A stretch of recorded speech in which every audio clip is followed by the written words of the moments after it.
Hello, everybody. It's Michael Jacob with Unleashing Intuition Secrets. We have Patty Greer back with us, C60 Evo. And we're going to be talking about crop circles today. Patty and I have talked about these crop circles in the past, and we're going to bring it back up again. It's a great time to do it. Intuition and what helps intuition? C60 Evo. Right. And, we like to start the show with a little C60 Evo.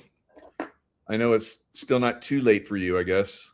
It's a little late, but I'm in the mood. All right, very good. Cheers, everyone. Cheers.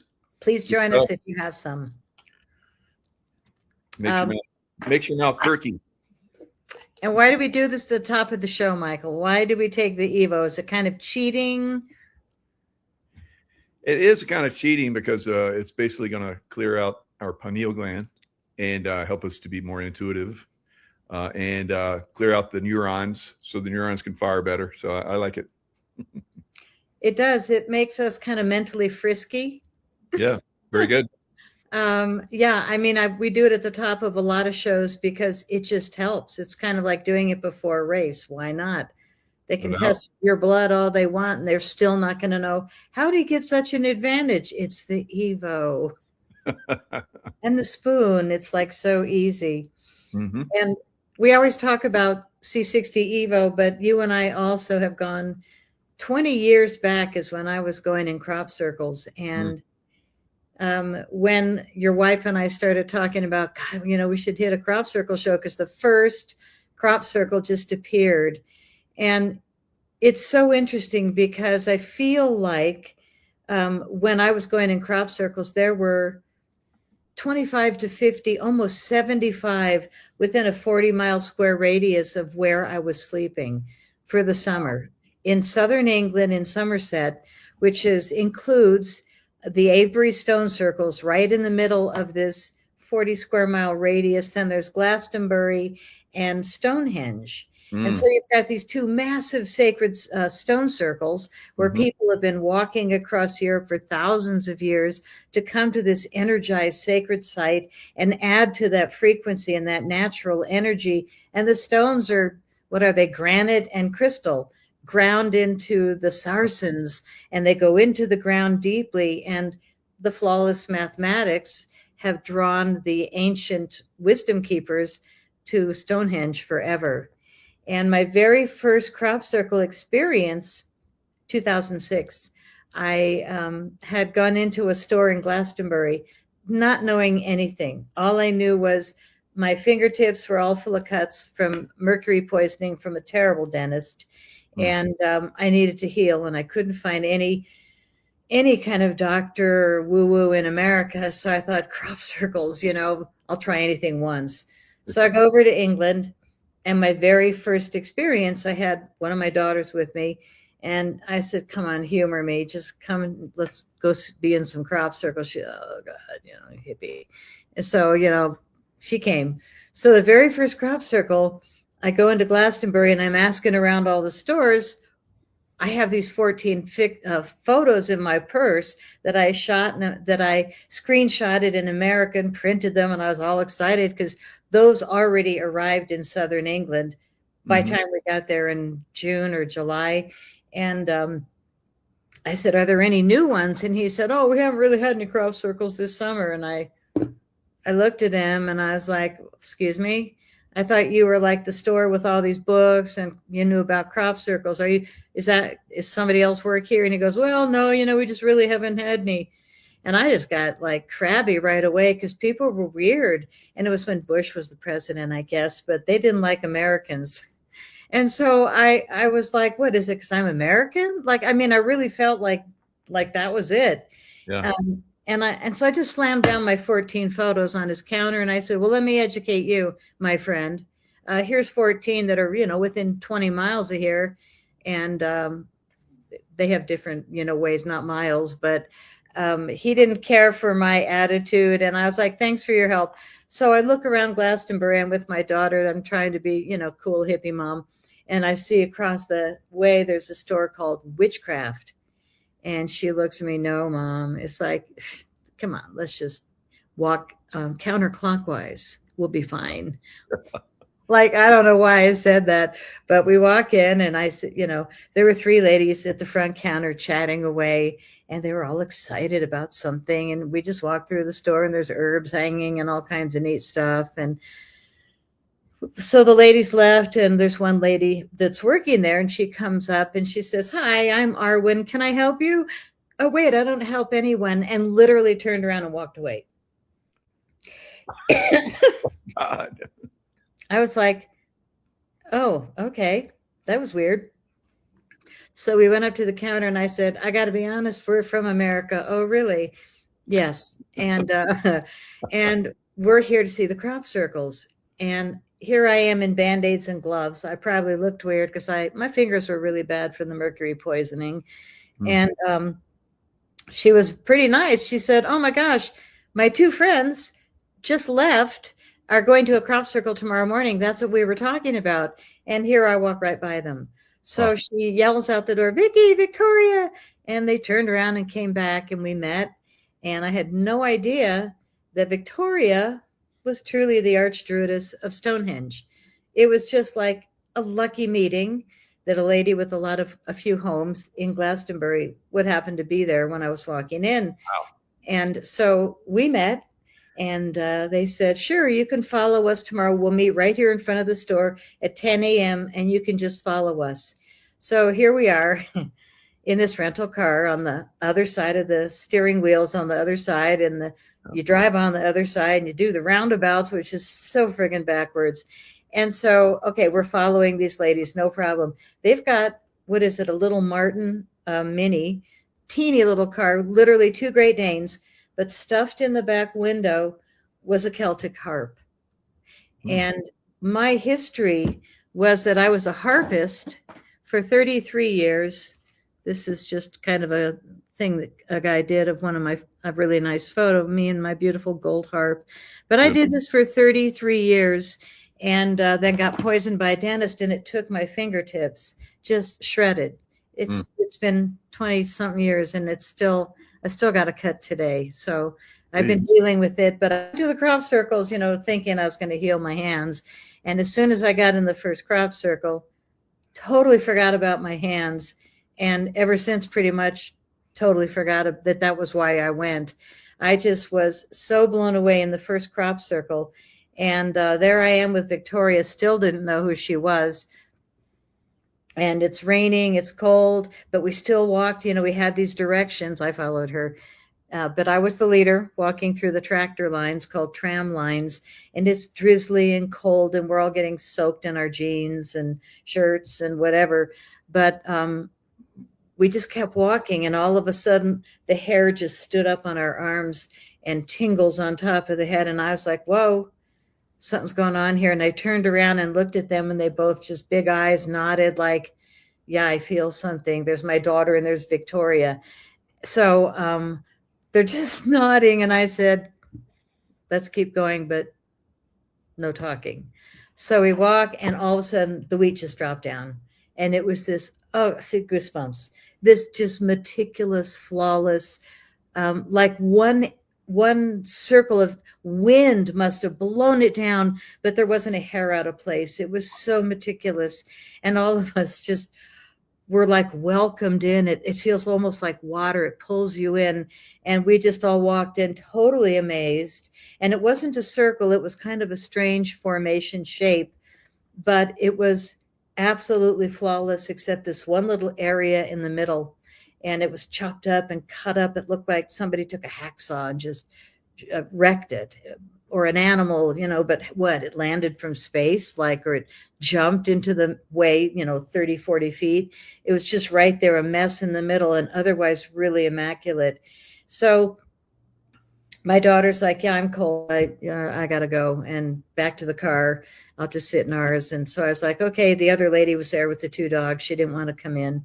So I see my daughter, walking through this huge field, acres, and I'm just watching her because I'm protective. And Victoria and I are in our corners, walking quietly. And all of a sudden I turn around and we're both holding a pendulum and running a pendulum in our corner. And I turned around and we looked at each other and went, okay, nice to meet you. let's talk. What did you get? And I said, I get it's a real crop circle, and somebody hacked this up. I don't know how, but that's what I got. She Yeah. said the same. And all of a sudden I hear this yelling man, and I look over, and there's this very large man in a white shirt is all I remember, yelling at my daughter. And she just came out of the crop circle. And of course I'm like, oh crap. I got to stop this experience and, go rescue her. So I'm wailing through the crop circle, and Victoria came behind me, and she wasn't wailing, wasn't her kid, but man, by the time I got there, I was so glad I was late because my daughter was so much smarter than me. The man is, sure enough, a big fat farmer, and he's got a strap and a bag on the back of him, like a big carry bag. And he was yelling, get off my property if you think, and I could shoot you. And I mean, he was just really yelling at her. And she, as I come up and I'm panting, says, lo siento, señor, no hablo inglés. And I went, Brilliant. no hablo inglés también. I like how to speak in English. And I'm like, oh God, Victoria, here comes the queen of whatever, don't speak. So she speaks Spanish also. And the three of us kibitzed in Spanish. And the farmer, he turns around, he's crabby, and walked away. And on his back was a hacksaw in his bag. And I looked at Victoria. We just nodded. And that was my first crop circle. And otherwise, it was the most magnificent 100+ crop circles I went in, where I just felt like I didn't even touch the ground walking in. Each one was different. All of them, most all of them, the hair stood up, which means a definite electromagnetic frequency raise. Most every single one I was in was real. And then all of a sudden, everything changed when ufology was, I'm just going to say, infiltrated. So was the English, I'm sorry to say, spiritual government, crop circle thing. And the farmers had to no longer let us in. And all the UFO things back here in America got completely filled up with fakers, liars, actors, and the whole field died in a short period of time. And it's so weird. It's why I hesitated even talking about crop circles today, because the 10th scientist was just found deceased that's been talking about free energy. And, like that's going on now. And I lived through the UFO community. In my opinion, all the greats passed away within a short period of time. And I got wounded a few times, and they tried to take me out a few times. And that's what ties me to this product that brought you and I together for another reason, is that this is the only reason I believe I'm still alive, is this dang molecule that won the Nobel Prize. I started taking it after I got poisoned by uranium. And also, I had something else happen, which I barely want to mention. But also mercury poisoning. Weapon at the airport. Yeah, getting dropped. Directed energy weapon so many times, it's crazy. You've been hit? Oh yeah. Many times? There's a lot of us, multiple times. You probably heard of Dr. Ardis. I've sat down with him, and he was talking about all the stuff that he's been revealing, and I was like, it just popped in my mind, the intuitive thing, just out on a limb with a question. Have you ever been hit by direct energy weapons? I don't even know, because I had been. I wanted to see if he had been hit by them, how he had dealt with it. And he said, oh yeah, I've been hit several times as well. And normally what I do is I go to the bathroom and I like run water and it grounds me. And I was like, yeah, I do the same thing. That's interesting. Yeah. I was told the same thing. I got a hot tub and I just soaked. There you go. Yeah. Very good. Very good. Yep. Wow. Yeah, so, I'm glad you survived, because like you said, there was a lot of people that were truthfully revealing, and they just hacked them out, viciously. You've been pretty quiet. You don't go too deep down the rabbit holes anymore. That's the unfortunate thing. But, at some point, we will be able to do that. Who knows when that's going to actually happen? But we can kind of talk around subjects and to a certain extent at this point. Well, what I wanted to do is just bring back the magic a little bit today. Yeah. Do you have that link to the 3 video clips? Because I decided to share little chunks of my final film, Crop Circle Diaries. And I mean, I'm old, I'm willing, but this is the very first crop circle that came this year. Mm-hmm. And I'm glad I prefaced it with all of a sudden the farmers had to go quiet. Literally, I was told in 2016, we can't let you on the property anymore, or we'll lose our monthly payment from the government, our stipend. Wow. And, that's the farmers. So they had to mow out some of the great crop circles. Unbelievable. Oh, this one I'm sitting on. They had to mow out this one. The doorway. That's a beautiful one. Mm. Yeah, it was green, not blue, and not a pillow. But yeah, I have all these beautiful pillows of crop circles because I still like to see them on a regular basis. This is the only one that we've seen so far this year, and it came the day before Easter. Now, it seems like such a blatant, clear, beautiful message of the cross, Jesus, Christianity, and then the world wrapped around it, north, east, south, west, all the directions, earth, air, water, fire, all the directions within the cross. I mean, what a beautiful statement the day before Easter. But there it is. There's the location. I even had the GPS, but I deleted it because you guys don't care about that yet. But it happened on 4/4/26, like a week ago. And they called it the first rumor. RUMOUR, that's how they spell it in England, of 2026 has been reported anonymously in the official, Crop Circle group. What's the official? So the official one is cropcircleconnector.com, in my opinion, and I couldn't even find it in there. It was under rumor. Wow. So the season has begun, and I think that's a very telling first crop circle. But when I realized that all the summers I was there, we had 50 to 75 crop circles a year in England alone. Yeah. 2007, 8, 9, booming. I'd get up in the morning at a B&B and we'd go down for coffee, and the host would say, "Oh yes, there's a new crop circle down on Honey Street," and we'd just fly out the door. Like, the pilots would fly over at 5:30 a.m. and they'd call the research center. And as long as we greased our wheels there, which means just be nice and be honest, and be regular, I was there every morning. I got to know where the new crop circles were, and I got there before a lot of tourists stepped on the wheat so that I could film it really clean and pristine. And I don't know why I was such a threat, other than the third clip maybe that we're going to show today if we get that far. Oh, yeah. But yeah, I mean, I'm no threat. The deal is I just didn't realize that I was dealing with deep state people that didn't want the truth getting out about crop circles. They wanted the data that the BBC put out, or Ancient Aliens put out, or the other actors, a couple of old guys, Doug and Dave, they made these crop circles with boards and ropes. Well, it's really obvious when every 3 feet you can see the board went down, or when it's just a clean, beautiful formation. So everything I saw was pretty darn clean, with only 1 or 2 exceptions. It was really exceptional when I was filming. Let's go to the first clip, because this is the beginning of my final film, Crop Circle Diaries.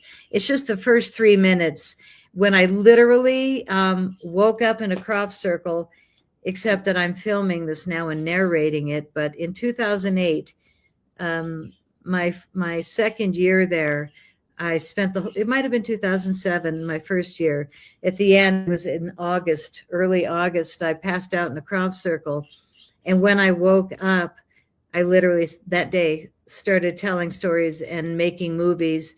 And talking about intuition, I was always in the right place at the right time. I had this huge, ridiculous camera. Still today, couldn't tell you what any of the parts are other than lens, door that opens and turn those things until it's crystal clear and hit play. And here's Zoom. I mean, that was it. I was not trained, and maybe you can tell, but the footage was because I was there in the epicenter in more than 100 crop circles over 10 years. So I was just raw. I was so green. I had no idea that telling the truth was a problem. But in 2013, they made it a problem, whoever they were. And they slashed across my website this statement: telling the truth in times of universal deceit is a revolutionary act. And then it was, it was a bizarre message down below. It said George Orwell, but they kind of teased it up a little so it wasn't exactly his statement. But, they were trying to scare me in 2013. I was so green, I still didn't get it. I was like, oh, what kind of a dumb idiots, hack my website? And then there were 200 stores on Amazon selling my stuff. And I got 5 copyright claims for my original music. I'm sorry, nope, that's me playing the harp. And that's a song that I wrote, but I got 5 copyright claims that you can't clean up. Back then, it was what everybody's crying about now. Oh, suppression is so bad. Yeah, you should have seen what I went through. No kidding. Wow, they just made something up, and that's the way they do on Amazon, CIA-controlled Amazon. So sad. Well, I'm grateful to still be here. Knock, knock. Yes, and I really trust my intuition a whole lot more. But this chapter, I would never give back. Being in a crop circle was one of the most spectacular times of my life. And I just kept doing it and doing it all day long. And if somebody would knock at my B&B door at 5 and say, Patty, you're not going to believe it, there's another crop circle over in Wandaway. It was just, oh God, I am beyond tired. Okay, give me a minute to put some clothes on. And I'd go. It was just like, kind of like a sickness. You just felt like there's no way I can walk another foot, but I have to. And it was so rewarding. So this is literally what it feels like inside a crop circle.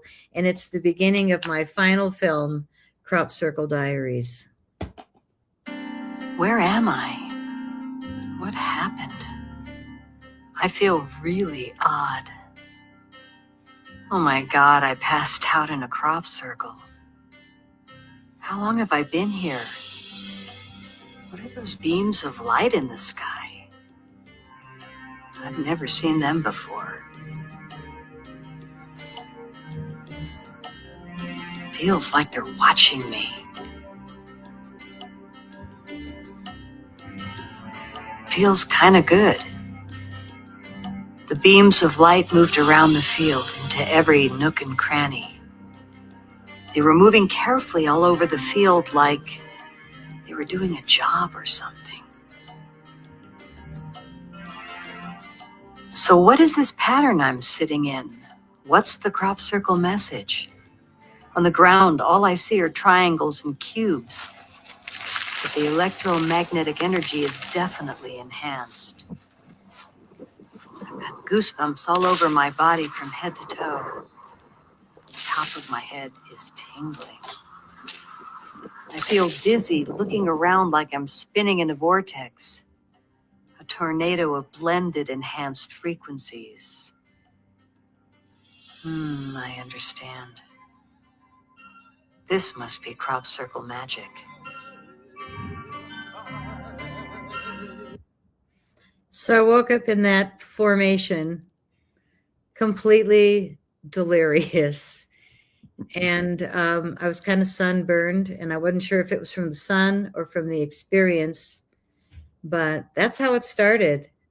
And I made 8 movies, and all of them are live in the fields, in the crop circle fields.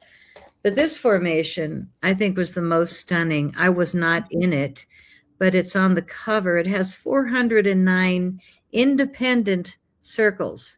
Wow. And when you walk into one, you think, oh, I'm in the crop circle, without realizing there's 408 other circles that are connected through a teeny little opening. And then it's like, whoa, another. And then you're lost in this huge circle of literally, it turned out to be Fibonacci sequence, which is mathematics that are perfect. And Mhm. you know, they multiply on top of each other, but the sizes were actually a spiral of Fibonacci sequences, which was mind-boggling. And the fact that my friend Charles Mallet, who ran the research center, walked the perimeter at 5:30 a.m. It was raining all night, so he had on these big sloshy boots, and it's really hard when they get full of mud. I'm Mm. sure you know more than I do, you know, from combat times.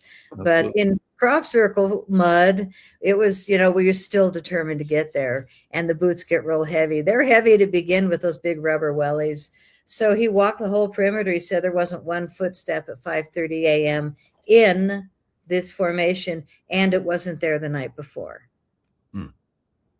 So the man that I was with filming my last couple of movies, he maps out big, huge homes in Telluride before they get built. And he said you couldn't map this out in a night. Like the farmers would have seen all kinds of pegs and markers and strings and stuff had this been planned in advance. So it turned out that once I kind of quit making films, I met the lady that worked with William Levengood, and I learned the actual science of how crop circles are happening. And there was one formation that somebody filmed. His name was John Waby or John Whaley. They couldn't decide, but he came into the bar restaurant one day excited because he had this small little mini camera, and he filmed balls of light making a crop circle. Wow. And he was over the moon about it. And a couple of my friends were there because it was back during those days. And I think it was 1996. And he presented this footage of balls of light laying a crop circle down in seconds. And half the group there was like, oh my God, you actually filmed it. Everybody else was like, oh, you know, it was before computers. It was before CGI, 1996. Oliver's Castle footage. And it was a simple formation, but the fact that supposedly he filmed balls of light making it, and then they checked it and flew slowly away was mind-boggling. So when I started making movies, I was the new girl at all the UFO events. And my movies were charming because they were innocent. And I was so green that I wasn't a snob yet or, you know, highly knowing. I was just like totally excited crappie girl, you know, oh my God, I got all these crop circle movies. And so everybody gave me permission to other UFO footages, all the old guys. So Yeah. I didn't have to You pay. even had Stephen Greer. You're not related, but you had Stephen Greer at one point work with you, right? No, You Nope. just took a picture with him? I just took a picture. Okay. Mike and I, the guy that was helping me film my last 2 years, we went into the center of a formation that I was ready to film. And there's this group, oh God, and a guy standing there teaching them, and they're passing all these crystals, and it was Stephen. So I was like, you know, I want the center, get out. You know, I'm making a movie, get out. You know, it was kind of funny, but I didn't say a word other than just my feeling like, crap, there's a group of people. Then I saw Stephen and he saw me, and it was really a surprise to me where he said, ladies and gentlemen, this is Patty Greer, the blah, blah, blah, the famous filmmaker. And he introduced me and raved about my movies. And I was just like, oh, wow, that's nice. And some of the people that paid $4,000 or $5,000 going, you know, I could feel them growling like, you know, this is our time. And Stephen goes, why don't you sit down and join us? And, you know, I looked at Mike and I said, let's just be polite until they get out of here. So we sat down and joined the group, and it was nice to meet Stephen, but that was it. On the other hand, I took a photo with him after the group got up and they were all going and, you know, looking at the wheat, which was great. I walked up and introduced Mike, and he was holding 2 compasses. And I have a photo of it, but I didn't bring it for today. And they were pointing north that way and north this way, right there, side by side. The compasses were in the opposite directions of each other. So there I was in the middle of a crop circle with counter rotating spin, like, wait, what? And then when I made my final film, Crop Circle Diaries, it's too long of a story, but I was brought to Penny Kelly's Mm-hmm. farm, and she's the only person that actually knew the science, because she worked with a scientist that was researching crop circle wheat and nodes. And for about 50 years, he was a plant and soil guy. And then he sees these crop circle 90-degree angle. Can you see that? Oh yeah. That wheat, it was bent, and the whole field was bent at a 90-degree angle. A little higher. There you go. Wow. I'm trying to get the glare out. Yeah. Yeah. I mean, I grabbed a lot of centers, and they're curved, and they've got weird like burn marks, because when a crop circle, How long ago did you get those? 2007-8. Look at it. They're still perfect. Yeah. That's Kind of like incredible. a McDonald's That's burger. incredible in its own. Yeah, that's true. Here's a nice curved one. Can you see that little rounded one? Yeah. Yeah, wheat doesn't really grow round. But what happens literally, that I learned from Penny Kelly and William Levengood, is crop circles literally get heat. What it is spinning plasma coming out of the earth in pairs. It's not coming from the sky. It's not, crop circles are not happening because of a couple old guys with boards and ropes, unless there's cameras rolling and a producer standing there saying, okay, do this, then maybe. But crop circles, the real ones that make the hair stand up on your arm, are coming out of the earth in counter-rotating vortices, spinning plasma fields, and they're going in opposite directions. And I have all the evidence you could want in this movie about the science. But that's what was fascinating to me, was that in the middle of the crop circle was Stephen Greer, with the north going in that direction. I mean, that direction. You know, it was right there in my face. And then when Penny and Lefty sketched it, it was the counter-rotating, spinning plasma fields that create crop circles. So it is a whole different science for people to understand that they're not aliens. They're not satellites shooting down laser images. There might be a few for TV. Again, I'm not saying never, but the way they're really happening is pretty magical. Yeah, this is Penny Kelly. And when she and I went on camera together, the science that came out and the comparisons, and it's all in this movie, Crop Circle Diaries, was mind-boggling. And I showed her this image that I'm going to explain in the next clip. And I said, Penny, what is this? And literally, I think I have it on the side of one of the films. Oh, here it is. It looks like a binary code. Can you see that? Oh, yeah. Yeah, it looks like a binary code. And what it is was, you'll see in this video, but I took the Oliver's Castle footage because I got permission to use it in my first film. And to end the movie with this amazing balls of light laying down a crop circle in seconds, because, wow, how amazing is that? And nobody proved him wrong, but a lot of people tried. So as I thought the film was done with my 26-year-old editor that I hired on Craigslist, I mean, this was 20 years ago, there's that little intuitive voice that comes in sometimes, and I'm sure you know, where you just go, wait a minute, stop, try this instead. And that's what happened when I finished, I thought, my first movie, The Wake Up Call. Anybody listening? With this gorgeous crop circle on the cover. And we thought the movie was done. And all of a sudden, I'm walking out of the editing room, which was my house. And the little hairs started standing up on my arms and on the top of my head. And I just started creeping out. And I was like, whoa, wait a minute. And he looked at me and he goes, I don't know you very well, but you look weird. And I said, I don't know you very well, but I feel weird, and I want us to turn around and go back in and turn the gear back on. He was like, why? I thought we were going to take a break. We just finished the movie. And I was like, there's something more. And I didn't know, but that little voice just kept saying, there's something more.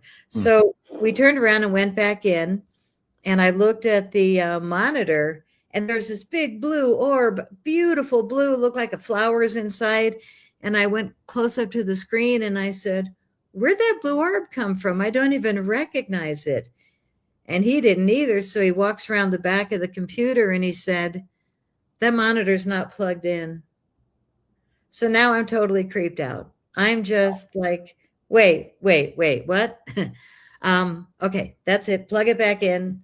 We've got work to do. So Penny Kelly started to describe that, sometimes when an orb comes in, it's a messenger. But I did intuitively listen. And I said to this poor editor, show me that footage again and reverse it.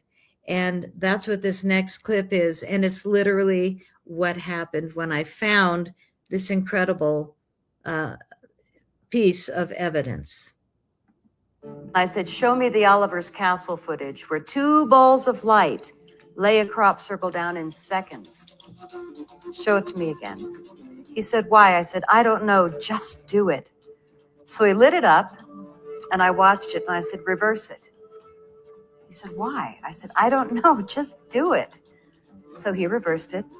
We watched it. The chills came back and I said, slow it down. He said, how slow? I said, I don't know, 30%. And we both looked at each other like, where did that number come from? Why did I say that? I said, I don't know, just do it. And there it was, the binary code communication between 2 Wow. balls of light telling each other, I'll do this, you do that, let's lay this thing down. Crazy. You're tapping in. Blew my mind. Poor editor, he's 26, he's innocent. I've been in, like 15 crop circles, so I'm all wooed out, and Yeah, totally. I'm ready, the hair's standing up my arm. They must be here in the room somewhere. I'm like fine with it. He was like, they who, what? Like, that was weird. Anyway, I did discover that communication. And when I showed it to Penny Kelly, I had an 8x10 glossy because that was quite a find. And it was also evidence to me that I knew nothing, but I knew that what I found there was those balls of light communicating in an instant. And then the field went down in an instant. And it was perfection. This one and that one did different things. And together, the spinning, counter-rotating vortices created that crop circle in seconds. I mean, that's how they're all happening. And for people to be in such denial is only because there's actors that are paid a lot of money to dissuade the reality of what's going on. And I have been suppressed like no tomorrow. So I make very little effort. Today I came out of my closet because the first crop circle just happened the day before Easter, a beautiful cross with the world and all the directions. Like, what a beautiful gift. But it's like the people in England had to call it a rumor on the website, the Crop Circle Connector. So I recommend everybody join the cropcircleconnector.com website because it does document all the crop circles that we've had in the past.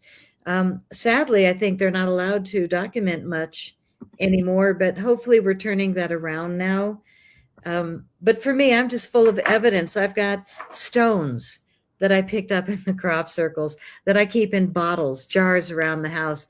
And it was chalk, just a chalky rock, but they're all blasted in half, chalk on the outside, but some kind of slate or something on the inside. There's black, there's blue, there's white, and they're all different, but they're all chalk on the outside, blasted. So it was a really intense heat that was spinning those plasma vortices with intention to create a specific pattern. Crop Circle Connector, love those guys. And my movies are available there, but I think they might be if they are still under DVDs. I was one of the originals to deliver 20 years ago. Good God, Patty, 18 years now. But yeah, you can see all the crop circles from the different years. Wow. 2007, 2008 were really phenomenal.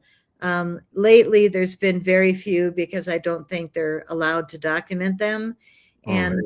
farmers are scared. I'm such a drag, but Okay. God, was it fun. And yeah, let's look at a couple more photos and then I'll show you this great video. And again, the reason I'm celebrating with you still is because I got to stay alive. Yeah, I got to stay alive. there is a reason why. Yeah. Oh, wrong one. Let me go back. No, that's fine. So that's the movie cover, Crop Circle Diaries. And my website, you can go there, is cropcirclefilms with an S.com. Okay. If you guys want to stream the movies or get DVDs, that's how old school I am. This one, my final film, received the People's Choice Award and the Best Feature Film, Best UFO Feature Film. I ended up getting 5 of them. And I had so much fun until I didn't, until I got really hurt and then poisoned a few years later. But the highlight was this movie and sharing it with the people at the International UFO Congress Convention, which used to be a great event. I wouldn't go to any events myself anymore. But in the center of that movie cover, I'd see my 5 EBE awards, which were the highlight, other than the next image, which I don't think I've ever shared on a show. You're going to laugh. I made it on the cover of UFO magazine. Yay. I climbed up quite a hill to get there, to look down on that crop circle down there in the field. And luckily some human walked by and I handed her my camera and I said, would you just do a shot of me with a crop circle over my shoulder? It worked. That's fantastic. So, and I see you get your boots on too. Good job. Oh yeah, those are the wellies, and I still have them. I left them in my rental car. I ended up paying $150 to have them shipped to me because some dang psychic in America said, "Oh, you must have those boots back." So they're in my closet. Yeah, I mean, if I've got like, wheat centers and stones, I've definitely got the wellies.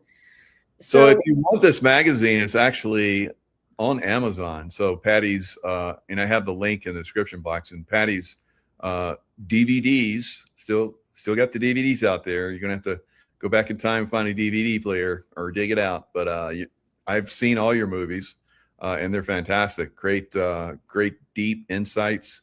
They'll put you in the zone like you were. It's pretty cool. I was tripping. Yeah. I was totally tripping during that time. You can't put your feet on the ground when you're going in crop circles. And all the people that were there were really fascinating people. And there weren't a lot of us, but we were like a sprinkling of researchers from different countries that came in and met every summer. And we'd all wander in the crop circles and drive our cars and try and find them. It was like a treasure hunt. It was just so fun. But I always had a camera and I was fearless.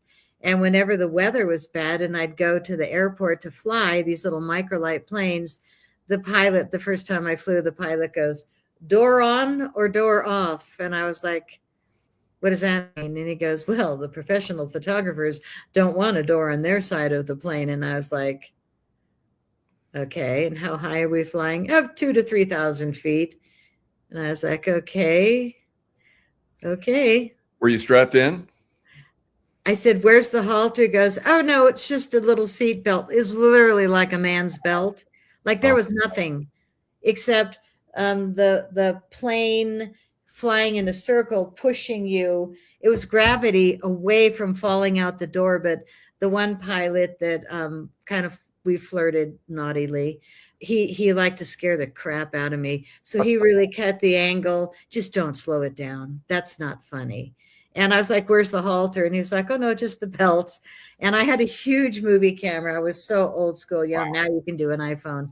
And I also had a small camera for snapshots, but the movie camera was huge. So I had them both strapped on. I had one tied down all the time when we were flying. Your hair is blowing, everything, blah, blah, blah, Yeah. You're sticking your head out and you go, blah, blah, blah. Yeah. Your head doesn't go out, but you can lean pretty far. It was amazing. And when I got with a better pilot, my movies became a lot easier to film. But once you're up, it's just like, no, give me one more circle, because that's just too incredible. And when you're looking at it this way, it shows one pattern, but when you're looking at it that way, it looks completely different. And that's the final clip that I'm going to share with you, because a lot of people say, why are there so many sacred geometry crop circles? Why are there so many that are just like a basic mandala? Like this one in the middle, kind of like a mandala, where the center, you can see like a circle, and everything around it is a mirror image to itself. And Sugar Hill, the one that I had my experience in, another pillow, is sacred geometry, where there's a center circle, That star, but only if you spin it really fast. And I got on this roll after 4 or 5 movies where I started spinning crop circles. And that's when all of a sudden I may have discovered something that made people mad at me. I don't know. I don't care. I do care, because I got hurt a few times. But, hey, I'm still here. I'm going to show this clip. And it's not literally the crop circles. It's this guy in Holland, total different kind of guy. I didn't say weirdo whack job. I said different kind of guy. Sorry, Rob. He ended up saying, no, you can't share it, but he let it go. And he let it go in the beginning when he gave it to me. But he took crop circles and made them in black and white. And then he started to spin them. But when we talked about counter rotating spin, I realized that he started spinning a lot of crop circles and then counter rotating the center. So now you've got literally how crop circles are happening with the spinning plasma vortex. And when he started spinning a whole bunch of different ones, it was like propulsion. It was a whole different pattern than what you thought you were seeing. So this next group is real crop circle patterns, but they're in black and white and they're being spun. This blows my mind. What you're seeing now It's my is heart. a counter-rotating spin.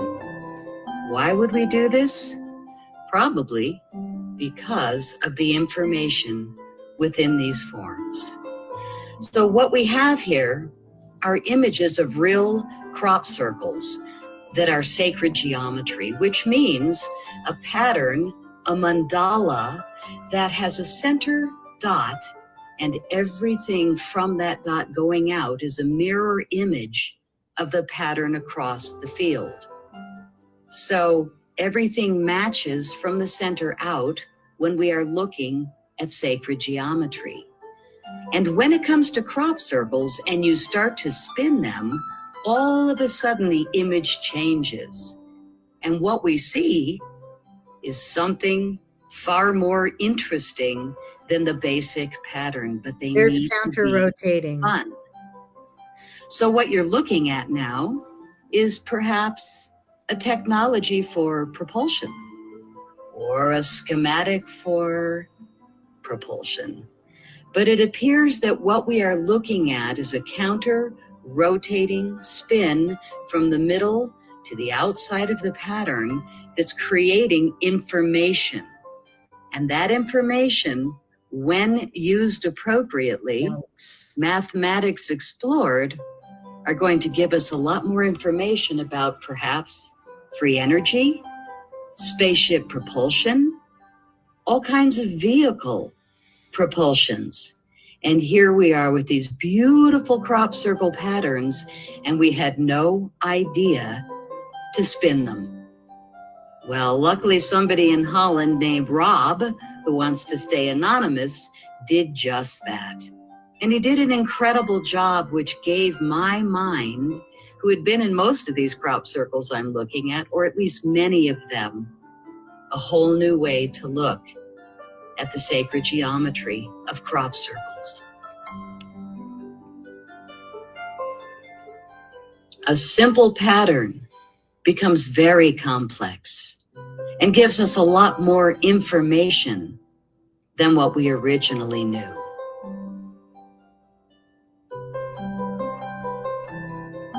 Familiar?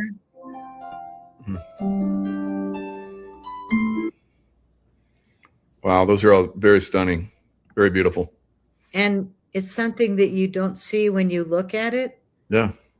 So what an interesting explanation, because crop circles show up in pictograms, like a picture of a hummingbird or an octopus, or they come in a binary code, which gives us a message. Mm-hmm. And like the message at the turn of the century that said, beware the bearers of false gifts and their broken promises, in binary code. And it was an alien face and a disc. Mm-hmm. I have that here. And beware the bearers of false gifts and their broken promises. Much pain, but still time. Right after 9/11. Believe there is good out there. We oppose deception. Wow. Closing. So living through the incredible UFO field of extreme delight and joy and sharing reminds me a lot of living through the C60 world and discovering this amazing product. And there I was, like, ailing and really wounded. And somebody luckily gave me a sample of this. And I started doing it. And then I hooked up with the lab making it and decided, gosh, do I want to go and put myself in a shooting gallery as a target a little longer? Or would I rather do something safe and help people rescue themselves from the shots, the flu, and all the long-term damage that those things have done, or just basically drinking water in America or eating food in America or breathing the air, all these things that are such an assault. We can somehow fight it back if we just get the right remedies in our bodies. And this was kind of a C60 Evo show only because I'm still here. And crop circles, I talk about them very rarely, but I think that there's so many realities. They're so exquisite. And this right here is kind of like my new chapter. It's not going and having adventures, but it's reading adventures of people around the world that are writing us saying, oh my God, my hands aren't shaking anymore. Oh my gosh, I'm sleeping now. I can walk again. My dog is still alive. I mean, like, the testimonials are my joy now. It's not like walking in a crop circle and little hairs go up on my arm, but it's kind of the next chapter of where we need to be right now. And your unleashing intuition and your shows that are so incredibly intuitive keep me stimulated. And I know that you do this product every day, so I know that we're part of your daily regimen too, aren't we? Yeah, absolutely. And there's a lot of people were pushing back on at the same time that the crop circle came out. We had Artemis 2 going on. There's lots of different stuff that's out there that takes that down and so forth. Kind of like what happened to the crop circles. Who knows what's true as far as that's concerned? But I think the key is using your intuition and focusing on the timeline that you want to be on. And ours is health and wellness, right? If you don't have that, then you don't share your stories anymore. And that's one of the things that we have to look at going forward, regardless of what timeline you're on. You can find, because I've seen a lot of people discounting a lot of stuff as you have over time, and the latest space shot, whatever that was, right? I see a lot of people discounting stuff, and I'm like, you don't even know what you're talking about parachutes. I've been under parachutes, and I've pushed multi-ton boats out and saw them deploy with parachutes. So, there's just, everybody wants to make things fit in their own little timeline. And you can find the stuff that you want to fit in those timelines. If it's negative, you'll find the negative stuff. You'll create the negative stuff. If you want to find a positive, look for the positive, and that's what you've done. And that's why I appreciate working with you. Thank you. Well, and the most positive thing about this product that you see in front of you that I've held up a few times is that it's brain food. And what it does literally is it goes into the mitochondria, which is the powerhouse of every cell. And the brain has 2 million mitochondria per cell. So the brain is going to be the first thing to get better when you start taking C60 Evo. And boy, right now, to be able to tell if Artemis is true or false, or to even be polite enough to say what you feel, is a skill anymore. You know, just being graceful and being honest and being kind are things that I hope people will get back to. Beautiful. And the one thing about clearing the toxicity in your brain is that you can be nice again, and you have a lot less mind fog, brain fog. And boy, do we need it right now, because this is a very confusing time. I don't know what to think about Artemis. I didn't take the time to study it, or Erica and Candace fighting, or Tucker getting mad at Trump. I just don't want to do that. What I want to do is focus on how can we make ourselves the best person possible today, because I've already been through so much. And now I'm in my 70s. My mom is like 97 next month. And I look at her like, how the heck do you do this? Because, I mean, it's already hard in my 70s. And I'm thinking, yikes, you know, but I keep giving her the Evo, and she has outlived all of her friends, and her skin is absolutely gorgeous. I had to bring my mom on one of our shows coming up, because she's a piece. I love that. Yeah, that'd be good. She takes the Evo every day, and she does the face serum. And when she runs low, I get a photo of the bottle sideways from my mom at almost 97. That's her saying, so yeah, I keep her stocked up because she's my idol. Now we fight about it, but she's still strong as could be, still has a memory like a steel trap. And she goes, oh, no, I don't. And then I ask her something about when I was 14, and she knows right away what I'm talking about. So it's like this stuff. Well, you know, we've had a lot of people that have had that shot, like 70%, at least in America. And then the world, some places, they're well over 90%. Now, I just saw, and I'm going to talk about this on my next show, where this gentleman's bringing up that HIV cases are like through the roof in all the major cities. And it started back in 2022 through 2024. And now it's really accelerating. So that sounds like a time frame where people are getting those shots. So what you're sharing right now has kept a lot of people alive that have gotten those shots, and like your mother, and she's going strong like you're talking about. So that's something to consider. Yeah. Well, it is also been proven, peer-reviewed report, that it's 125 times stronger than vitamin C as an antioxidant. But, you know, in this industry of C60, carbon-60 fullerenes, our lab has been manufacturing it for 34 years with integrity. And we produced the product that has been delivered to almost all the peer-reviewed tests. But I hear companies that are working out of a basement, I'm sure, buying their products from Costco, oil, and their C60 from China, industrial grade, good price.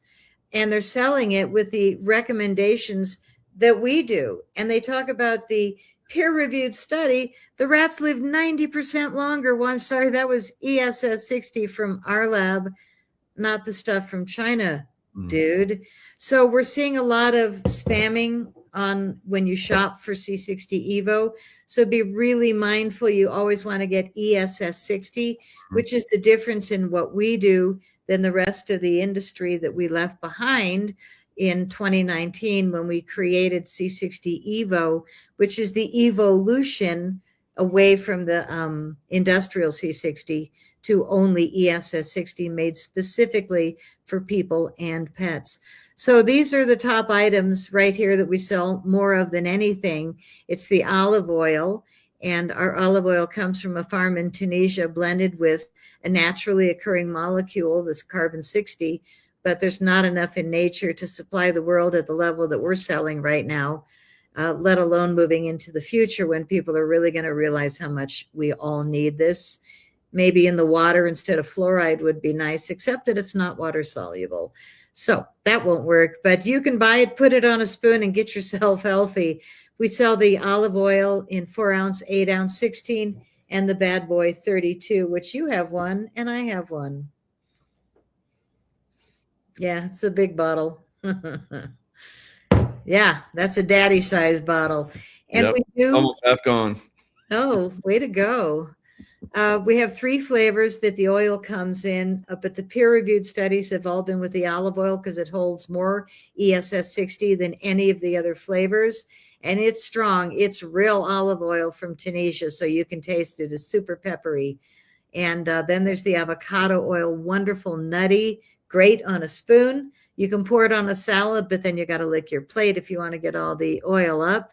And then there's the MCT coconut oil, fabulous in my morning coffee. Absolutely. Really, really good, literally half as strong because it only holds half the amount of the molecule that the olive oil does in the suspension. And believe me, we've left them for weeks at a time. And in the MCT, a lot of the ESS 60 falls to the bottom, whereas the olive oil, it blends in. And they all go for 3 weeks nonstop in these huge urns. It's a beautiful process. So the sampler set is very nice because you can try all the flavors, 2-ounce, 4-ounce, 8-ounce samplers, and that's just different size bottles. And if you sign up for a monthly subscription for any product, you'll save 20% every month. So our facial serum that my mom swears by, I do too. I think you and your wife use this also, don't you? The advanced facial serum. Oh yeah, definitely. Yeah. So that's when people say, where do I start? We recommend the Inside Out starter set.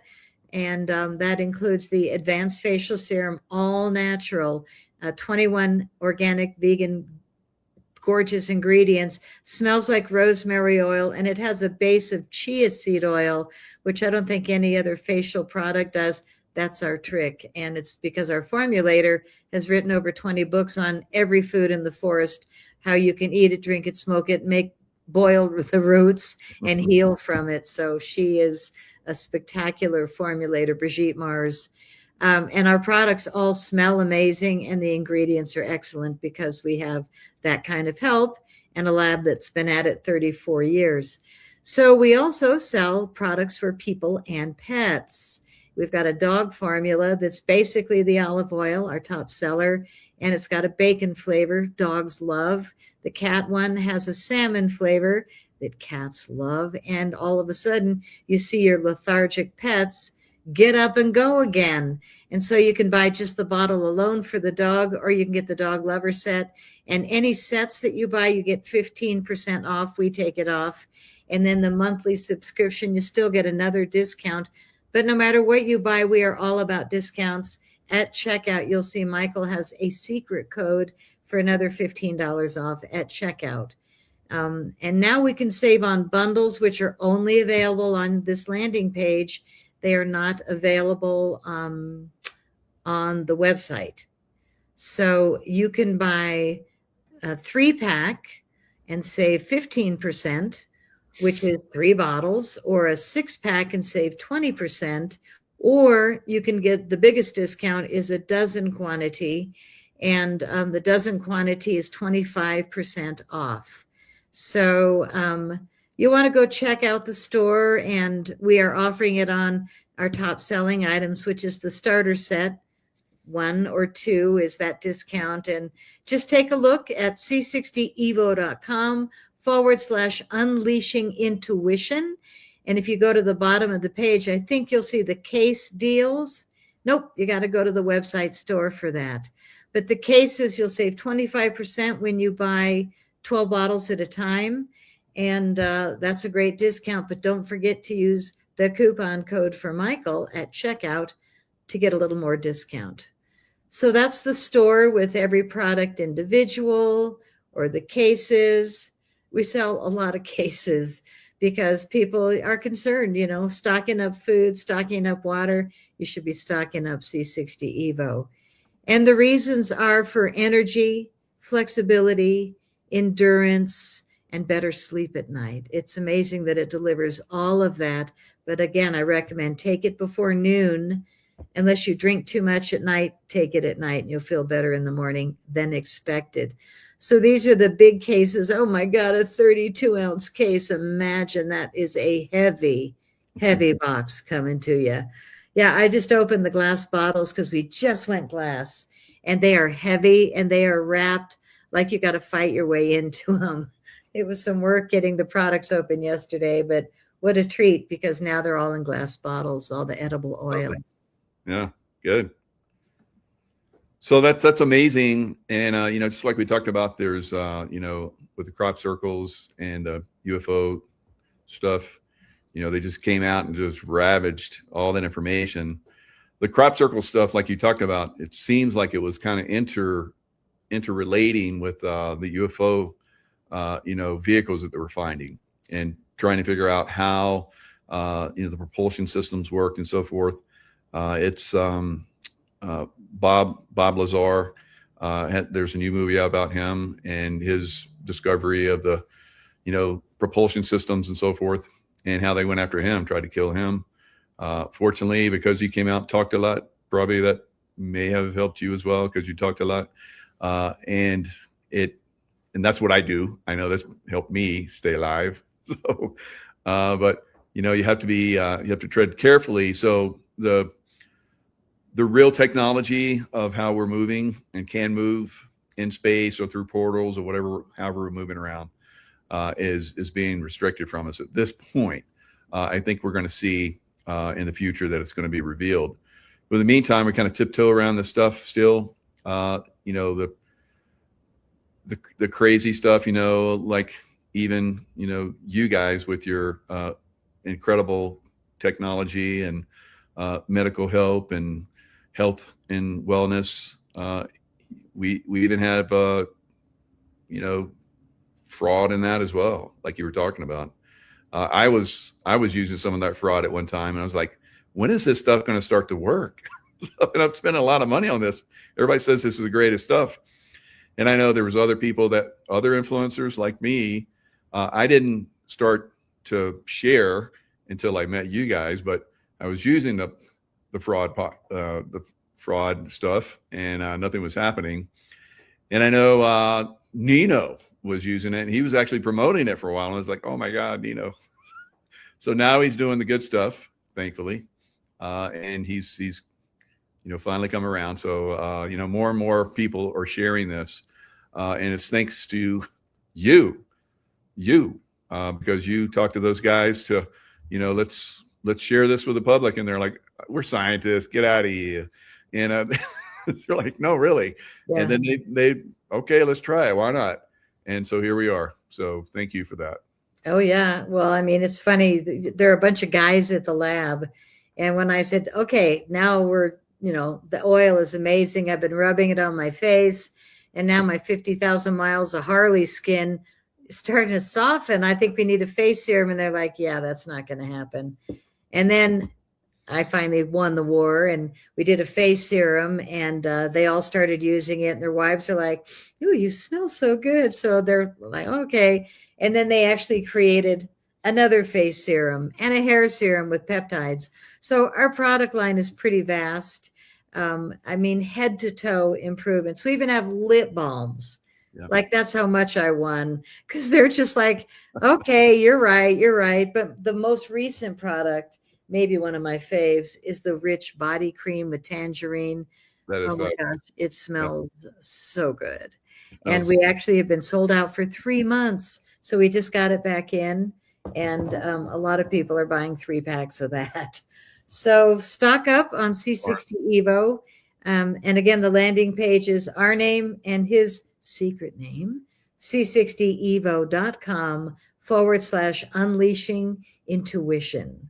And you'll find his shop and his secret code and all of our discounts. And you deserve it. That's all I can say. You got to take care of your own health, because nobody else is gonna. And it seems like it's just constantly under attack. So you need the stuff that's going to keep you going, so you can share about these times in the future. Can you imagine? I mean, when we explained to our kids that people went to the grocery store dressed in plastic bags. Yeah. and that some people, I mean, some of the stuff that we saw, wow. Yeah. The kids in school, their desks were separated by, like, these little same thing bags or whatever, and they're trying to play their musical instruments in bags with masks on. It's like, oh my God, Oh what my the God. heck? What the heck happened to us? Yeah, I think probably the lowest we went though was the social engineering of getting boys to think they're girls at 6 years old. That's Yeah. been a really hard, sad thing. And I live in Colorado where it's really heavily promoted. And we actually, I shouldn't get into off the subject. I should stay just positive and happy, but our state is not We have impressive. to inform, otherwise then we go back down those dark roads. So Oh man, yeah, Colorado's dark right now, and that's why my kids are gone in an RV touring America to see if we can find many more beautiful places. And I'm couldn't be happier for them. But meanwhile, I'm sitting here with all the new cell towers going, oh man, this is so stupid that I'm here. So, well, I hope it turns around, and if it doesn't, I hope you find a great place. Kind of what we did. We got the heck out of California, and at least we still get to see the beautiful part of California from the Nevada side. But yeah, it's a mess. and you've got the snow now, and I don't, and I'm in snow country, Colorado. But this year, they decided not to give us snow or rain. They gave us drought instead. So I'm looking forward to this summer. All the wildfire warnings. It's like at 2 o'clock on Saturday, be mindful. There's going to be terrible wind at 2 o'clock on Saturday. Okay. Well, we won't go into that subject either. We did the last show. We just got to keep our marbles straight. Yeah. And all I can say is do yourself a good one. Get a bottle of Evo. Take care of your brain. Feed your mitochondria, and don't let people screw with you. And now I'm going to confess my new shirt, which I feel kind of weird walking around my neighborhood. But then I go, I'm either going to make friends or they're not going to have a clue what my shirt says. I love it. There you go. Yeah, I feel a little bit naughty. Like I wore it around the hood the other day, and I was like, but I always go out when everybody's eating dinner, do my walk when everybody's like in, so I can wear my FAFO shirt and be proud. Hey, God, what do you think? I'm What your does girl. that script mean? Oh, Yeah, I love the ones on your website, but they had the swords, and I just thought, Patty, draw the line. Those aren't wings; those are swords. well, there's wings and then swords. So Archangel Michael with the swords. It's really good. Yeah, we got to carry the message gently, but Mm-hmm. I'm kind of wearing it like a flag today, and who knows where I'm going to go tonight now that I'm all evoed up. Yeah, definitely. So which goddess was that? They had the sword. Was that Diana? She had not the sword, but the spear. Shake the spear. She would shake the spear at stupid people, and that's where they think Shakespeare got his name. I don't know. Oh, But my. anyway, so there was she carried a spear, and that spear was to defeat ignorance. That was one of the things. So I forget. I think it was Diana, but anyway. Well, we want to kind of put a good message out every day, every hour. I'm doing my best, and I feel like as a warrior and a survivor of just ridiculous human mishaps, I feel so grateful every day. And for that reason, I eat chocolate when I want it, ice cream when I want it. Like I don't hold back because life is short.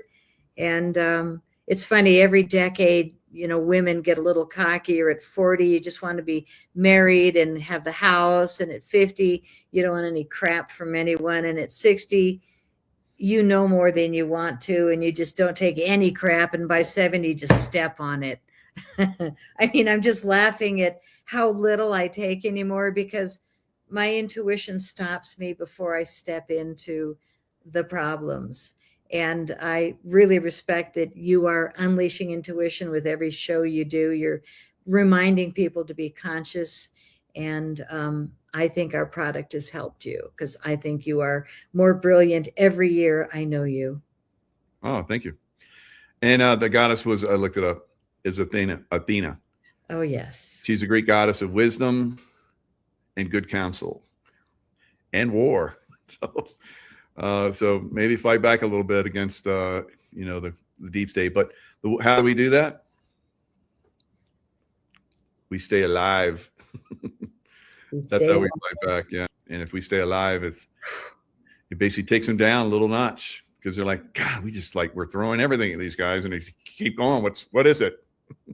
Oh, no, I think they've gotten the message. I think they've definitely. Yeah, when we're starting to wear that kind of stuff. Yeah. But I think that there's a lot more of them that have had one-way ticket to Gitmo than we know about. Probably. Probably more than most people, but my intuition says they got a busy revolving door there, and they're just not letting us know all that, but we know what we know. And I believe things are really changing for the better. And I love that you just keep telling people, even if you don't think Artemis was or wasn't or whatever, just be nice. Just look, do the research rather than quick judging. And that made me think, oh, I did a quick judging when, I didn't go down in the water in a parachute. So maybe I don't know what it looks like. Mm-hmm. Yeah. Hi, Georgie. Yep. She agrees with you. Well, I guess I'm just Goddess Patty, the queen of alphabet letters. Faithful. Faithful. The faithful goddess. Yep, the faithful. Tell it like it is, and keeping it real. That's a good one. That's a good one. You earned it. Thank you. Well, I really appreciate you and your wife, and I know she takes our products also. Oh, yeah. And we work together because we want to help people get real. And this is the way to keep your brain functioning by clearing the mitochondria. And again, I don't mean to be redundant, but people have no idea how foggy we are, how confused we are from listening to all these shows and different perceptions. And I don't know how I stay so clear other than this. I agree. Yep. It does definitely help. All right, buddy. Big way. All right. Faithful Goddess, thanks so much for a great show again, and look forward to doing some more. Thank you. And if people are interested in my films, I forgot to mention, and my music, I have CDs, but it's cropcirclefilms.com with an S. And I've got all my movies there and a collection set called Crop Circle Ecstasy, where they're all in one box for half the price. But they're DVDs, old school. So if you want to get funky, 1980s, 90s, 2000s, 2010 style, and you still got a DVD player, grab some DVDs, because they'll trip your brain out. They're all filmed in the crop circles, not from other people's books and movies. This is the real deal, kind of like C60 Evo. So yeah, that's my story, and I'm sticking to it. I'll put that link down in the description box as well, so everybody can get that as well. Good. Thank you. Yeah, good stuff. Good stuff. All right, thanks, Patty. All right, buddy. Take care, and see you next month. Absolutely. All right. Cheers, everyone. Hello, everybody. It's Michael Jacob with Unleashing Intuition Secrets. So everything pretty much is compromised. So as we discover new things about these compromised, stuff that's out there, like the space program, compromised, yes. Been talking about that for years. Is there some truth in it? Yes. Is there some truth in politics? President Trump, yes. Right. But does he, seed disinformation to a certain extent on purpose? Yes, of course. So don't get caught up in being right. It's just like, it's not going to serve anybody. Sometimes I get caught up in that myself. So I'm, just as guilty as everybody else. But I think it's very important going forward that we learn to just learn that there's lots of compromised stuff out there, that we're going to discover it. Don't get stuck on anything, on either side of anything, right? Because that's what they want. They've always wanted this, and they've always tried to stoke us into arguing, and nothing matters, right? Nothing really matters except for love, right? Love matters, and love is the state of consciousness that we all need to be in.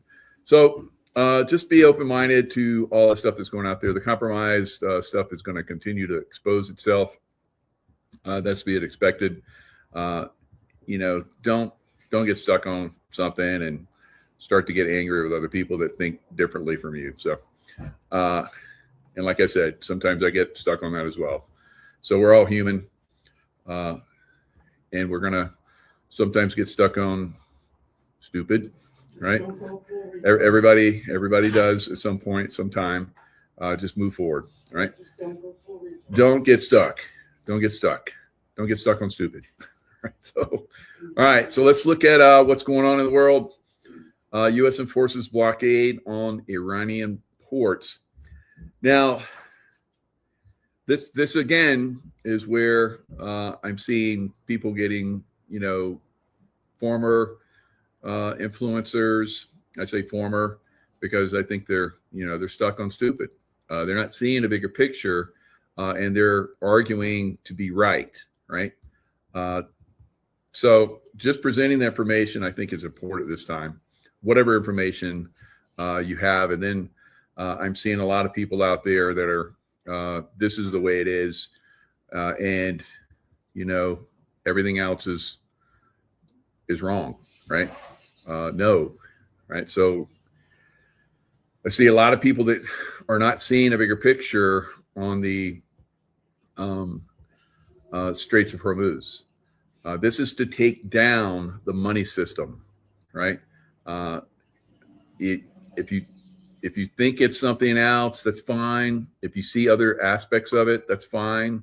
But if you attack, I think President Trump at this point, you're on the wrong side of this, and history will show that. So don't get stuck. Don't get stuck on stuff. And I don't know everything.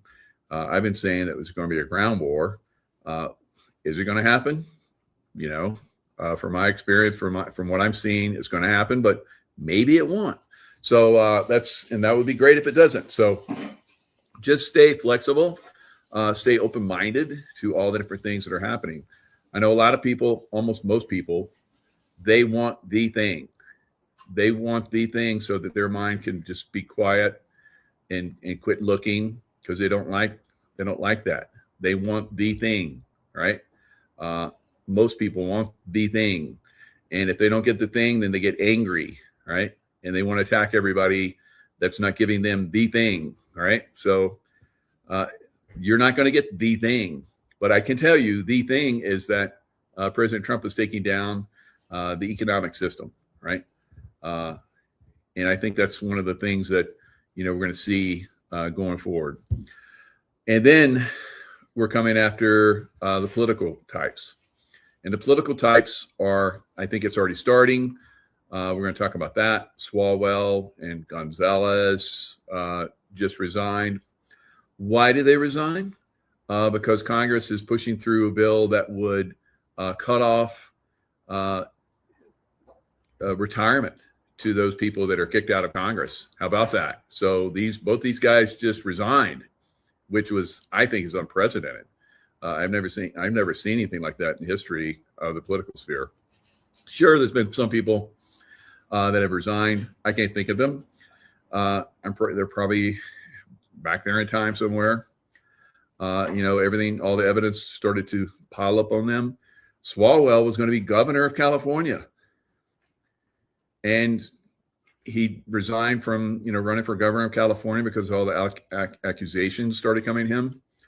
And then we saw the accusations starting to come at Gonzalez, a congressman from Texas, and Republican.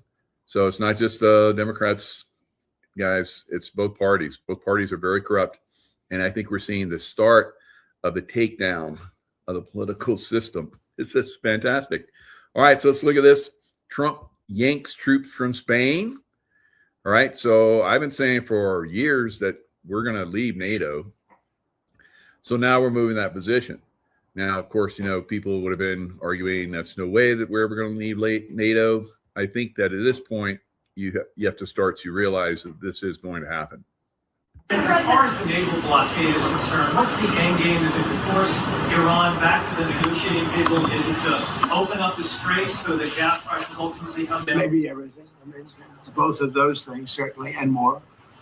We can't let a country blackmail or extort.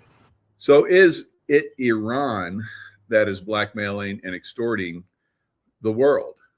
No, it's the city of London, right? The city of London basically took over almost 100 years ago, Iran, right? So this is something in China.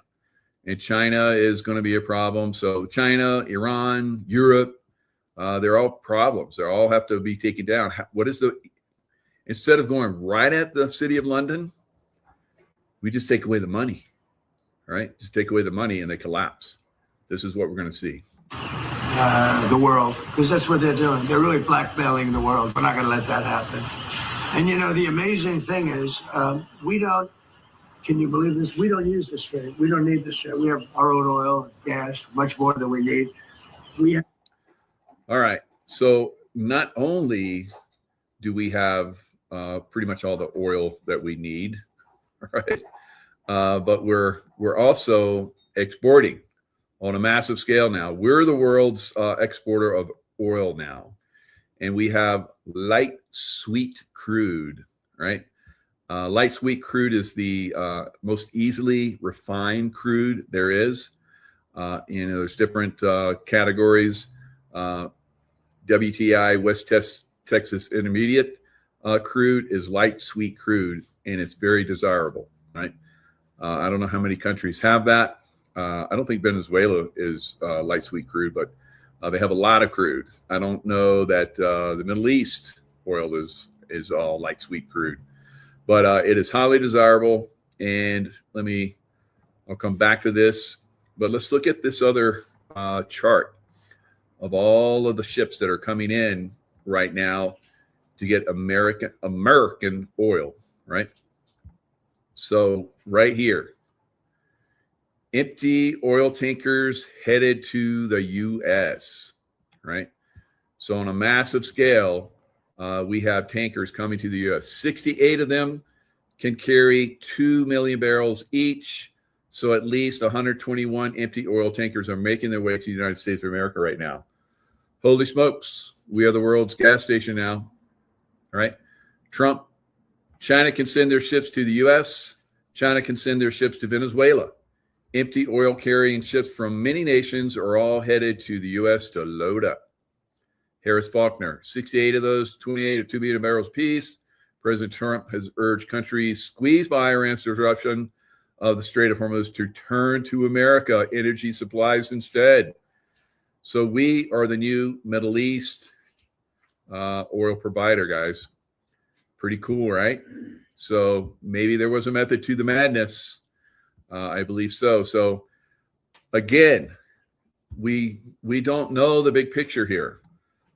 There's still a lot of people out there that are criticizing President Trump throughout the social media. You know, what used to be big time influencers are basically falling apart and going to the wayside now, right? And all those people that are attacking President Trump will be shown to be on the wrong side of this. Now, can they go back to the other side? I don't know. I'm not going to follow most of them at this point. You know, the Tucker Carlsons, Alex Jones, they're done. I'm done with them, right? So will they still have followers? Sure, right?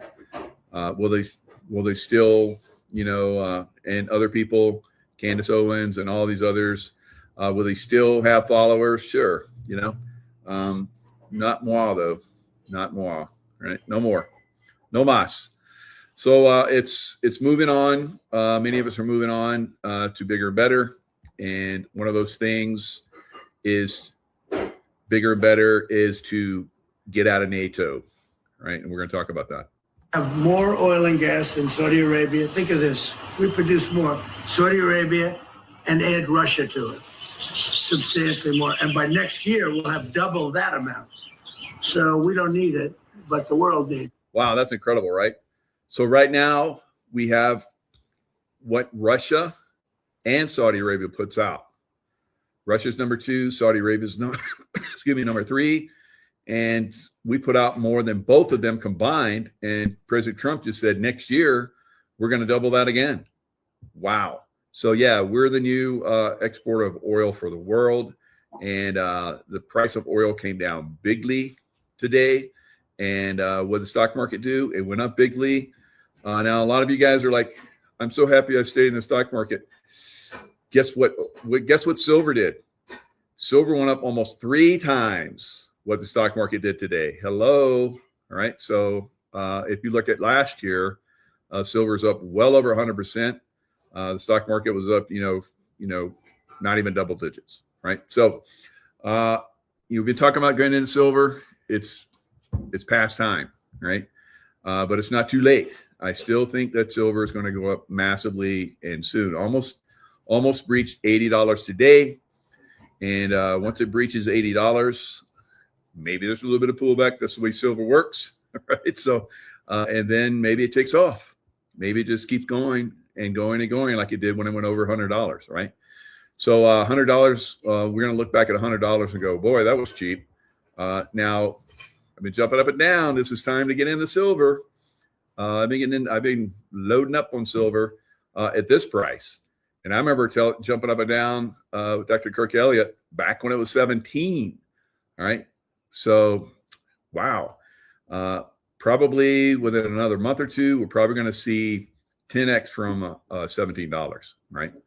And that's just the beginning. So we're going to go up another probably 4 or 5 times.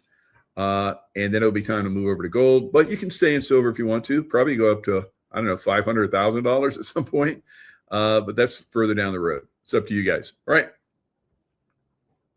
And many ships are heading to our country right now as we speak to load up with the best. Really, I guess you could say, somebody said the best and sweetest. I don't know exactly what sweet is, but when it relates to oil, it's a good thing. But they're coming to our country right now. There are many boats coming to our country. Now, it could very well be this is going to be settled before then. We've been called this morning by the right people, the appropriate people, and they want to work a deal. All right. So this would be why some of these countries are going to start to flip to the U.S. side. It's because they see there's going to be protection by the U.S. against the City of London controllers, the Pilgrim Society, and so forth. We're going to see things start to flip towards the United States, and of course, other countries are going to take up this banner as well and flip the deep state out, right? And at that point, the deep state is going to get super desperate and maybe do their, because I had Juan on, I asked him, is it time for Project Bluebeam? Because they're, disclosing all this stuff. And he said, not yet, right? So it's somewhere down the road. They would like to work a deal. A deal would be good, right? They want to work a deal. They're getting desperate to work a deal because they have to work a deal because guess what? We've just figured out. All right. So this is Trish Reagan. I've been saying that she's on the right side of this. When she was at Fox, she was always great reporter. They pushed her into the late night so people couldn't see her. And then eventually they kicked her out, right? Just like Megyn Kelly. Megyn Kelly is just corrupt. She's showing herself. She showed herself at Fox. Remember when she did that interview with Trump and she attacked him and he's like, Megyn Kelly. So, the intel that Trump has is pretty substantial. So whatever that was. All right. So, and then she went to CNN and they kicked her out and then she started her own show. And a lot of us supported her because, okay, so we're like, okay, she sees the way now. And now we see that she was just another infiltrator, the Pilgrim Society, right? We have to get rid of these people, guys. We have to stop following them, right? We have to shun them, stop following them. Completely shut off their entire economy. The Iranian economy is entirely dependent on its oil exports. And sure, it's actually gone kind of well for the last 6 weeks because the price of oil has gone up. And basically, all of that oil has been going to China. And now China can't get its oil, so it's not too happy either. So it's putting pressure on Iran. I mean, not quite like we are, but it's putting pressure as well. And so if all of the oil is stopped leaving Iran and its ports, then it's got nothing.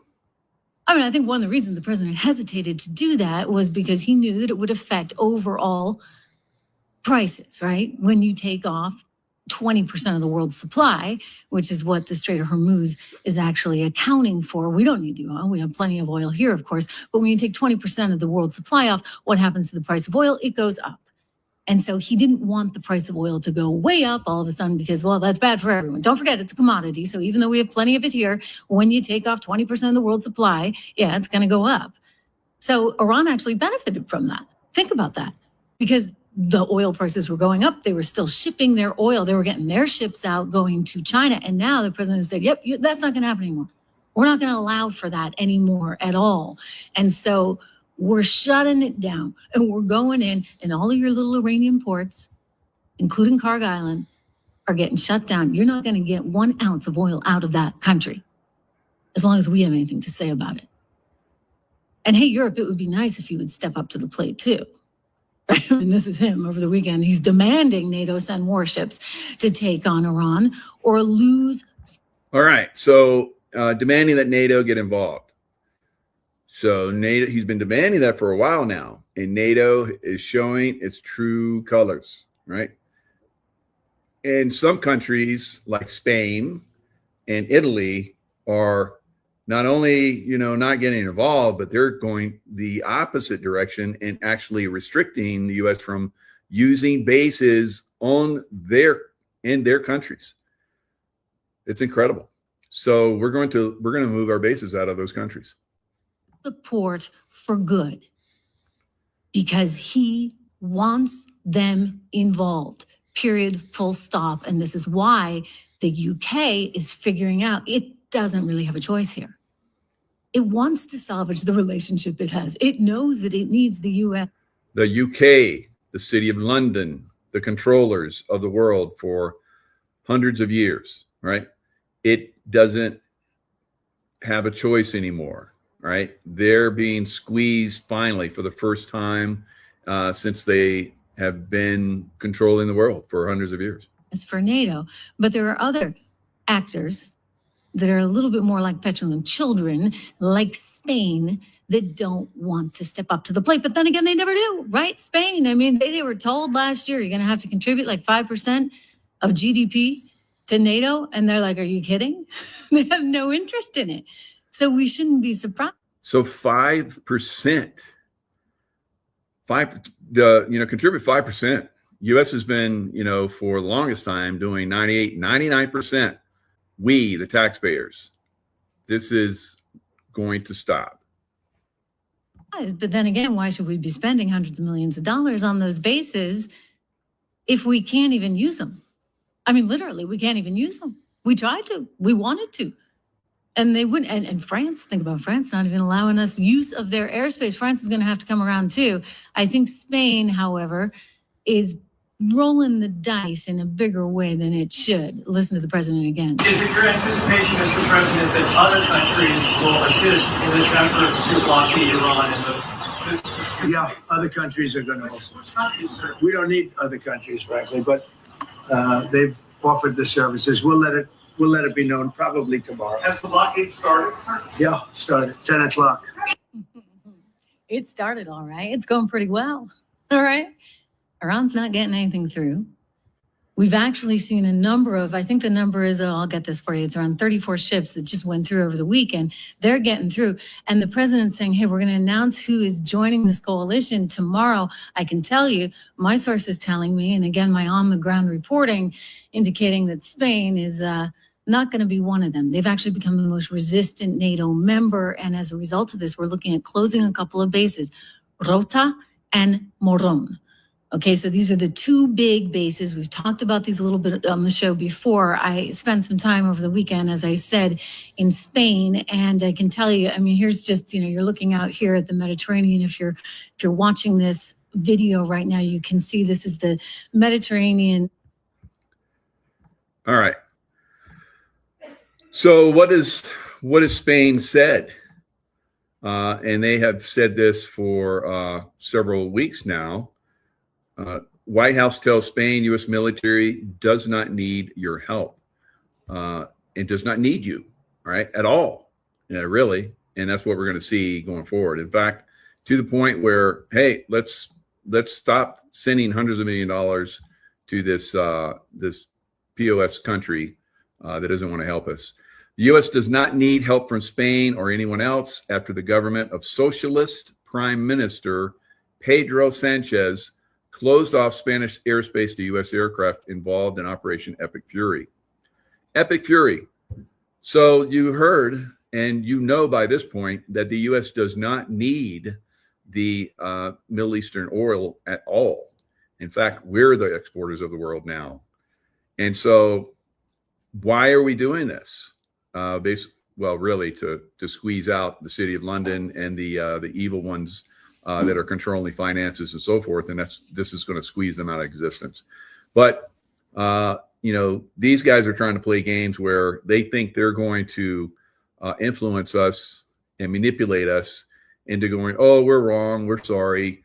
We're not going to use your base because, we shouldn't be doing this. And we're just going to stop the bombing and open the Strait of Hormuz up so that they can build their nuclear bomb, and threaten everybody. All you European idiots, right, will be under their control.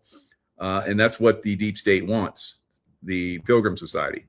United States military is meeting or surpassing all of its goals under Operation Epic Fury and does not need help from Spain or anyone else. On Monday, Spanish government officials confirmed it closed off its airspace to U.S. aircraft. These clowns need the Middle East oil. They need it. And I think it's very apropos that President Trump is cutting it off from them, right? Because there's no way they have enough reserves. And they're probably going to have to limp their ships, their cargo ships, their tankers over to across the Atlantic into the Gulf of America, and get some of that sweet West Texas WTI, West Texas Intermediate oil, right? On Monday, Spanish government officials confirmed it closed off airspace involving the ongoing military operations against Iran's Islamic regime, barring U.S. planes from utilizing the Spanish bases in Rota, Cadiz, and Morón de la Frontera, all right, Seville, while at the same time prohibiting U.S. aircraft stationed in third countries from passing through Spanish airspace. All right. So if I were to go any, mini, money, mo, I would say, Spain, you're going to lose your bases, all right? Because obviously there's no reason for us to be there, guys. And imagine all that money we'll save by closing those bases down. Yeah, we pumped billions of dollars into those bases. I've flown into the bases in Spain. They're awesome. People are awesome. Food's awesome. The beaches are awesome. But there's other beaches, right? And there's other awesome places. So obviously Spain is no mas, right? No mas. So let's get out of there. Let's get out of there. Let's get out of there now. And the sooner the better. All right. So who else? Italy has barred the U.S. of its air bases by U.S. military aircraft involved in operations against Iran, requiring prior authorization for such actions. Again, these are air bases that we have built over time. Sigonella in Sicily. They won't let us use that base. Major base that's Italy is like a hop, skip, and a jump. Really just a hop over to the Middle East to carry out missions. That would save a lot of fuel, wouldn't it? And it would save a lot of time that the pilots have to be, flying those aircraft so they get some more crew rest, because they got to get their crew rest. Boy, those spoiled pilots. I remember being in Panama during the Panama invasion. We're sleeping under lights on 24/7 in this big hangar on cots next to each other. Boy, it was tough to get some sleep. And they had like a blackout, quiet, had air conditioning. We were like in a hot, jungle, but the pilots had to get their crew rest. God love them. They're great. Love the pilots. So I'm not going to beat them up too much, but I could tell you stories of how they've kind of screwed us over on some stuff because they had to get their crew rest, right? Real world stuff where they thought it was just a training event. So they're up, we're going to shut down. We're going to do crew rest. It was like, and then they didn't even get spanked. They just got talked to. It's like, geez, if we'd done something like that, we'd have been hammered.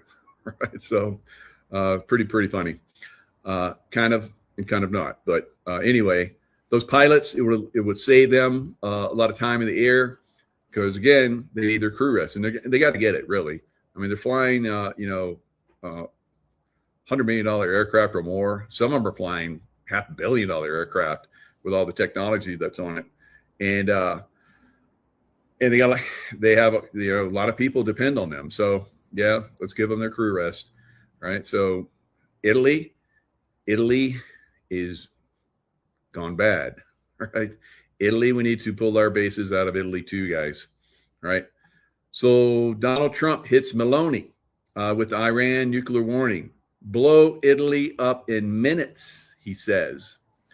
Donald Trump has issued a stark reply to Italian Prime Minister Giorgia Meloni, over Iran's nuclear capabilities after she criticized his comments about Pope Leo.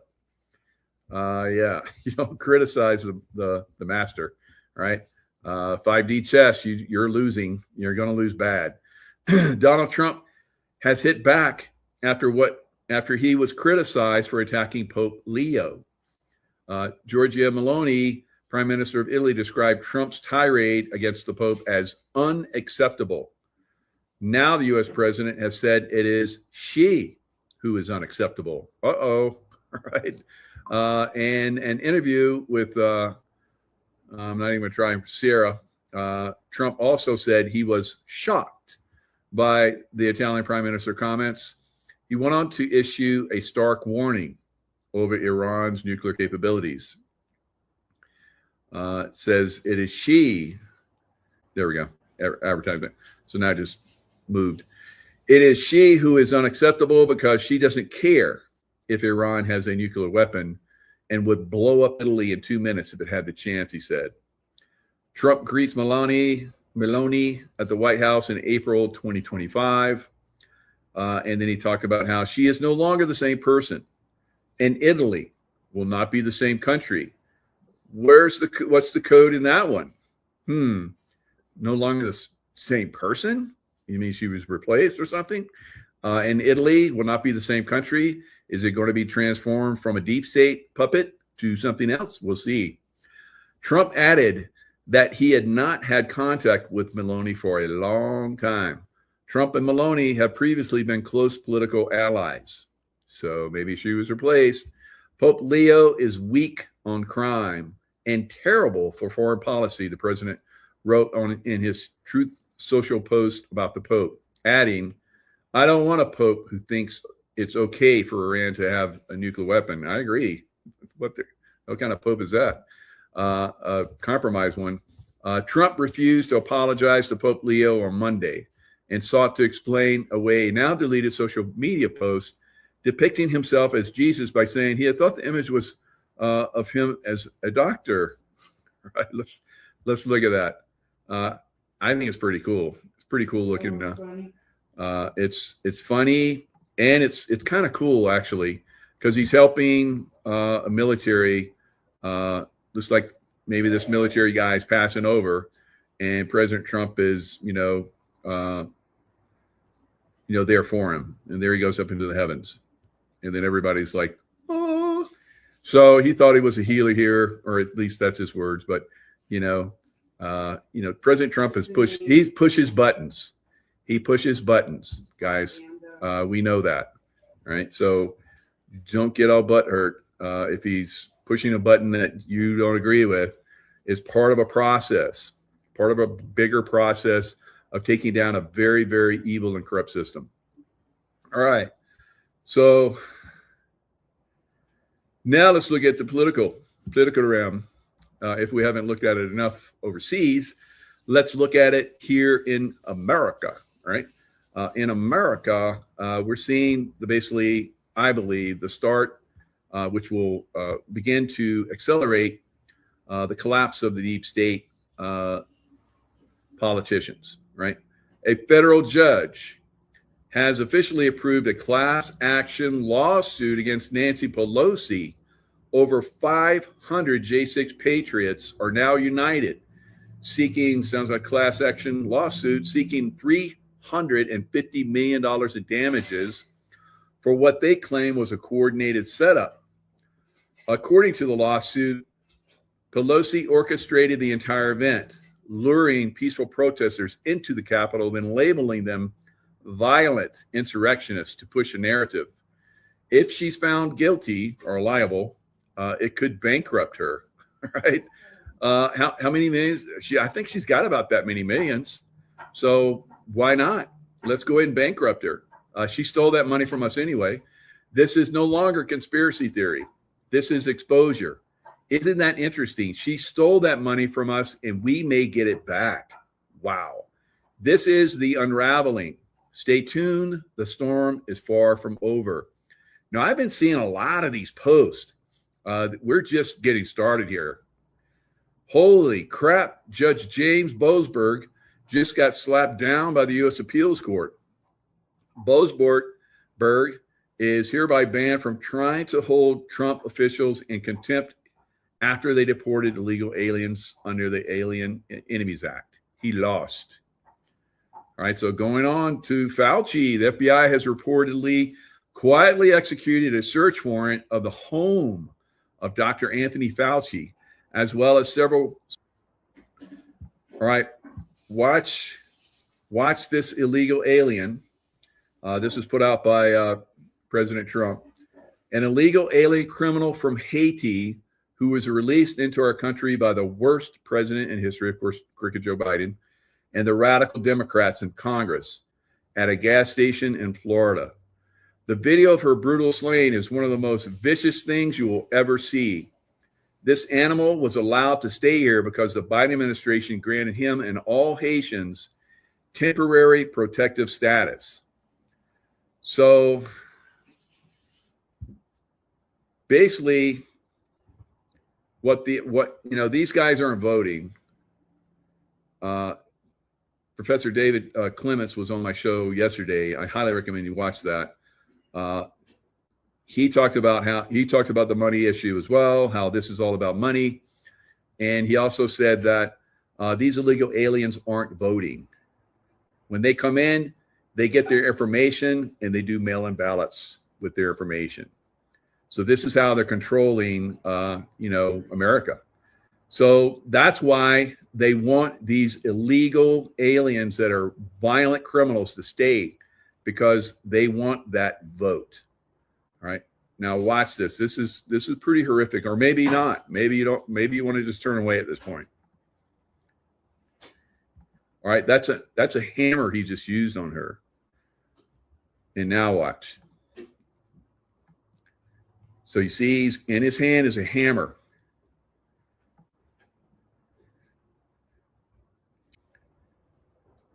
Right.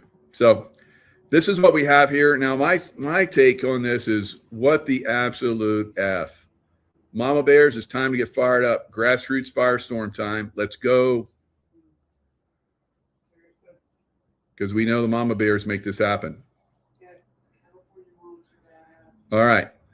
So very frustrating. We've been talking about this for a long time. From the beginning, you can see basically when President Trump was in office, the number of people coming across the border was almost zero. And then when Biden came in, it blew up. It went to the moon, right? Very, very tragic time for America. And there's still a lot of work to get those people out of our country, right? And we have to check the voting rolls, guys. Have to be completely gone over. And that's because they've taken these illegal aliens and put them in the voter rolls, right? They don't even need and won't, for the most part, even show up for voting. They'll use the illegal ballots, right? And or mail-in ballots, or once the voting's done, they'll use the Dominion electronic voting machines, and they'll insert them that way, right?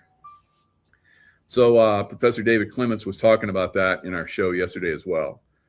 It happened in Texas, and I think in North Carolina, and I think one other state, where they've already found that they came in and manipulated the voting, right? So it's happening, still happening, even in the the pre-election stuff, right? So where we figure out who is eligible to advance. They have the evidence again, just like they have the evidence for the 2020 election still, and even 2024 election still in a lot of states.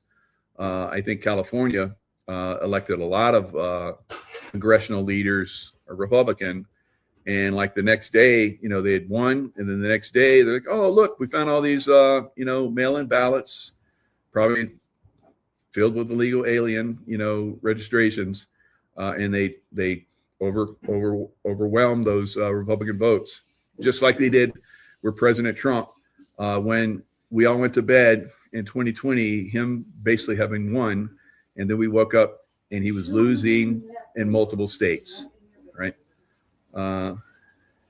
What's that, Trace? They said the children were nestled all snug in their beds. The children were nestled all snug in their beds, and it wasn't Santa Claus that came down. It was like the Grinch, right? Stole it all. And stole it all, right? Very, very tragic. Now, let's go into Swalwell. Been talking about him for a long time. He was on the intelligence committee, and they found him having had an affair with a Chinese spy, Fang Fang, and nothing ever happened. These Democrats are so evil and corrupt. It's unbelievable.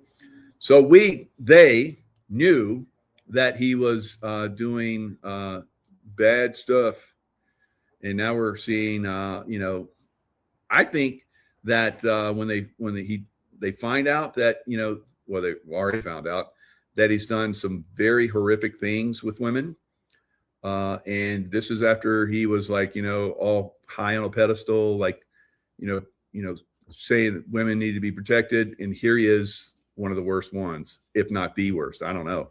We'll see going forward. So I think because what they're passing is, and let me pull this up so you guys can see. So all of this stuff will make more sense why you're going to probably see a lot of people resigning going forward. All right. So it just kind of came to me as like, why would he resign? It doesn't make sense. Why wouldn't he, like they normally do, just fight all the way to the end till it's obvious that he committed the crimes?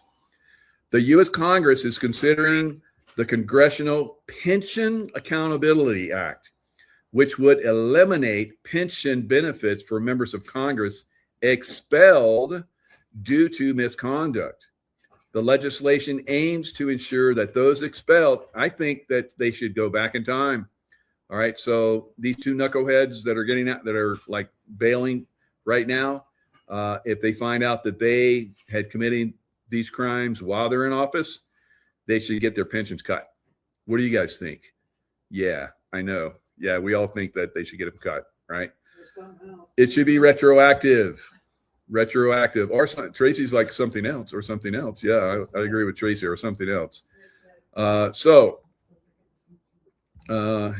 don't know. What would be something else? They can't reproduce. Snip, snip, Tracy says. Right. So there you go. All right. Mama Bears, let's go. All right. So, oh my God, this will have you choking up. This is not good. So let's listen to this one. She's speaking now in California, Beverly Hills. Let's watch. In 2018, while I was living and working as a model in Beverly Hills, and I also owned a fashion software company, I had contact with Eric Swalwell on 3 separate occasions after meeting him socially. He offered me connections to further my software company, and I also had an interest in local politics. He invited me to 2 public events.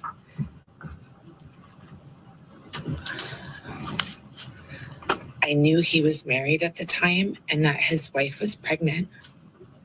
He was my friend. On the 3rd occasion, I believe he drugged my drink. I only had 1 glass of wine.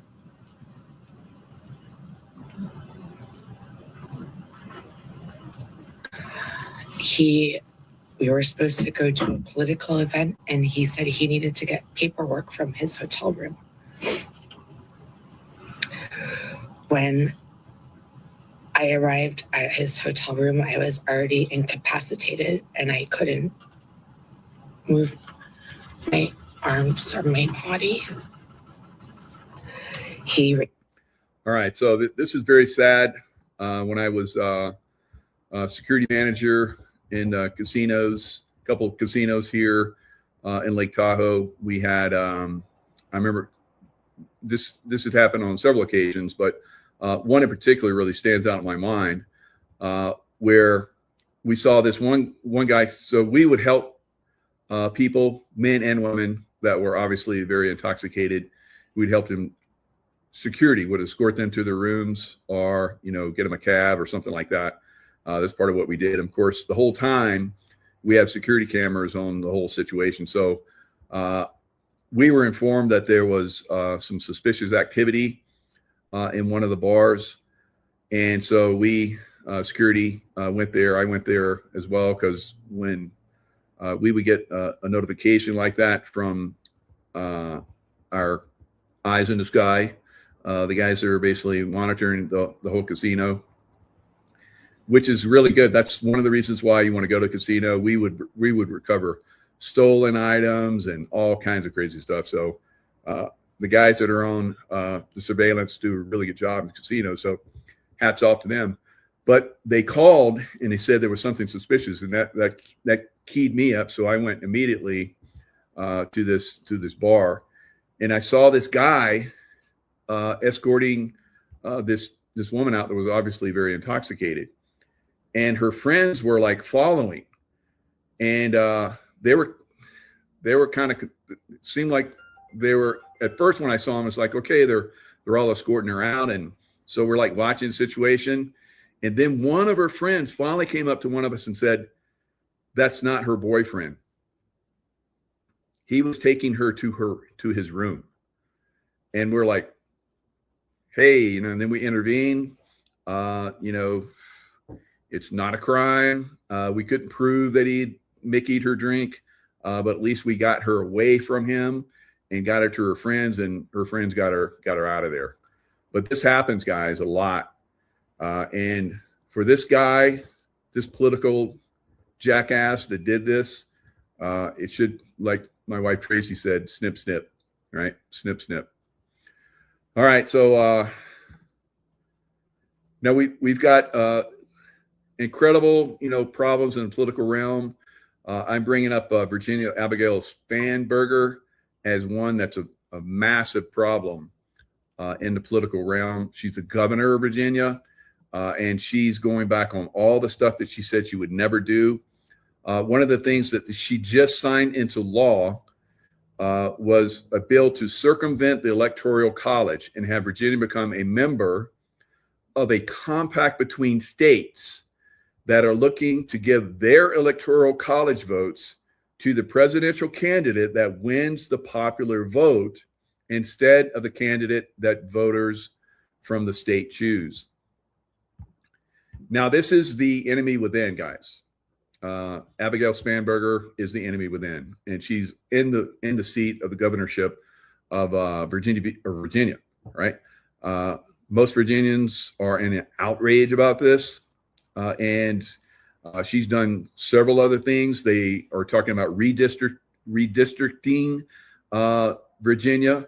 That would be very much like California. There would be no more Republicans or GOP. All right, they're just going to push them all out.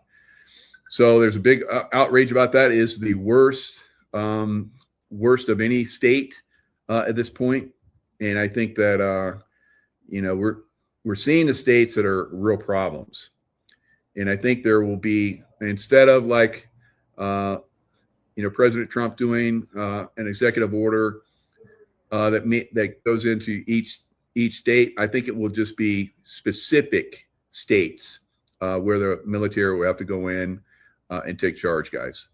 All right. So Virginia was probably going to be one of those at this point.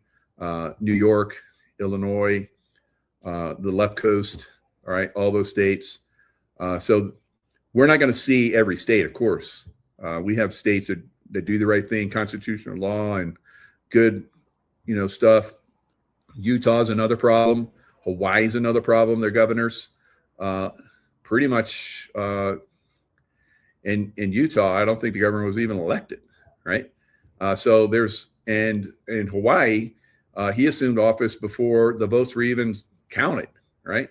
So there's real problems in our states.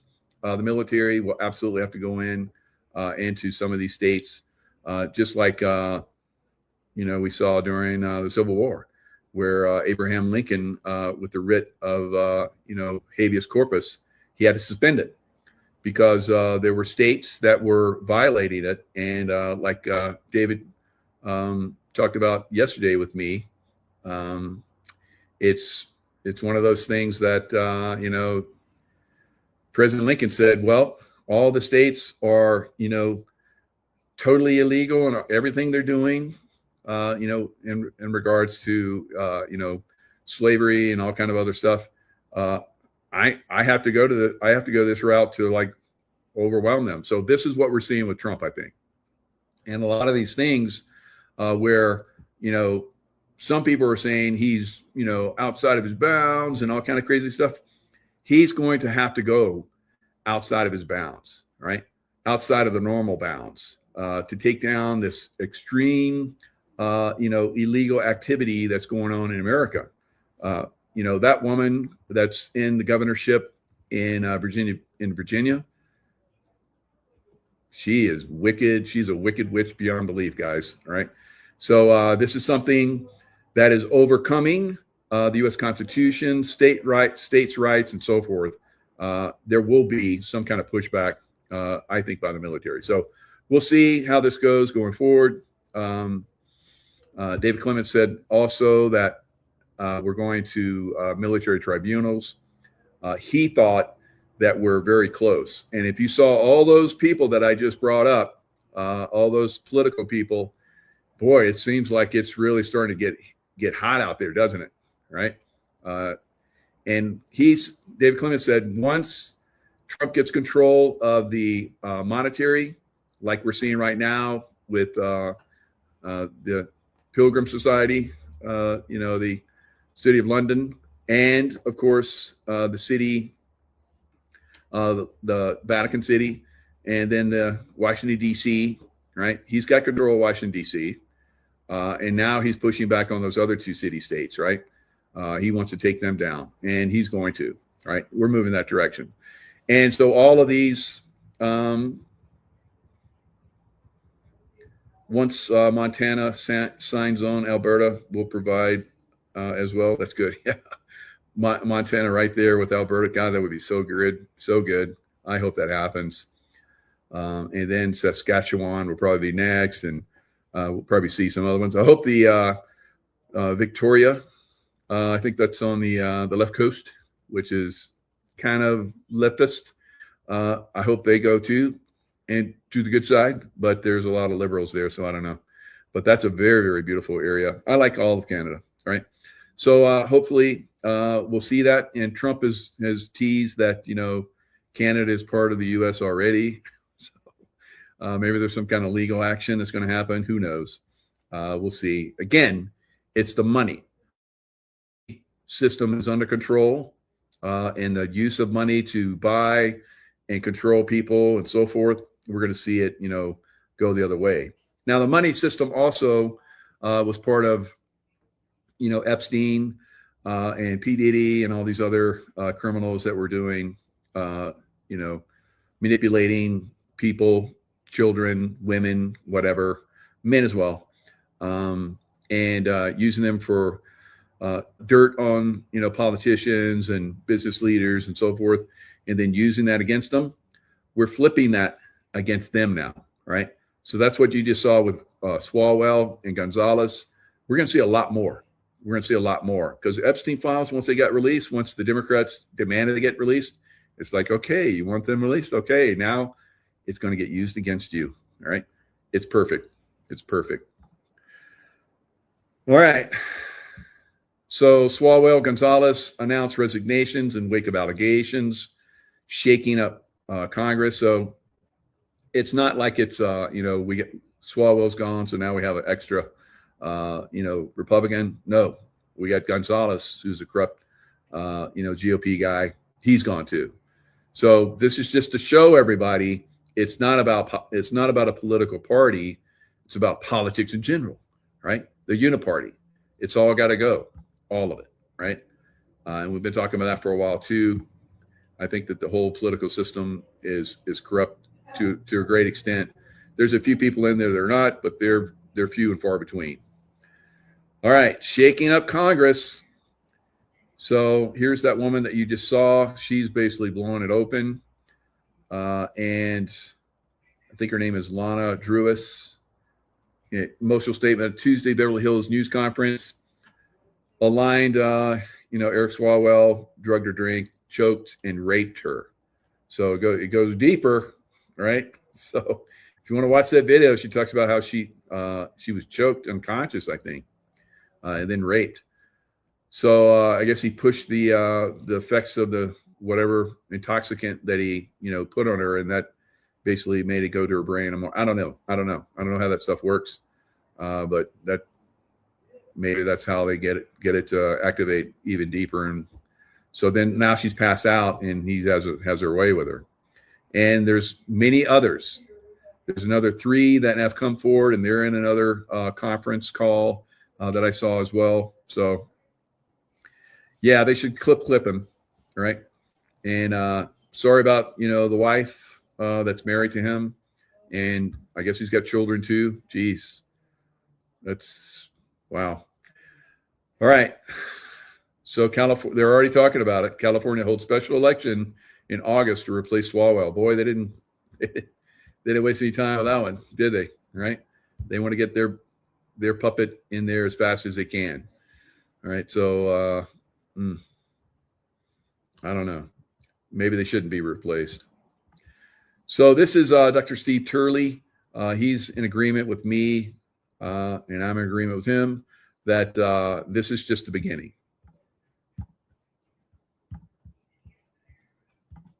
He was on the House Intelligence Committee. He was one of the loudest, most sanctimonious voices in the Democrat Party, calling for accountability from everyone else. And this week, it all came crashing down. This is so typical of the Democrat Party, calling racism, calling Nazism on the political right, when they are the ones that are the most egregious.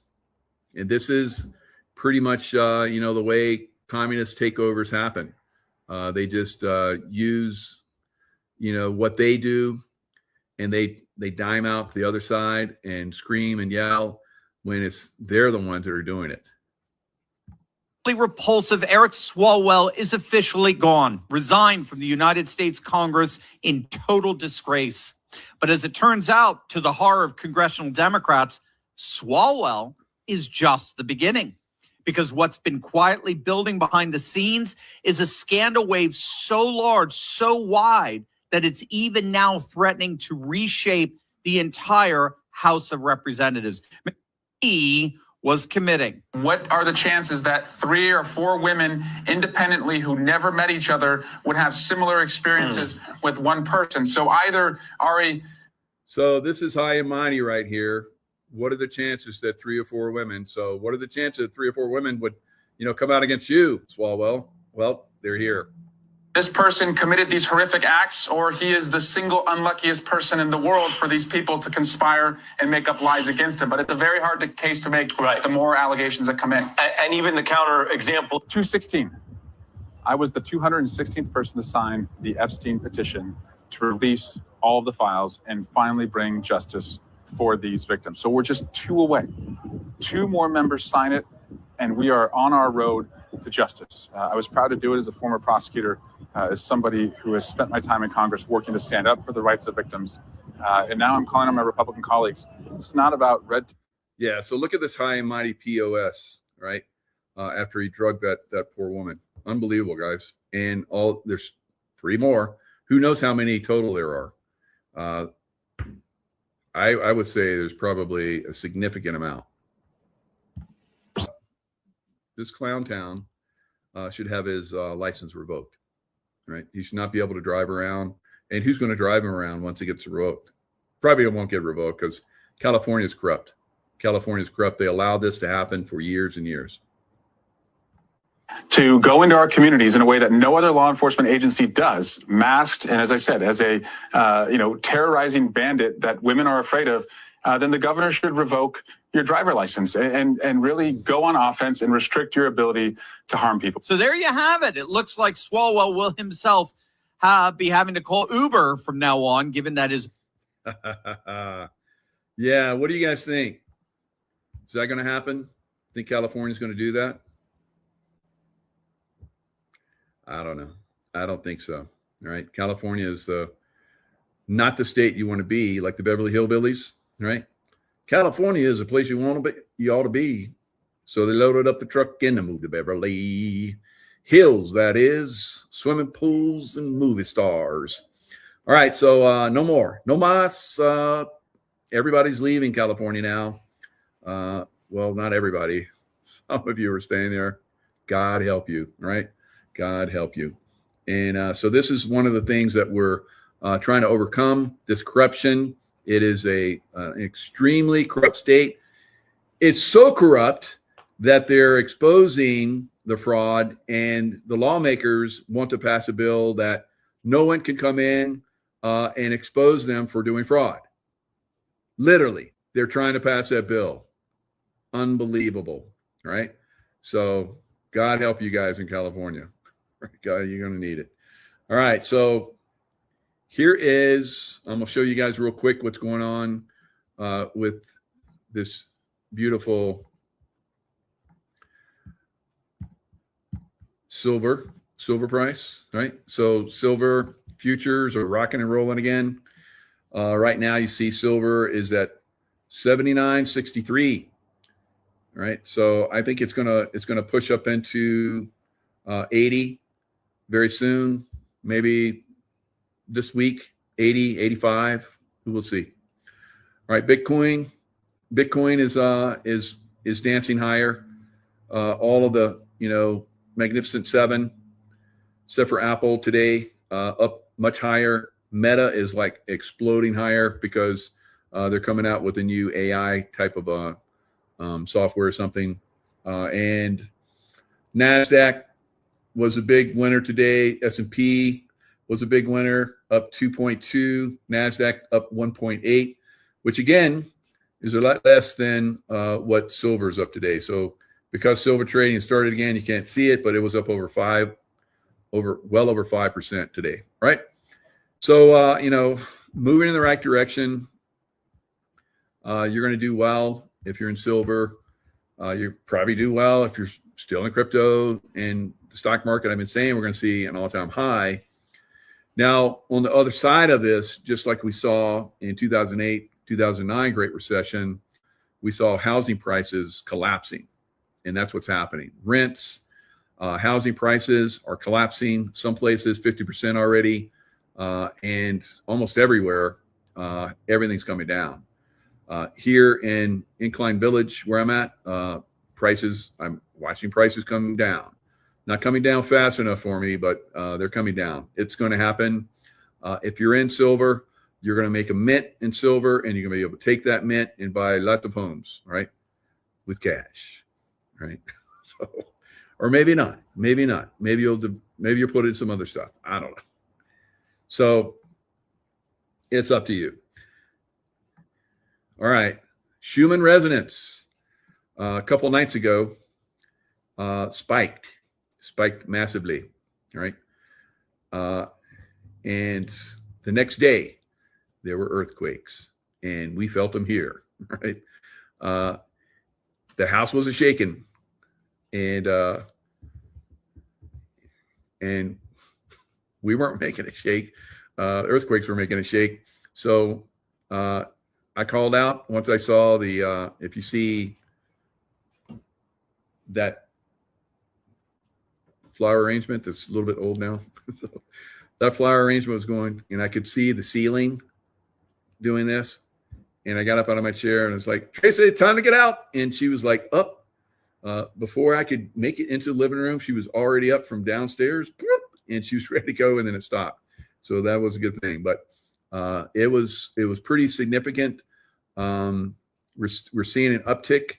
We're seeing earthquake swarms like we saw yesterday in an area of Nevada, and I'm going to show you some of that. We're going to have some of the stuff on that is basically going to, we have to be aware of this stuff. Have to be heads up.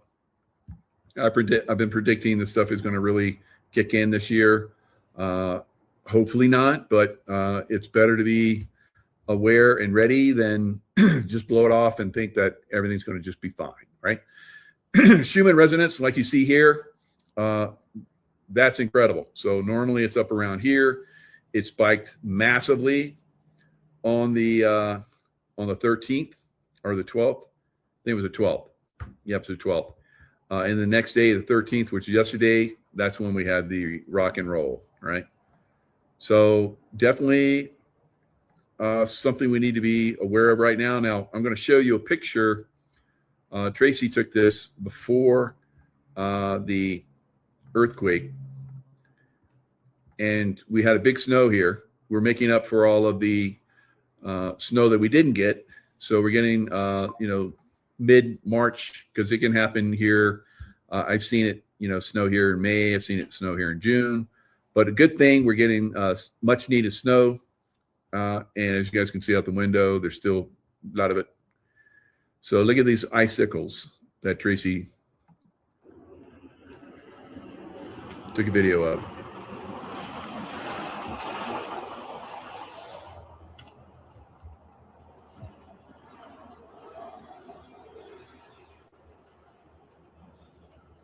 So this is on the second floor. Now, all of those ice, I have a picture of it, but I don't have it loaded. But all of those icicles, when it started shaking, they came rocking down, right? And splashed on the, I took a picture of it, but like I said, it's in my phone. I'm not going to put it up right here. Took too much time, right? We got to keep the show going. Ain't got time for this stuff. So anyway, all that stuff came rocking down, right? All those icicles were on the, the deck. So crazy times. You need to be heads up. Like I said, been saying this for all this year, and whether it happens or not remains to be seen. I saw some other videos that were out where these earthquakes happen, which is not too far away from us. This is like east of Reno, and we're west of Reno, and so I don't know, 70, maybe 70, 100 miles at the most away from us. And when we felt that, and it was like it calmed down, I got right on the USGS. It was listed initially at 5.5, and very rare do they up the intensity. I've been in a lot of earthquakes, just like, I've rocked and rolled in many of them, especially when I lived in San Diego for many years. They, the earthquakes, when they came, I went and saw it. And so I wanted to make sure it wasn't going to start to punch up, right? And they started to slowly go down. There was almost 50 of them. It was quite a swarm. And it was like it was pointing at us. And I think the energy, that's why we got it. And Truckee, which is even further away from us, got it. We're at about 8,000 feet where you see going out of the lake out there. The lake level is around 7. And it was pretty intense. It was a pretty intense shake. One of those shakes that, like I said, I've been in a lot of earthquakes. This was one where it's like, it's time to get out. It's time to get out of the house. All right. And I don't know if I've told you guys, but I saw a vision of this home shaking pretty substantially. Was that it? I don't know, but I hope that was it. But these are going to be times where you need to have a plan. And my plan is to try and get out to the garage and open the garage door before it gets locked from all the shaking and the power going out. And we have lots of stuff up there for survival, water and survival food and all that kind of stuff. So I can just pile it in and just get out, right? Or get it away from, because this house is right alongside, it's on a mountainside, right? 3 levels. Yeah, I'm sure the posts go deep, but just like I saw yesterday, this thing was shaking pretty good at the top here. So, and that was a long way away. So let's look at what Stefan Burns has to say. He's really on this stuff, and I like to go to him and see what his thoughts are. He thinks we might be moving into a more shaky environment. Thankfully, it was not bigger. There is a big earthquake swarm that's now occurring as a result.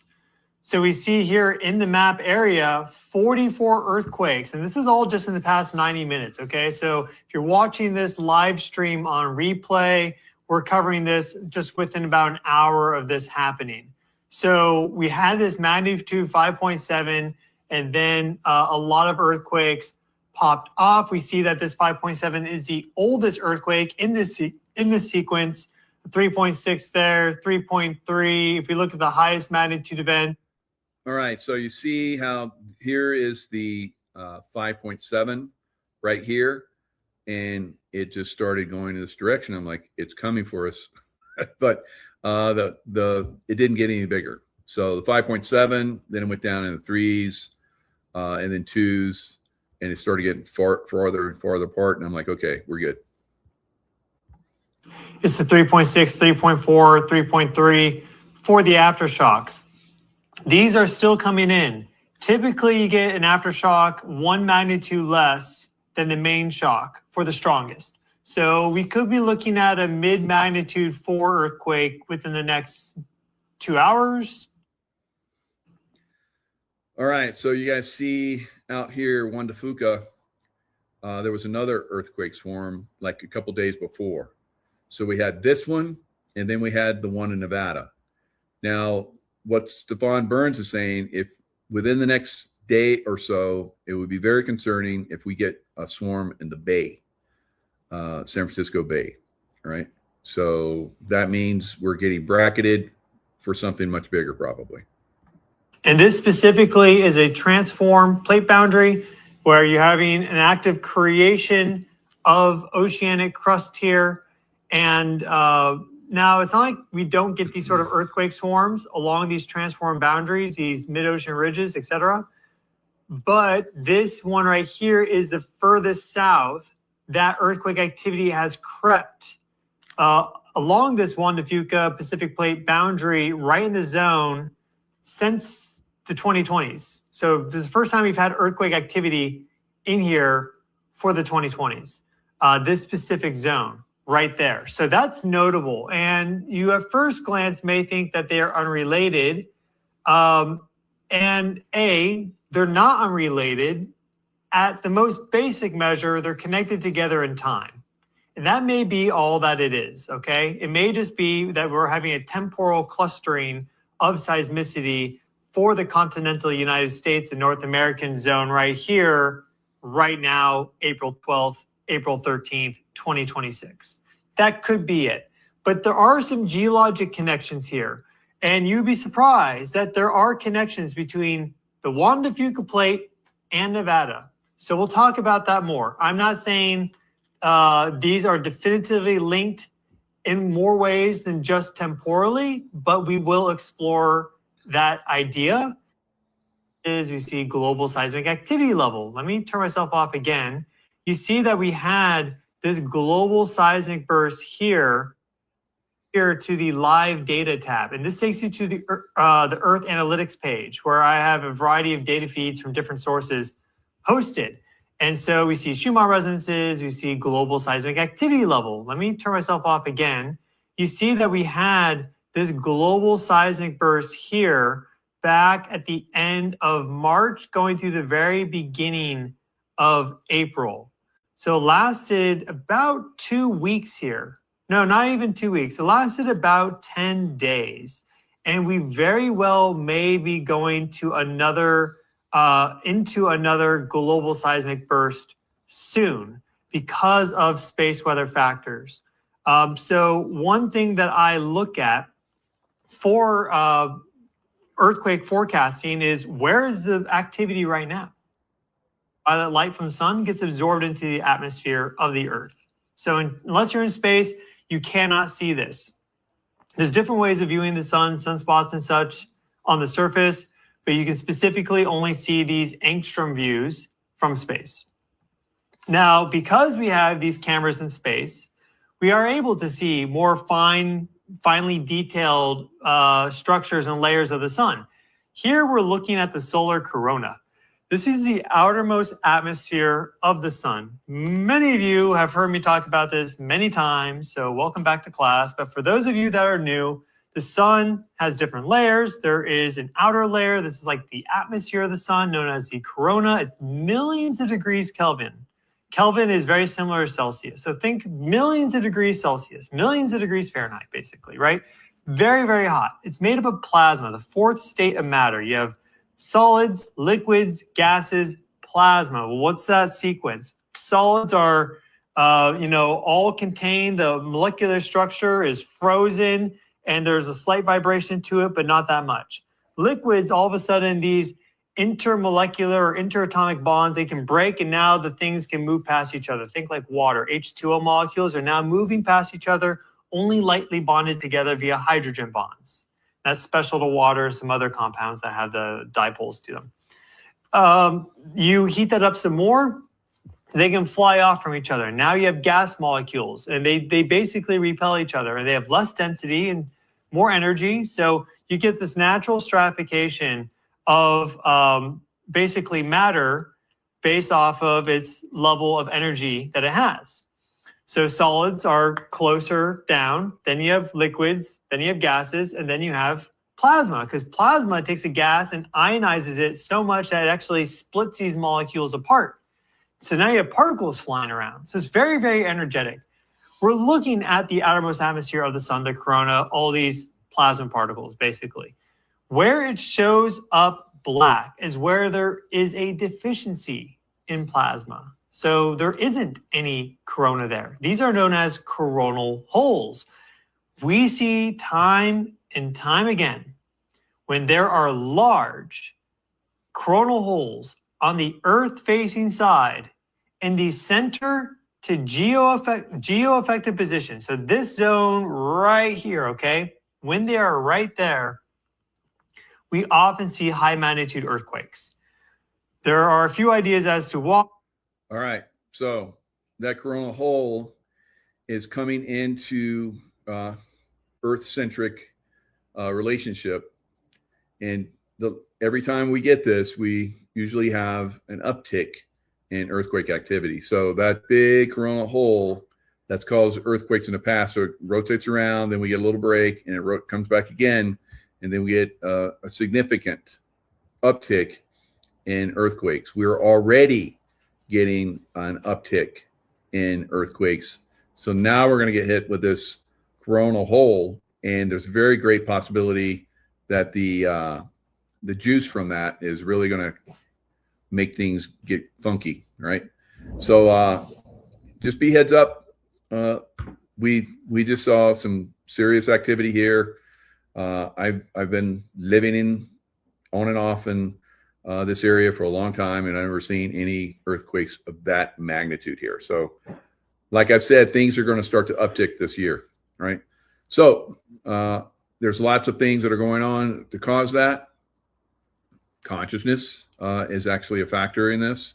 The alignment of the planets, the planetary alignments, are also having a factor with this probable coming uptick in earthquake activity. So, and it's not going to be, I think, focused just in the Pacific Northwest. I think it's going to hit a lot of places throughout the world. So be heads up wherever you're at. I think the earthquake activity, volcanic activity, and unfortunately tsunami activity really gets a big uptick this year and into next year. I think it's going to get even more intense. All right, guys. The deal, stay in love vibration.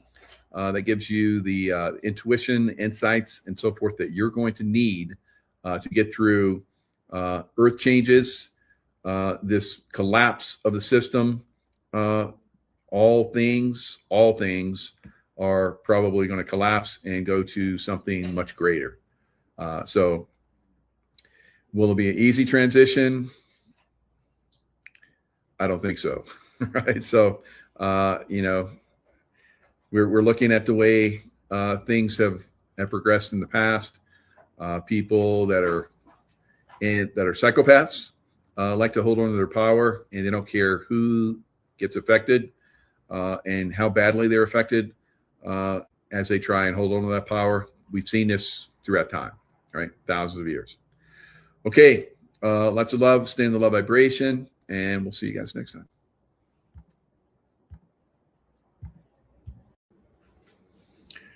Hello, everyone. It's Michael Jacob with Unleashing Intuition Secrets. So the Iran conflict will heat up, as I predicted, right? So we will see, I believe, at some point, boots on the ground, right? And it's just a matter of timing now. Lots of military transports have been, for the last several days, moving into the Middle East. Probably bombs and missiles and so forth are on those, and very possibly there's lots of military troops that are on those transport planes as well, going to get in position. So I don't think they're going to be like, I don't think it's going to happen Monday or next week. We still have a Marine Expeditionary Force that's moving into the area. It should be there sometime by the end of the week, or maybe early part of next week. I don't know. It's going to be a matter of time. Now, like I said yesterday in my show, who's the only other person in history that has defeated Iran? And so only one in history. That was Alexander the Great. Now, how did he defeat them? He had superior military prowess that was basically much better than the Persians at the time, although the Persians, had massive armies and so forth. They controlled vast swaths of land. They outnumbered the Greeks on a massive scale. Right now, I think Iran has an army of IDF, not IDF, but IRGC of 1.5 million. And those are just some accounts that I've heard. So I don't think the U.S. has 1 million. I don't know. Maybe we do. But so, it seems to be no odds are against us. But the other thing that, and probably another major factor, the reason why Alexander the Great was successful is because the people of Persia at the time did not like their ruling class. Right? Sound familiar? All right. So everything is lining up for this to be the second time in history that Persia is basically defeated their army. Right? So we'll see. We'll see. I think there's no other way around it. In fact, I think we're going into a global war against the deep state, right? And as I learned today, the Pilgrim Society. So the Pilgrim, of course, we had the Pilgrims come to America. They were good, and they did good things. We've talked about them, and they connected with the Indians and had a good old time, Thanksgiving and all that good stuff. But the English wanted to continue to rule America and have, for the most part, done so to a great extent.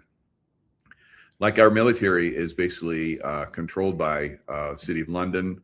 Banking system is controlled by the City of London. The media is controlled by City of London. And who is in the Pilgrim Society? Tucker Carlson, and his father was in the Pilgrim Society as well. I'm going to show you a lot of people that are in Pilgrim Society. The Pilgrim Society, basically, which is based in City of London, England, has been controlling a lot of the world for a long time. They control China, they control Iran, they control a lot, guys. All right, so ultimately, that has to be taken down. So that's why I say there will be a global war, right? Because that has to be taken down. City of London has to be taken down. And I don't know how it gets taken down. I don't know if Russia takes it down, right? That if we being the United States aligns with Russia, defeats the Chinese, because we're basically butting heads against the Chinese because the Chinese are trying to get oil through the Middle East, and it's not working out so good for them because President Trump today said we're basically shutting down the everything. No, if we're not going to have a deal with Iran, then nobody is going through the Strait of Hormuz, right? So who is he targeting? He's targeting probably the only ships that have been able to get through, and that's Chinese flagged ships that have paid, so they say, $1 million. But we know that China has given the Iranians upwards of, I think last I heard was 300 or 450,000 missile systems and drones. It's like, how much does America have? Like 7,000. All right, so it's kind of lopsided there. All right, but again, just like with Alexander the Great, he had they were more advanced thanks to his father, Philip III. They were the most advanced military in the world at the time. And they had all of the Greeks, which is very rare, combine their armies. Of course, Alexander the Great defeated all of them, so they had to join him. And then he went over and defeated everybody. He defeated everybody. So until they poisoned him in Baghdad, right? Which is interesting because it gets to the point where did the Pilgrim stuff come from? It came from Babylon, right? Not far from Baghdad, Iraq. So Babylon, I went to Babylon when I was in that area around 2003, 2004-ish, when I was contract security to protect diplomats and so forth. So I got to travel to Babylon. And of course, not of course, but if you did not know it, Saddam Hussein believed he was the reincarnation of Nebuchadnezzar II, who, after he defeated Cyrus the Great's army on the walls, didn't really defeat them, but they tried to breach the walls, 85 foot thick walls, and they weren't successful. So they were partying, and that's like this scroll started right on the wall. The writings on the wall. So he called on Daniel, the prophet, Israel, the Jewish prophet, to come in and decipher it because none of his guys could do it. So basically, paraphrasing, Daniel said, "You will be destroyed." And they all laughed about that and thought that was really funny. But while that was happening, Cyrus the Great had diverted the Euphrates River so that he could go under the wall, because the Euphrates River, they had like this gate that went deep down into the Euphrates River, so no one could go past those 85 thick walls and the big iron gates that were in the Euphrates.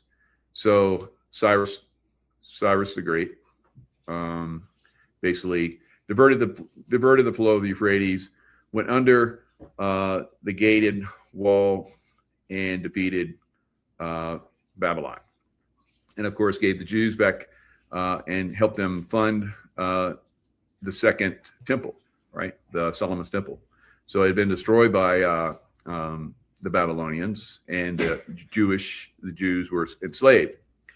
Now this moves into the next phase, where the Silk Road basically was run by, because Nebuchadnezzar had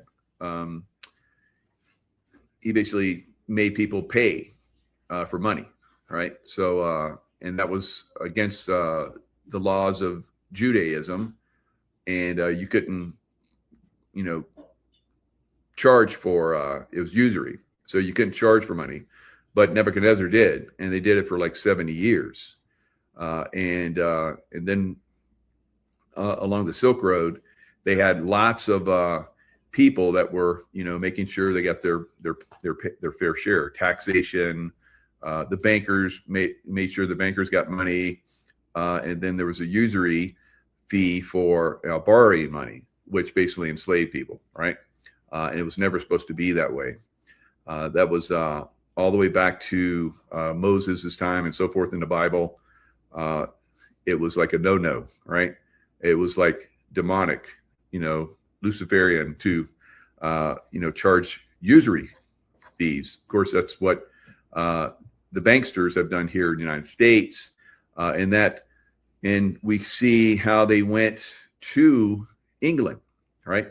From France to England, and that, City of London started doing the usury fee, and that's what we have now. Federal Reserve, part of the Pilgrim Society, and of course, all the banksters that are part of the Federal Reserve, probably Pilgrim Society guys. So we'll talk about some of this, and like the blue shirt, FO, you Pilgrim Society people, right? So that's where we are. So Pilgrim Society is basically deep state. That is the deep state. And we're going to talk a little bit more detail about that, but that's basically give you an idea where this conversation is going. And at the end, I'll talk about Peter Ticklin, new Attorney General. Peter Ticklin, like I talked about yesterday, went to high school with Trump and went into that military academy and was like his sergeant of arms, and Trump was like the company commander. And so they worked together for a long time. So I'll talk about how Peter Ticklin plans to basically take down the deep state as Attorney General. So, and he's got everything outlined. So we'll talk about that. It's absolutely phenomenal. I'm going to have him on a show on Wednesday. David Clements is coming on tomorrow. So we got a heck of a lineup coming up for you guys. So you want to stay tuned. All right, so let's look at what's going on. The ceasefire is about ready to be over. We'll see how that's going to work out. But Trump, U.S. will blockade ships entering or leaving Strait of Hormuz. On his social media platform early Sunday that the U.S. Navy will begin the process of blockading all ships trying to enter or leave the Strait of Hormuz. That threat coming after a U.S. delegation led by Vice President J.D. Vance, U.S. Special Envoy Steve Witkoff, and the president's son-in-law, Jared Kushner, failed to reach an agreement with the Iranians to end the war during trilateral meetings in Islamabad. The simple fact is that we need to see an affirmative commitment that they will not seek a nuclear weapon, and they will not seek the tools that would enable them to quickly achieve a nuclear weapon. Iran's lead negotiator blaming the failure of the talks on the U.S., saying the U.S. side failed to win Tehran's trust during the negotiations. The White House is demanding Iran turn over its stockpile of enriched uranium, end its ballistic missile program, and its support for terror groups, as well as threats to stop the free passage of ships in the critical Strait of Hormuz, where 1/5 of the global oil supply flows. The strait's closure has been impacting gas prices here at home. The gas index showing a 21% increase last month, the largest one-month jump since records began in 1967. In an interview with Fox News, the president was asked if he thinks gas prices will be lower by the midterms in November. I hope so. I mean, I think so. It could be or the same, or maybe a little bit higher, but it should be around the same. I think this won't be that much longer. Meanwhile, despite no deal between the two sides, the president saying negotiations got friendly towards the end. We got just about every point we needed, except for the fact that they refused to give up their nuclear ambition. And that's the only point, frankly, to me, that was the most important point by far. Pakistani officials saying Sunday they hope to continue facilitating dialogue between the two sides. Marcus Moore. All right. So they're going to continue to talk. All right. Is that going to be like the U.S. is just going to continue to build up arms and personnel for the coming strike? Maybe. So it will be very interesting, how this goes. Now, I can tell you right now, the markets do not like this. All right. So all the upside that you saw last week is going to go bye-bye. And you guys know what I say. If oil goes up, stocks go down. All right. So oil is up big pre-market. All right. Futures are showing a massive spike right now in oil. Will President Trump be able to talk it down? Will he have something to say that brings the price down? Or will it be, okay, I'm done talking. It's time to kick some ass. All right. So we'll see. As you see there, that's a heck of a spike up. And right now it's up almost $10. It's up well over $100 again, a barrel, 105 right now. Same thing with UK oil, up $9.06 also. So up over $100 a barrel. The precious metals don't like that, right? At some point, like I said, precious metals turn around and they blast higher, right? But right now, people are going to be selling. The only thing that's going to help them stay solvent, and that's precious metals, because that's real money. And you're seeing also the dollar index is spiking a little bit there. That puts pressure on precious metals as well. Crypto does not like this either. It's down significantly. So we'll see what's going to happen.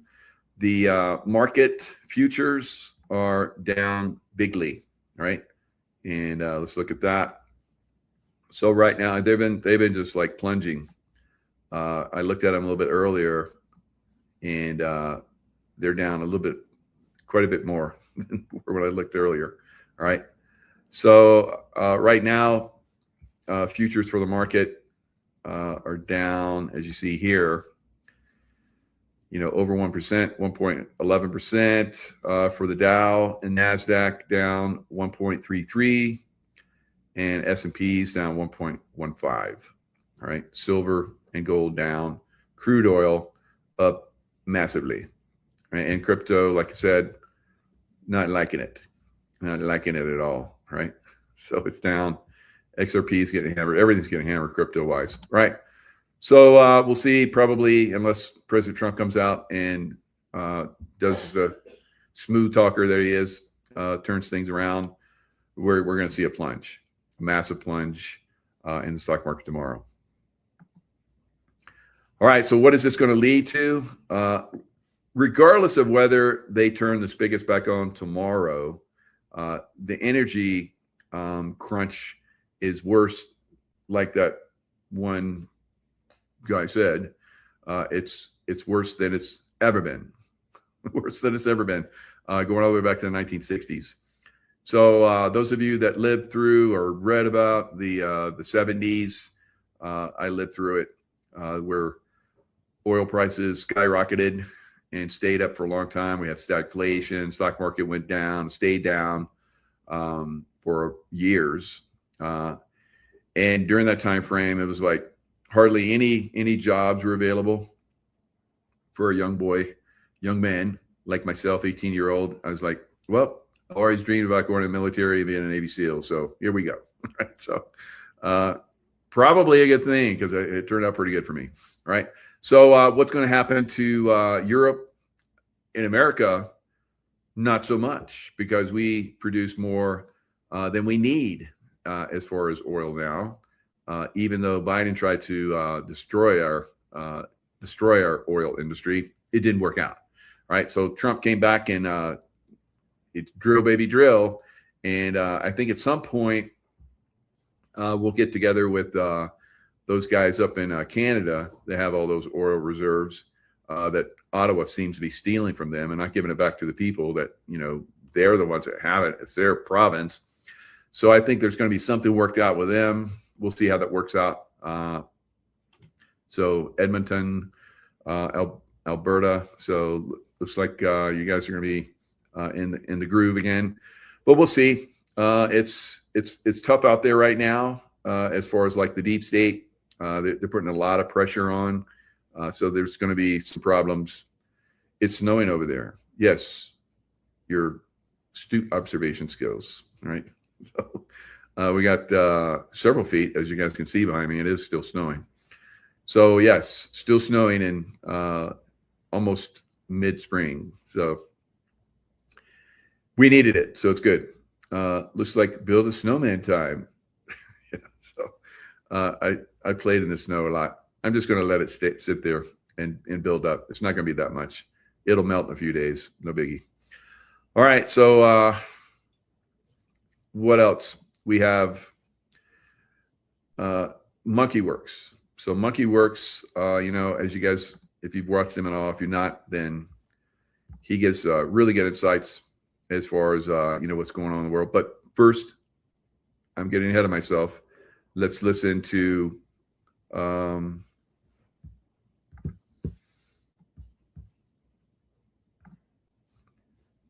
Survival Lily, right? Survival Lily. Our Survival Lily brings up some good stuff. She lets us know what's going on in Europe. She cuts through the BS, and this is what's going on. Again from Europe, and it doesn't look that great actually. Beyond what we can imagine, Europe's coming energy crunch.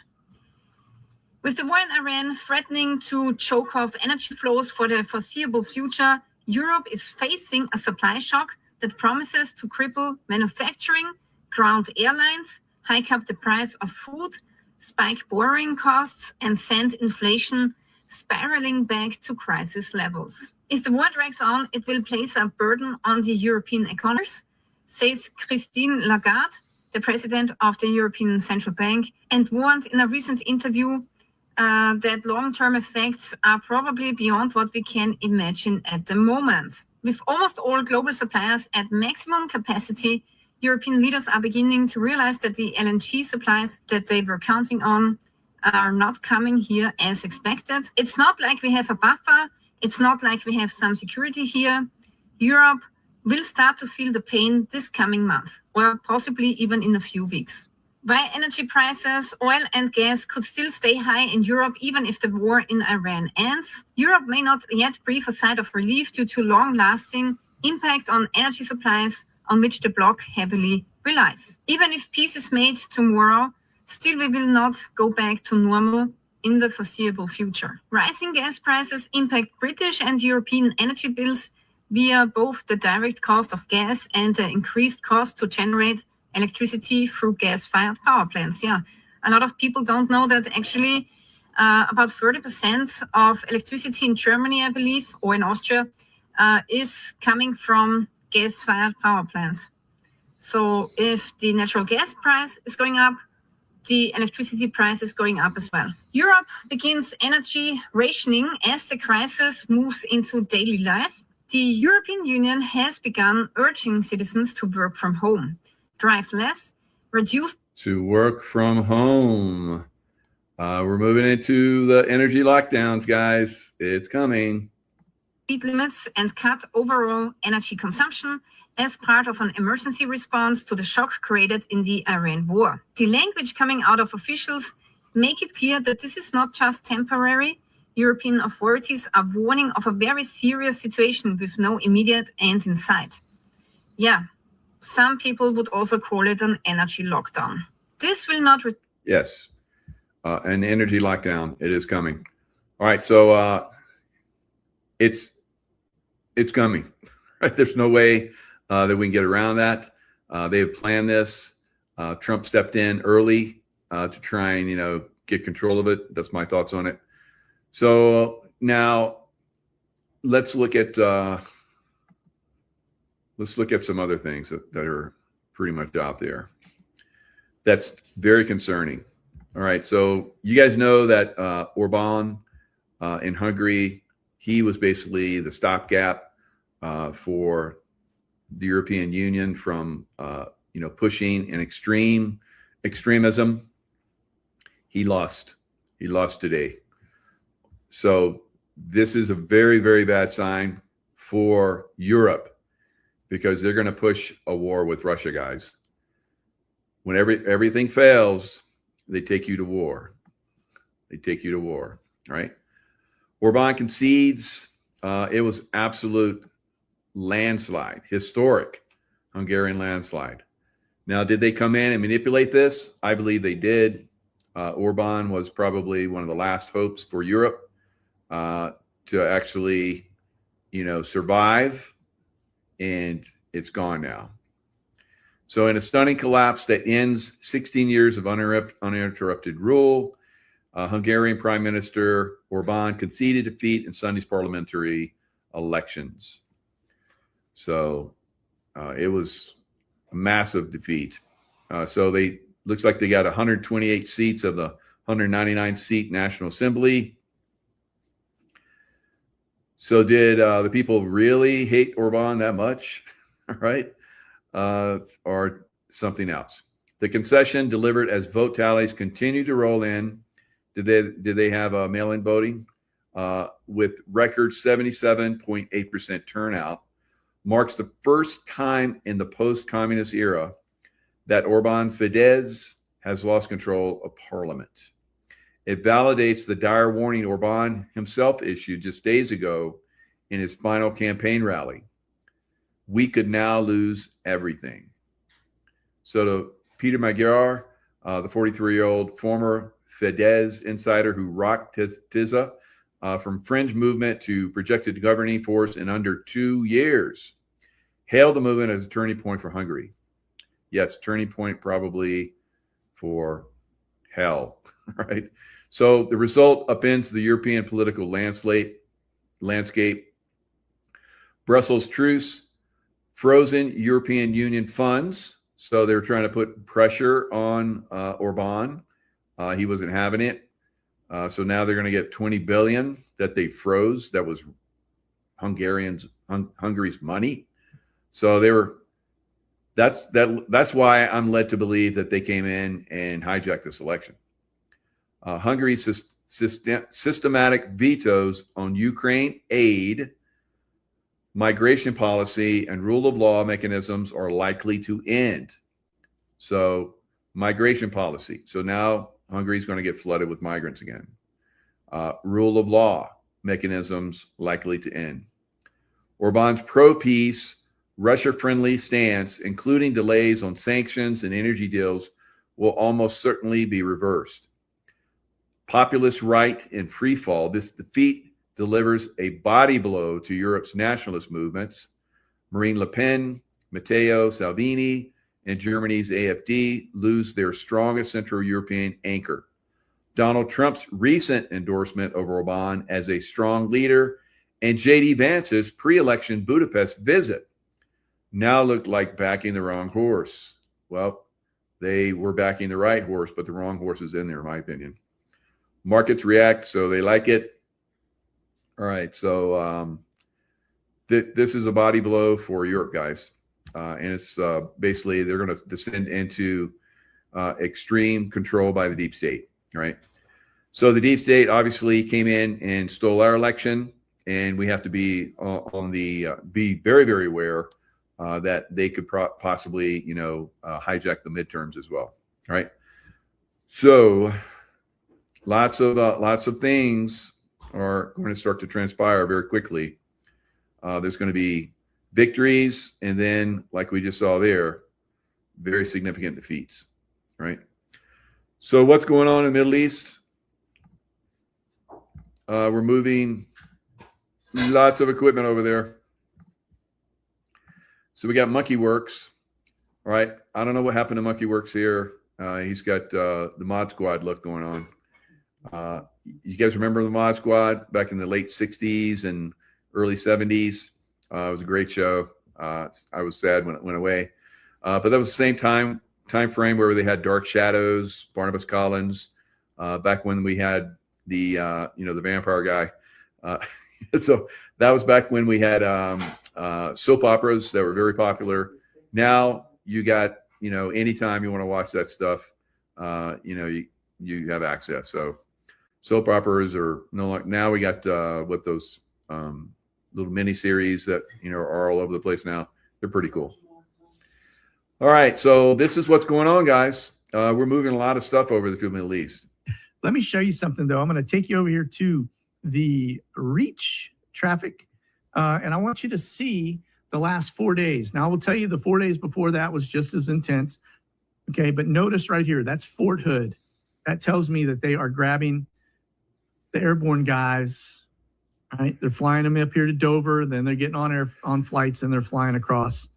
Notice the consolidation into the port area. That tells me too that they're bringing more equipment into the ports. And then you'll see just a huge spaghetti chain going right into Ramstein and then down into the Middle East. And of course, it doesn't show you, I'm not showing you where they're going in the Middle East. I'm just pointing out the fact that they're headed to the Middle East. Now, this one I thought was interesting. So, but I got to move this around. And I do apologize for that, folks. But this right here, these are your Camber flights, U.S. Transportation Command. The interesting thing, the last time we checked in, there was a bunch going into the Middle East. Now I see them all headed into Europe, but you'll notice that they're all kind of consolidating out of the United States. A lot of stuff coming out of Biggs, which is, that's going to be your RDs, missile defense guys. There's stuff coming out of Fort Hood, and then you see them a fair amount going across the drink.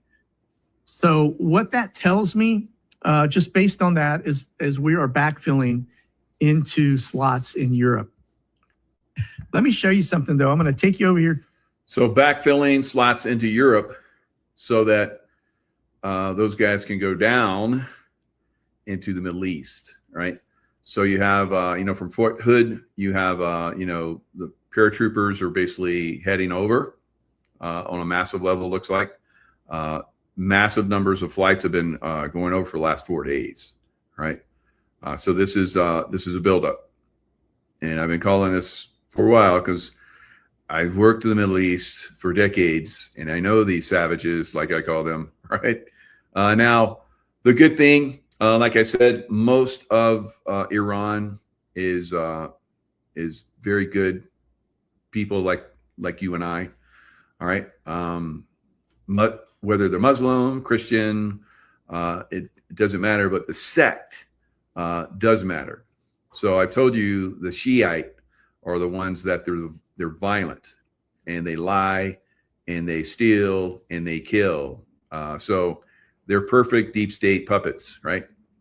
So these are the ones we have to look after and look out for. They're the ones that are, causing the problems. Once their funding is slashed, stopped, and the ones that are in charge there in Iran, which they will go bye-bye, all right?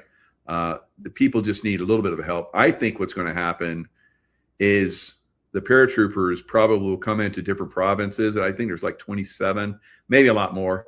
But the ones that are pro, taking down their leadership, kind of like with Alexander the Great, this was what happened with him. He came in and once he defeated the armies, it was victory, right?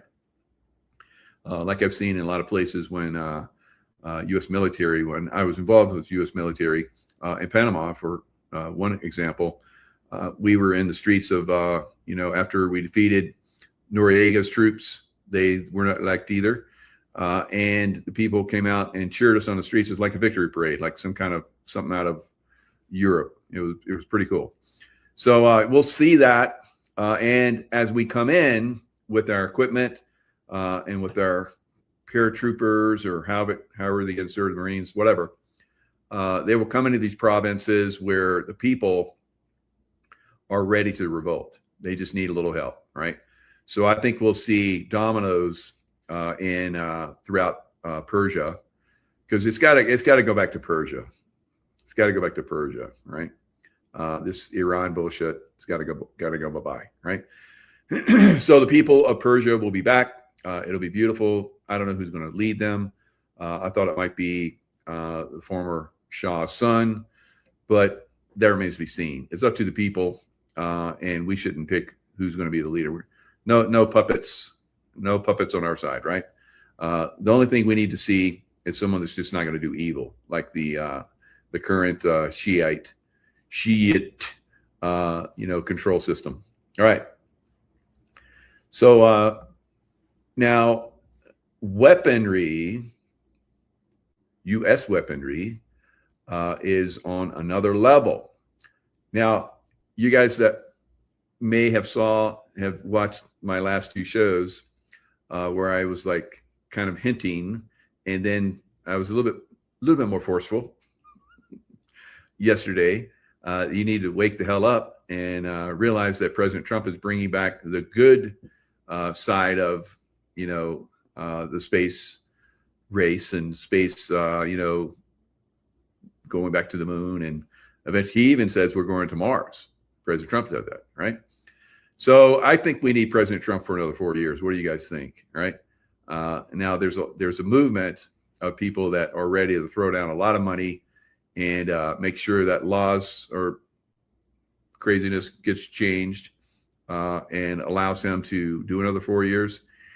He's probably going to need another 4 years to defeat the deep state finally. So that's what I'm starting to think is going to happen. All right, so we'll see. We'll see if he wants to do that. I mean, he's getting up in age. He's 79, and Peter Ticklin, who's I hope after you listen to what I'm going to talk about as far as his points of why he wants to be Attorney General, his old buddy from high school and the military academy. I think that he would have a major impact. But again, you need time to go in and change all this stuff.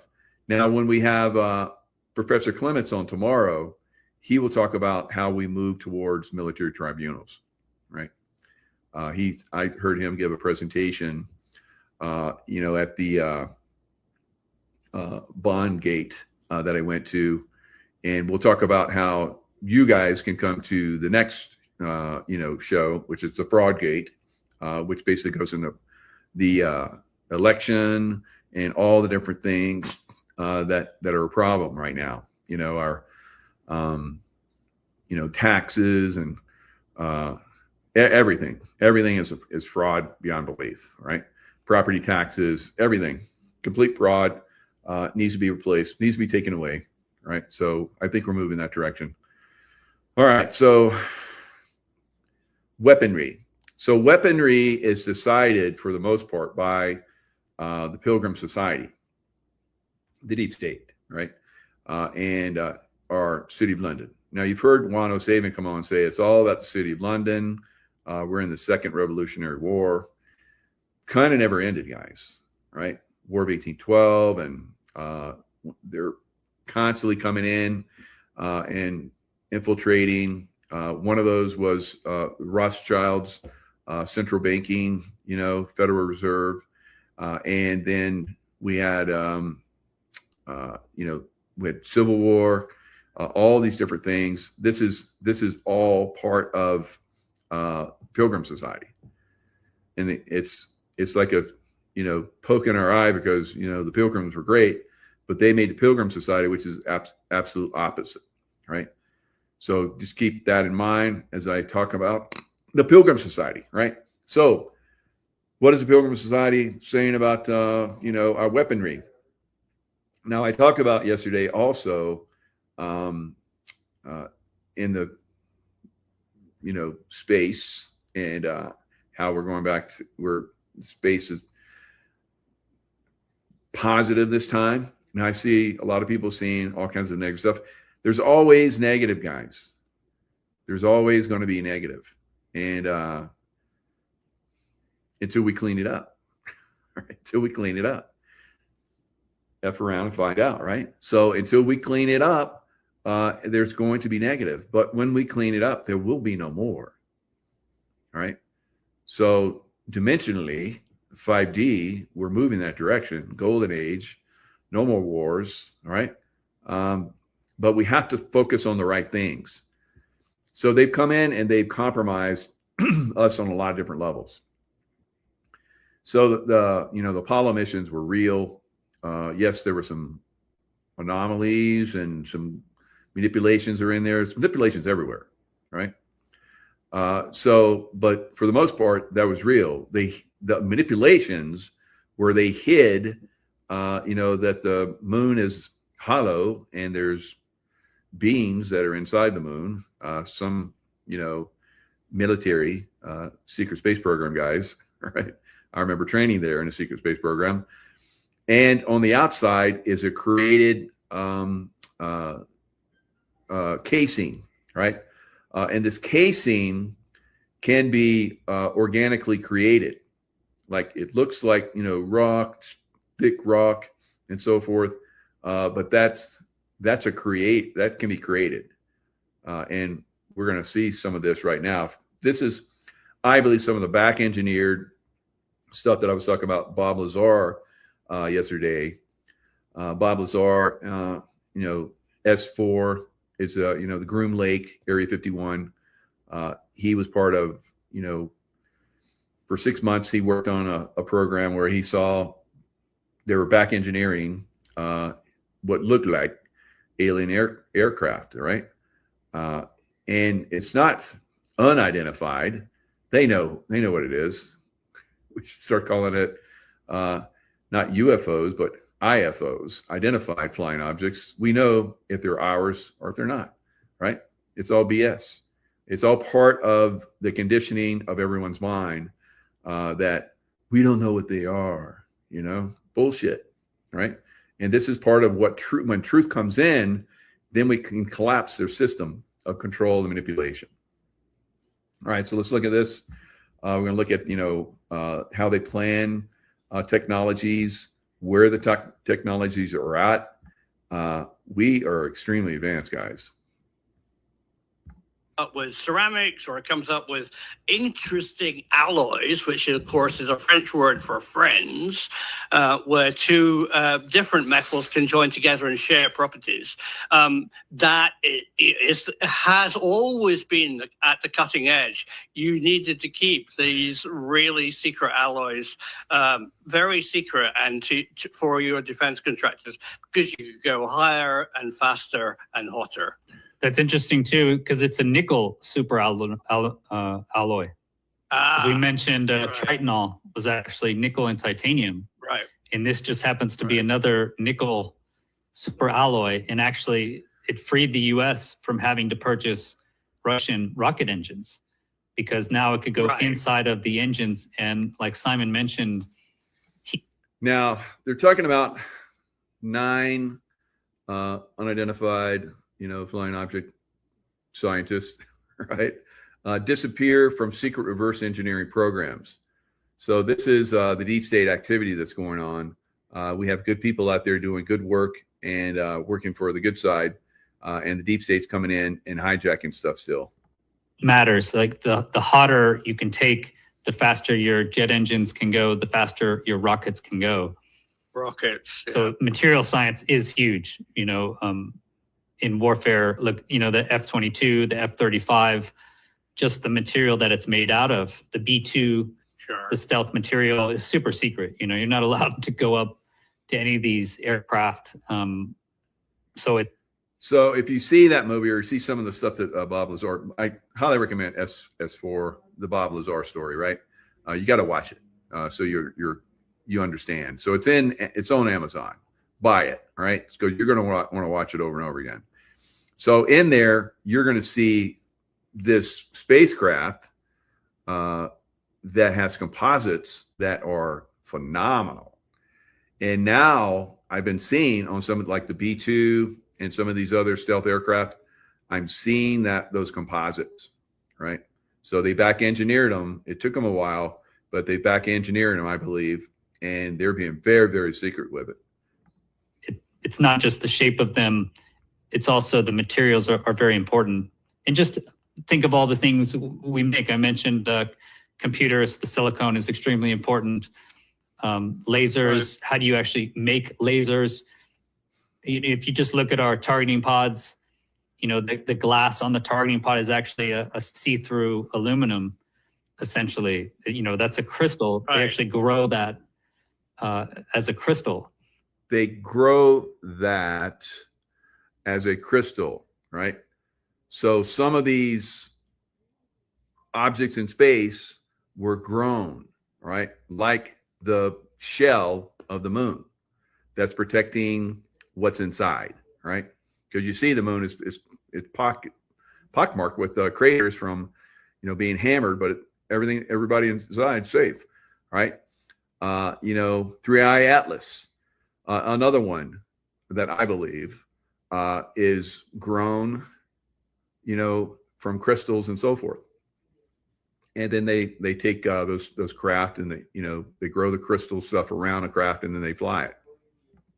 And, you know, the turbine blades on the F-22, the reason it's able to go so fast and so high is they actually grow the turbine blades as a crystal. Right.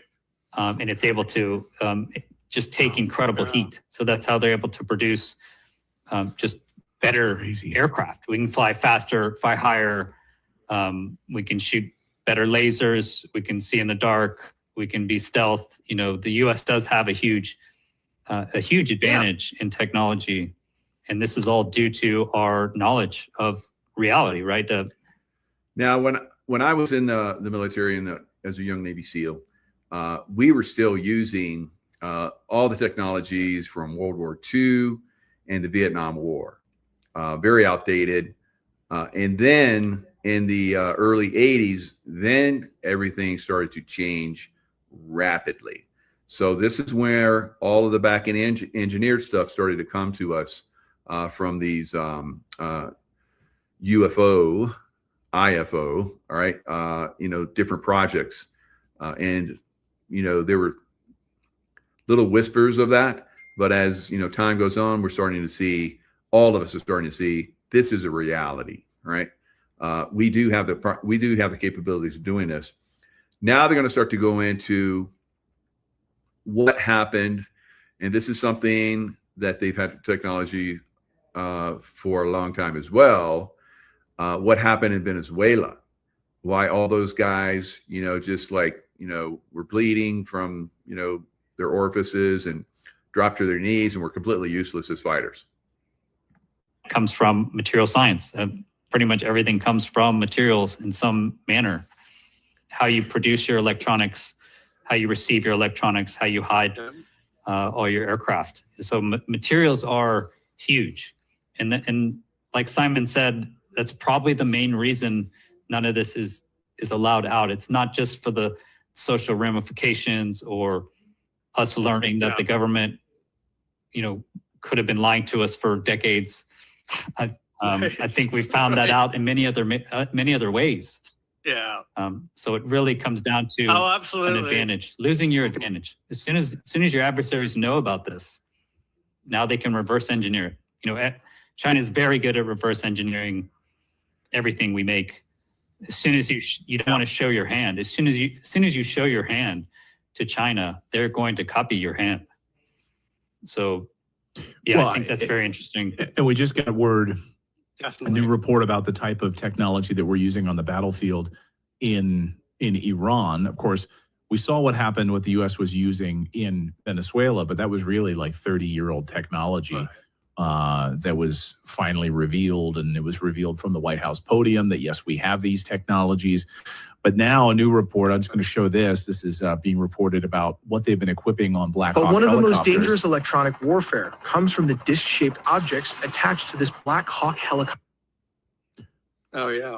And this is a soft kill microwave technology that's being fired at, and so basically it's fired at ground troops from a distance, and it basically melts their brain inside of their head.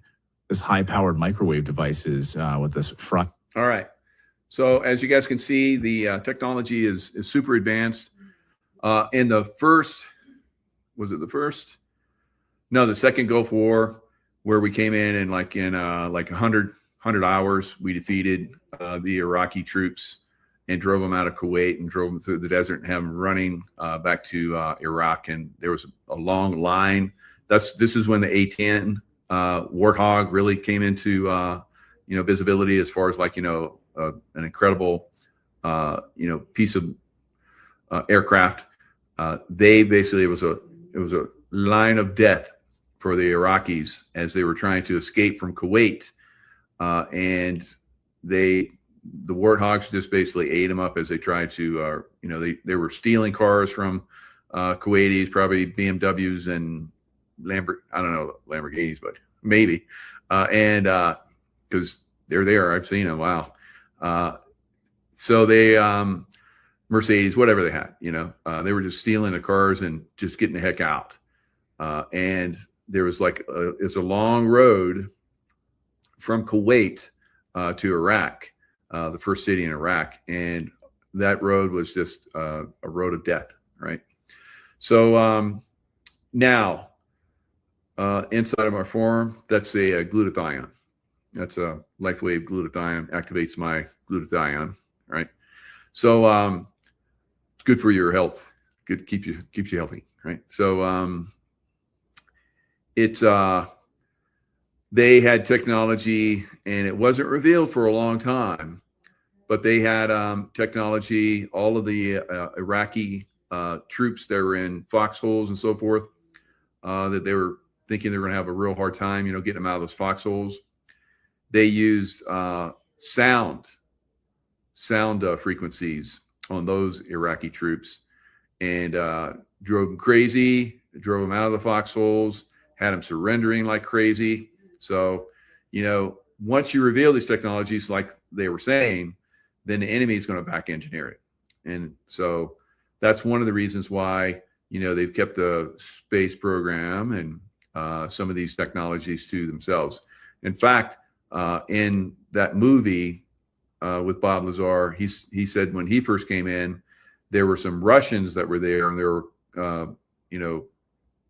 working together on some of the technologies, and then they discovered something very valuable, and they sent the Russians out. It's like, time for you guys to go, right? And they'd obviously discovered something that was going to give us an edge, so they sent them packing.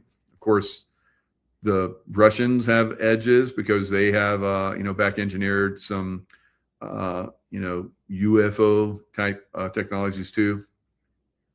Probably some positive, groups are working with them. And this, guys, is why I believe, because the deep state basically was the ones that took down the Russian Tsar. So Lenin was in a gulag, all right, a prison in, Russia, because he was trying to foment a revolution. And so after he was done, they sent him to, Siberia. He was there for a few years, and then he escaped, and he ended up in England, and he was there creating the group that would come in and basically take down the Tsar and turn Russia into, it was horrible for Russia, guys. Russians thought it was the end of the world for them. All right. We're not going to see the end of the world. We're going to see the beginning of a new world. And Russia, I think, is going to help us get there. So the Tsar's family, Lenin and those guys came in and said, look, stop fighting. And we're just going to let you guys, we're going to give you safe passage to Europe, and you guys can live out the rest of your lives. You're just not going to do it here. Right. And so they're like, okay. And so they're waiting in the palace. And then, of course, these people are horrible. Right.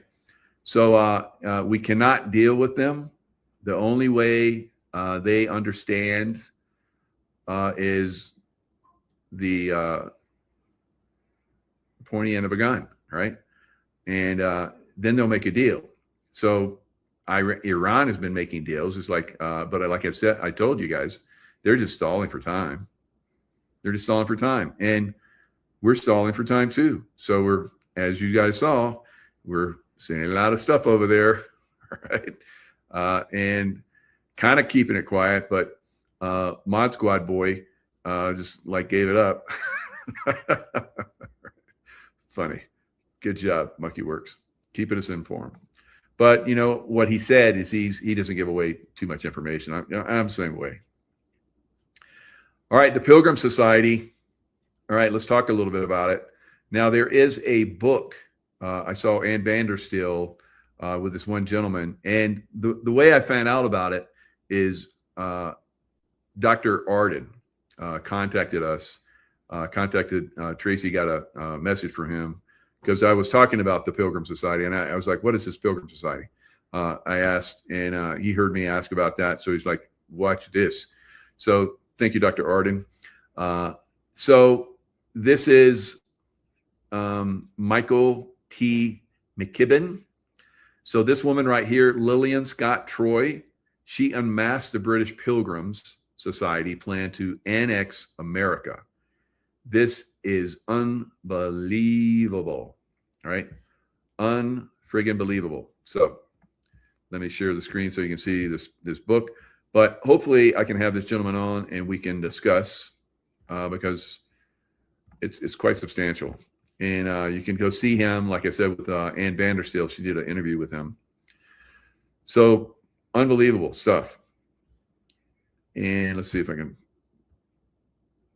go through this a little bit. So this is the Kindle version. All right, unmasking a sinister plot to steal America's soul. She is probably one of the greatest heroes ever, right? So, and she's, until today, I had no idea. I didn't even know who she was. But I can tell you, this puts together so many pieces of the puzzle, guys. So many pieces of the puzzle. And I'm a historian, dude, right? I love history. I've studied history my whole life. I go deep down the rabbit holes in this stuff, and it's substantial. Now, Lillian, so this is back in 1912, published expose of their 24-step strategy, later cemented in the congressional record in 1940 by Congressman Dr. Jacob Thorkelson, Montana, unveiled a ruthless plot to erode American independence through media censorship, financial leverage, political alliances, and social engineering. This is back in 1912. They had this 24-step plan, and she revealed it. Sounds familiar, doesn't it? She dubbed the Benedict Arnold Society, including Andrew Carnegie, J.P. Morgan, Paul Warburg, Elihu Root, and John D. Rockefeller, as Pilgrims Society traitors to America, like Benedict Arnold was during the Revolution. All right, so this is, I've read through some of this. I've gone down so many rabbit holes with this information, guys. It's absolutely stunning. Stunning, right? So hopefully we can get this gentleman on. So I'd like to ask him lots of questions because I love history. And he is, wow, he blows it up. He's like, everything Ann asked him, he's like, took it down a huge rabbit hole. I'm like, holy smokes. So I'd stop it. I'd listen to it for a couple minutes, and then I'd do like an hour of research. I was like, what? Unbelievable. So it's really incredible. So from her interview of him, she wrote what they went into. His research traces the development of Babylonian-style debt banking, taxation systems, and merchant banking networks through history and into the modern financial centers of power. So the Silk Road, from China all the way up into Europe, it was basically, like I said in the earlier part, it was run by the Khazarians, right? And they had another name for them, and he talks about that. And then they changed their name, and they became the Ashkenazi Jews. And he goes into how they, in their, what they call it, what do the Jews call their Bible, the first part of it? I can't remember now. But anyway, during the time they were in Babylon, they took on the Babylonian ways of usury and taxation. And they weren't Jews. A lot of these people that were working on the Silk Road, but everybody was like, they thought the Jews were worthy and good people and so forth. So they're like, oh yeah, we're Jews. But they weren't. And they came from all these different cultures, and they ran the Silk Road, and they basically, were taking money from people, usury and taxation, all kind of crazy stuff. Kind of what Iran's trying to do, right? Same bullshit people, guys. Even though the Muslims, especially the Shiite, they claim they hate Jews. Jews were in Persia for a long time. They got along, and that's one of the reasons why Israel wants to hammer Iran, because they were all buds for a long time, and then the Shia came in and ruined it, right? So that's a little bit of history. Anyway, the Ashkenazi, Jews, we've talked about them, and of course, they made their way to England eventually, and once they got to England, they got into the banking system. And then there was a king that came along, Edward I. He was the first English king to expel the Jews. King Edward I and the expulsion of the Jews, and because they were doing the usury stuff. And he basically kicked them out, said, take what you got on you and get out. We're going to seize everything else. Right? So they were gone for a long time. For a very long time. So he kicked him out in November 1st, 1290. And then it basically, when Oliver Cromwell came back, City of London, he brought the Jews back. Yes, in 1656. So then the Jews came back into the City of London, and now we have this problem throughout the world, guys, right? Now, why did, there's all kinds of stories of why King Edward I kicked the Jews out. They talk about how they were like, all kind of crazy stuff. Sounds really weird, right? Unless you guys know about, the stuff that these guys do at that level. All right. So now, of course, they're not the regular Jews. So this is where it gets all convoluted. And you have regular Jews, just like you have regular Christians. And then you have the Ashkenazi, who used to be, the Khazarians, and they changed their name, right? So it's like so convoluted that everybody just gets so confused. They're just like, I don't care, So that's where they're at. That's how they've been able to get in and infiltrate and do the crazy stuff they do, right? All right, so now I think that President Trump is acting like he's working with them, right? Because he's got to at this point, and he's using them to basically destroy the deep state, which is, the Shia, all right? So I don't know. We'll see. All right, so so in this book, they talk about the origins of global merchant banking, like I'm telling you, all the way back to Babylonian times. and then the financial power of the City of London, and financial power of the City of London is controlling the world pretty much. The Pilgrim Society and Transatlantic Elite Networks, the Balfour Declaration, and British Zionism. Now we have Christian Zionism here in America, where Christian groups are really gaga over the Jews. And so it's Christian Zionism is another problem. So they talk about all these things, how banking, intelligence, right? CIA, MI6, and of course, Mossad are all part of the Pilgrim Society. Banking, of course, City of London, and then, of course, the Federal Reserve, all part of, this Pilgrim Society stuff, deep state. And then media power. As we know, the media is corrupt. And that's one of the things, remember, right from the beginning, Trump went after the media. So he went after the Khazarian Mafia media, right?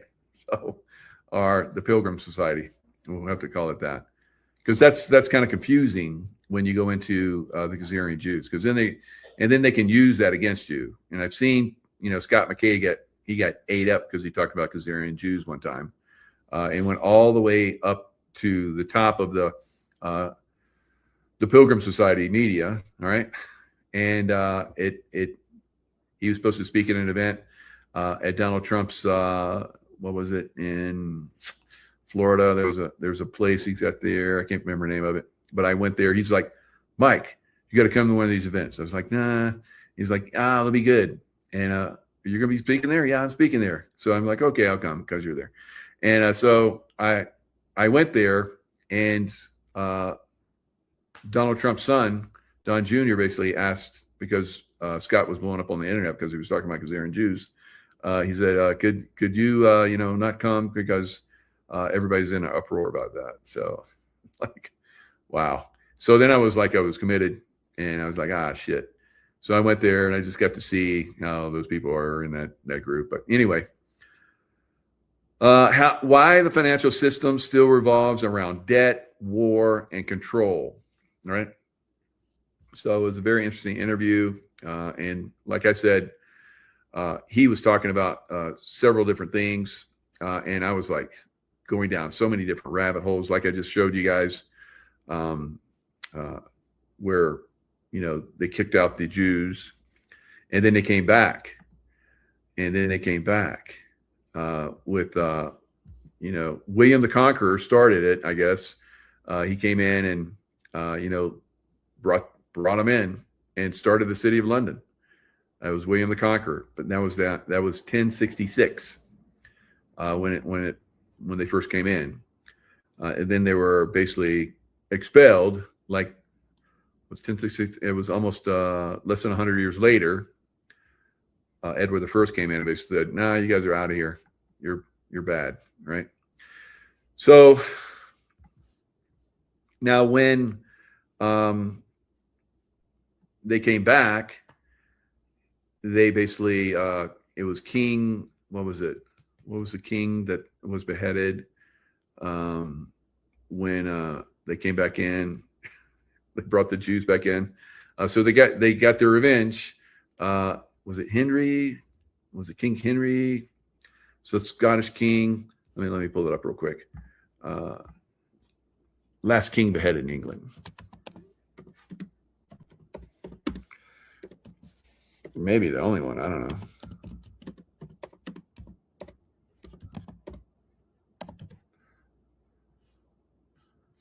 Charles I. All right. So Charles I executed on January 30th, 1649. So, and the people are like, when, they had a civil war, and they're like, these guys that replaced our kings, they're a lot worse. So, there was kind of like a fight. The Scottish came in because Charles I, and then his son, Charles II, came in and just kicked some ass with the Scottish army, and they regained control, and then they got it hijacked again, and like, so the British monarchy is not so good. All right, we know that. All right, so the Pilgrim Society. Let's look at the Pilgrims. All right, so there was an article that I pulled up. So like I said, I did some research. There probably some better ones, but I'm just going to display this one. So for whatever reason, it doesn't give me the whole thing. It says, meet British Pilgrims Society president, and then they talk about different people that are part of it. And boom, breaking news, proof. Tucker Carlson is a British Pilgrim Society member with his father since at least 2004. So now we know why he and all these other people that were posing as MAGA, are attacking Trump. So the newly discovered also has, along with it, so Henry Kissinger, yeah, that makes sense, right? Caspar Weinberger, okay. Henry Luce III, Paul Volcker, Malcolm Forbes, Walter Cronkite, Alexander Haig, Arthur Schlesinger, George Shultz. So, wow. So here we go. Richard Carlson, Voice of America, CIA, and Tucker Carlson. So they're on the list. All right. They found the secret list. All right. So it all ties together. It all makes sense. The deep state, Pilgrim Society, and how they have influenced the media, the banking system, and the intelligence agencies. Right? It was all part of their gig, all part of what they planned. And another thing they planned way back, and before 1921, when it was revealed, back in the 1800s, late 1800s, they had all these things outlined, what they were going to do to regain control of America. And one of them was bioweapons. Ooh. And where do the bioweapons come from? China. And so who controls China? That's the City of London. All right. City of London controls China, guys. All right. Remember how they had for like 99-year lease, what was that little island? And that's right, China. You know what I'm talking about. Why can't I think? I've been to it too. What's the little island that was right off the coast of China that the British had? Holy smokes, I can't believe it. It's Hong Kong. Thank you. Hong Kong, not Taiwan. No, that's Chinese. Spiritual journey. Thank you very much. All right. So Hong Kong. And I've been to Hong Kong. I got a bunch of stuff there. When I was in the military, I was at underwater demolition team. And so we went to Australia, went up to Malacca, straight to Malacca, and we stopped in Singapore. Oh, beautiful. Everything's beautiful. We went off the coast of Somalia, Marines did landings off the coast of Somalia. Tons of sharks in the water. Oh my God. Wow. And so fortunately, they're like, we're cool with you. You swim pretty good. We like you. Right? So all of us SEALs in the water. We flew in a helicopter after 2 days where we're like in the water almost all, in the night, 2 nights in the water. And then during the day, we're in the water. And then we get in a helicopter and we fly back to the ship, and the water is like filled with huge sharks. Like, oh my God. So, fortunately, they're like, I don't know, maybe they're like, we're kindred with us, like SEALs, they don't mess with SEALs. Crazy times. All right. So now Somalia did all that and went to Hong Kong. Hong Kong was beautiful. It's like at the time, it was like a shopping mecca. All right. It was amazing. You could shop, you could get anything there for cheap. It was amazing.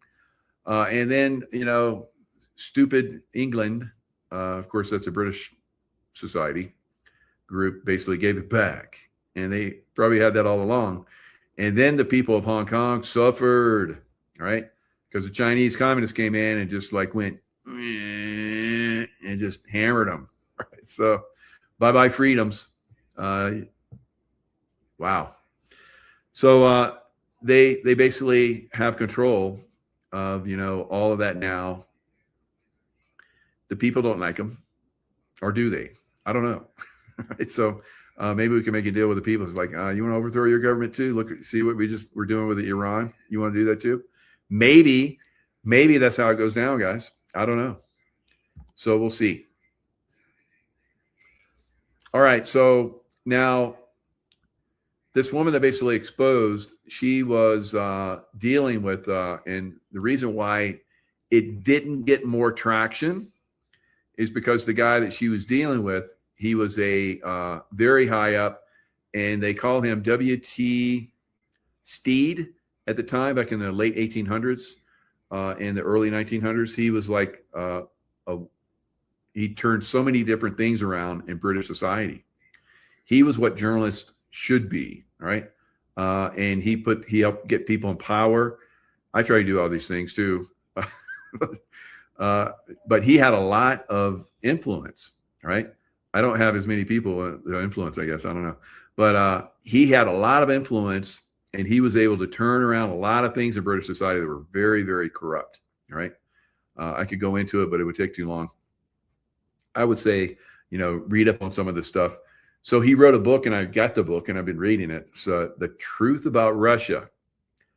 And this is how I found out that basically, because I always kind of suspected, but once I read his information, Russia was basically the peacekeeper at the time, because they were powerful, of Europe. And then Britain didn't like that, right? Because they like war, right? And who do they use for their war making? Who do they used to? That would be the United States, right? Because that's the Pilgrim Society has come in and infiltrated. You saw those names I was naming. Alexander Haig used to be, you know, what was it, 3 or 4 star generals, whatever. And so there's lots of, you know, and of course, you know, Pete Hegseth has been firing, you know, generals left and right all over the place. So the deep state, you know, getting rid of the deep state. And once you get rid of them, unless they go to prison, they're going to get out and they're going to do some bullshit, right? So, you know, and I've been seeing some of these guys. I was like, God, I worked with that guy and I thought he was cool. So admirals and stuff. And I was like, it's a deep state bastardo. I said, wow. So, you know, they're being exposed, they're being taken down, but it's a process. And we haven't started the military tribunals. And like I said, we'll get some insights on how that progresses when we have Professor David Clements come on tomorrow, right? Hopefully he'll go into that. I think he will. He's an amazing guy. He's one of the most amazing guys I've ever listened to. So I'm so happy that he says he's going to come on. So and it'll be a real treat for all of you guys. You're going to love him if you haven't seen him yet. So incredible stuff that's being revealed, right? There's so much more to come, and I'm looking forward to, you know, helping bring this forward. So W.T. Steed. So he was coming over to basically, you know, expose the Pilgrim Society with this woman. And what do you think happened? The Titanic sank with him on board. Yeah. And it also sank with all the people that were going to resist the Federal Reserve coming in, right? Which is the Pilgrim Society's, main thing through the Rothschilds and so forth. So crazy stuff. Like I said, they'll take one guy. They crash airplanes, crash trains, just to get one guy, right? But of course, there were several guys they got. So, all right. So Fraud Fighter Summit is coming up. Let me share the screen. I've had this in my description box for a while. You can find it there. It's 15 through 17 June at the Ahern Hotel in Las Vegas. Bond fraud, government waste and corruption, election fraud, which allows all the other frauds, healthcare scams, and more. As the Trump administration delivers real accountability, we may have, well, there will be some amazing speakers, but we may have Vice President Vance there, or he may come in on Zoom, or he may, make a statement that will play. So we're trying to get, all of us are trying to get President Vance involved in this as well, because it's obviously monumental. Now, this is what what's happening with the fraud fighter. This is, it's like, I think it was like $350 to sign up for this. Definitely worth it. Now look at the schedule and all the food. I can tell you the Ahern food is phenomenal. All right, so it looks like they're going to get the speakers coming soon as far as the list. And 15 June. So 16:30 dinner. That's 4:30. Dinner buffet set up, and then 1700 meet and greet. Hawaiian fusion buffet dinner. All right, like I said, these guys put on some exceptional food, and then you're going to like network with people and socialize, and this is a lot of fun. You're going to meet some amazing people with this. All right, 16 June, 7:30 breakfast buffet setup, 8 o'clock full breakfast buffet on the main floor. Everything's great, and then they have an opening with a prayer, pledge of allegiance, and presentation start. And then lunch buffet will be taste of Italy. Presentation resumes after lunch break and for the rest of the day. And then the dinner buffet is set up. So you're going to get fed. And they don't have a great gym there. So there's only like 3, pieces of equipment to like do aerobics on. So if you drive your own car, you rent a car or whatever, there's lots of gyms around Las Vegas, lots of great gyms. So we went and worked out at a gym. We'll be working out at the gym. So Taste of the South dinner buffet. Dinner buffet concludes, and then networking, socializing. And then the same thing the next day on the 17th. Full breakfast buffet. Then open prayer and Mexican Fiesta lunch buffet. Presentations resume. And then the main 3-day Fraud Fighter Summit concludes at 4 o'clock. But it goes on a little bit more if you want to stay for some more. So there's a deep dive into tabulator vulnerabilities. This is the voting stuff. Qualitative methods and modeling, best suited for those with prior knowledge of tabulator vulnerabilities, who are comfortable engaging with mathematical concepts such as statistical sampling, anomaly detection, or probabilistic risk assessment. So I will be there for that one. And then there's a dinner buffet set up, Napa Valley Retreat. And then there will be the mathematical briefing on manipulation on election tabulators. All right. So that's the schedule for that. It's going to be fantastic. I'm signed up for it. I will be there. Hopefully see a lot of you guys there. Now I'm going to go into who I think our next Attorney General should be. All right. I talked about him last night. So Tracy just told me she's already talking to him. So it looks like he's confirmed. So that's good. So esteemed attorney Peter Ticktin, I've been calling him Ticklin. I guess I was thinking about being tickled or something, but it's Ticktin, throws his hat in the ring to become the next Attorney General of the United States. So it talks about his background. He's got a great background. Of course, they tried to take him down, but this is what I want you guys to see. He talks about major crimes. He says, in any event, the reason that we need me, Peter, to get in there to assume the office is the need to get to the bottom of the insurrection, which is against Donald Trump, possibly even bringing extreme judges, former AUSUs, and what was ASU, Assistant United States Attorneys. And they got a lot of them there in DC, but they have them all over the country. In fact, they have, let me see, what's the number? 6, as of 2022, and it's been constantly going up, they have 6,300 of these Assistant United States Attorneys. So they're career civil servant lawyers. Of course, they don't have to go a whole career, but some of them do. In the United States Department of Justice, who serves under the United States Attorney for a federal judicial district.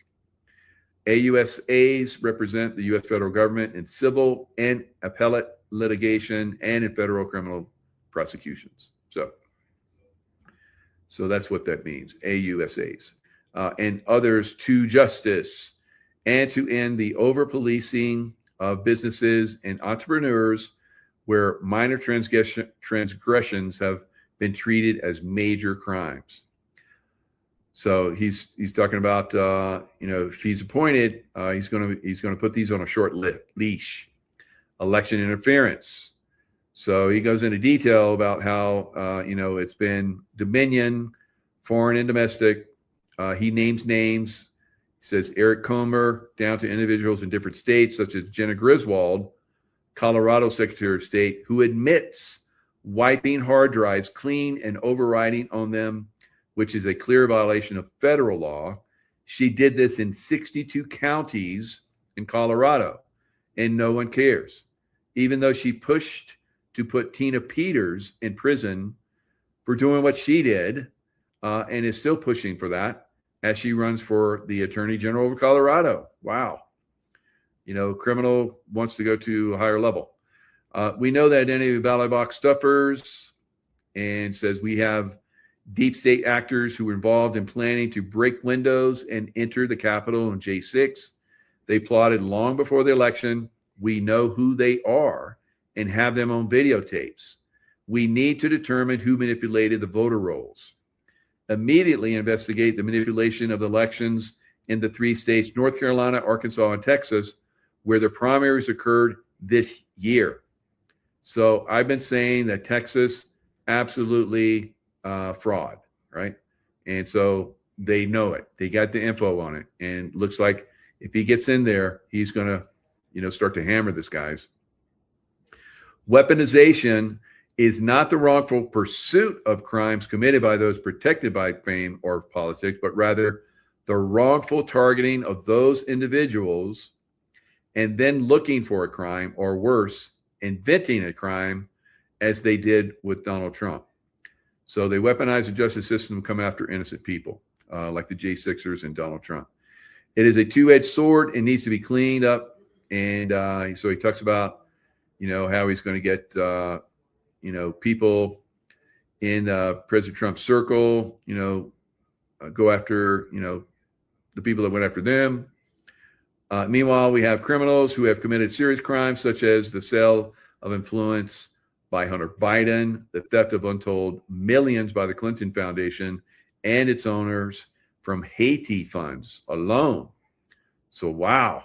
So this is incredible. The fact that Adam Schiff, Shifty Schiff, and Letitia James are not charged for their mortgage crimes is disturbing, at least. Sounds like this guy is going to be a good attorney general if he gets in there, guys.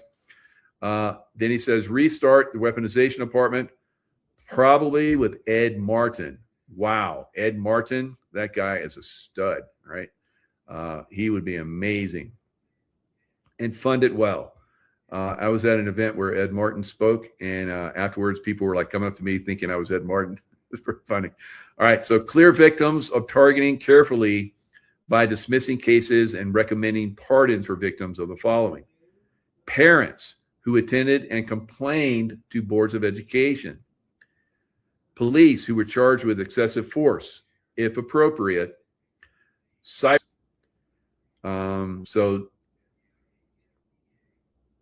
be directed to larger criminal activity. So get these people moving in the right direction, such as the investigations needed regarding election fraud. So the ones that are like sitting on their fingers up their butts, their thumbs up their butts, they need to get on this election fraud and the weaponization which has occurred. Right? Implement the Office of Legislative Affairs.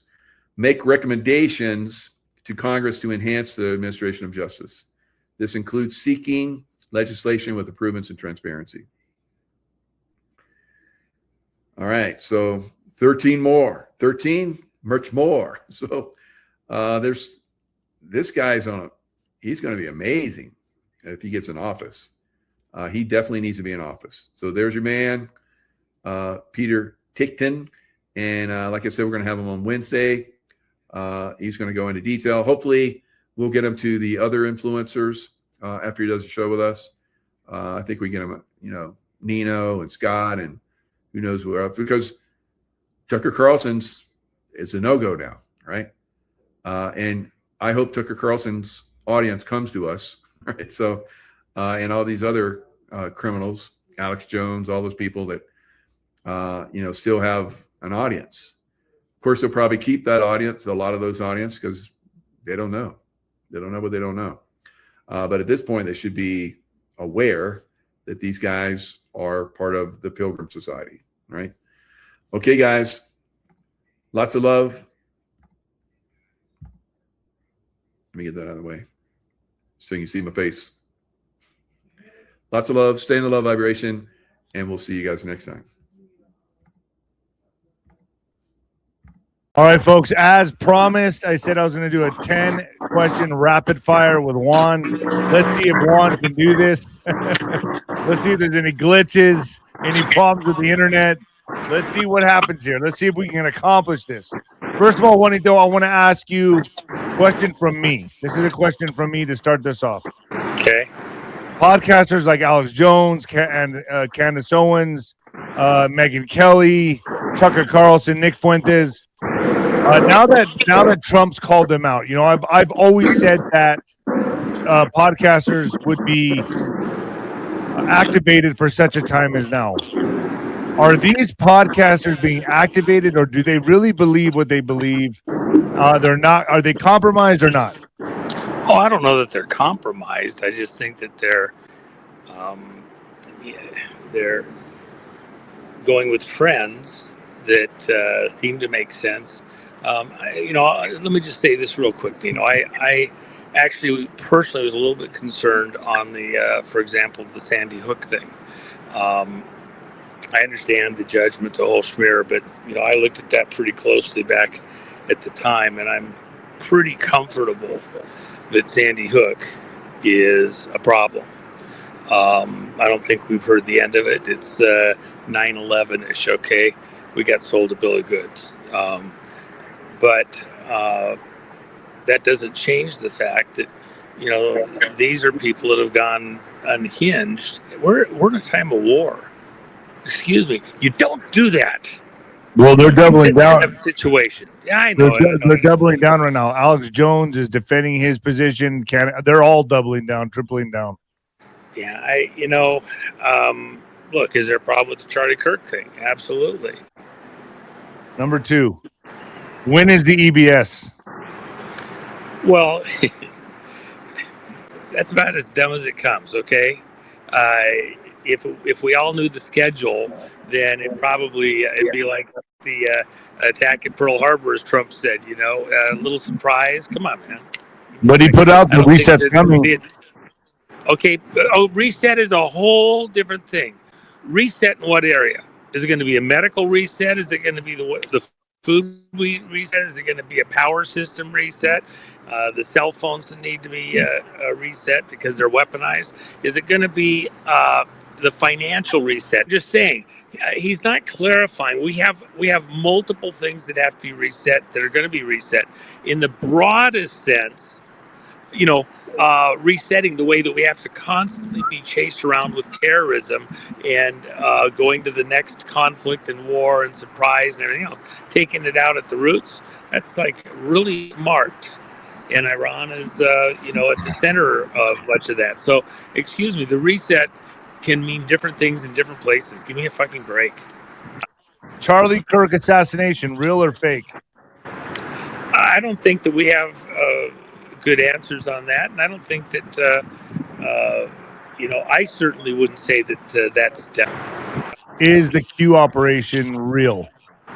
Of course, anybody that asks is it real or not, why don't you go take a powder and wait for the reset, and we'll reevaluate for you. Come on, give me a break. On the technical side, every single post can be deciphered with numerical meaning and precision and the pacing, etc. A lot of that stuff could only be done if you have access to extremely important computers within the way that stuff gets posted on the internet to get things down to the second. Even the biggest companies without locations within the pipeline can't do that. It wasn't done from grandma's basement, okay? It's as simple as that. You don't like what was said, you don't understand it. Okay, well, relax. You're going to get a chance to understand it. If there's going to be a lot of people by the time it's all over. They still have that glazed over look in their eyes. But I don't understand. But and there's a place for it.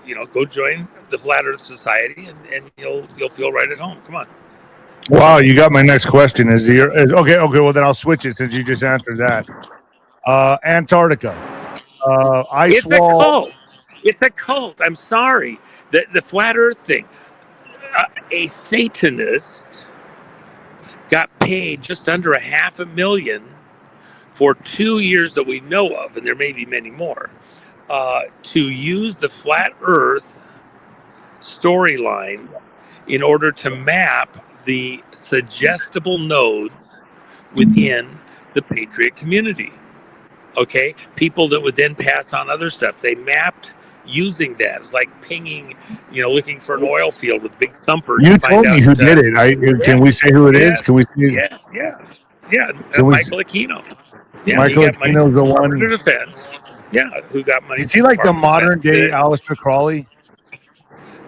He would say that that's probably true. Yes. Wow. All right.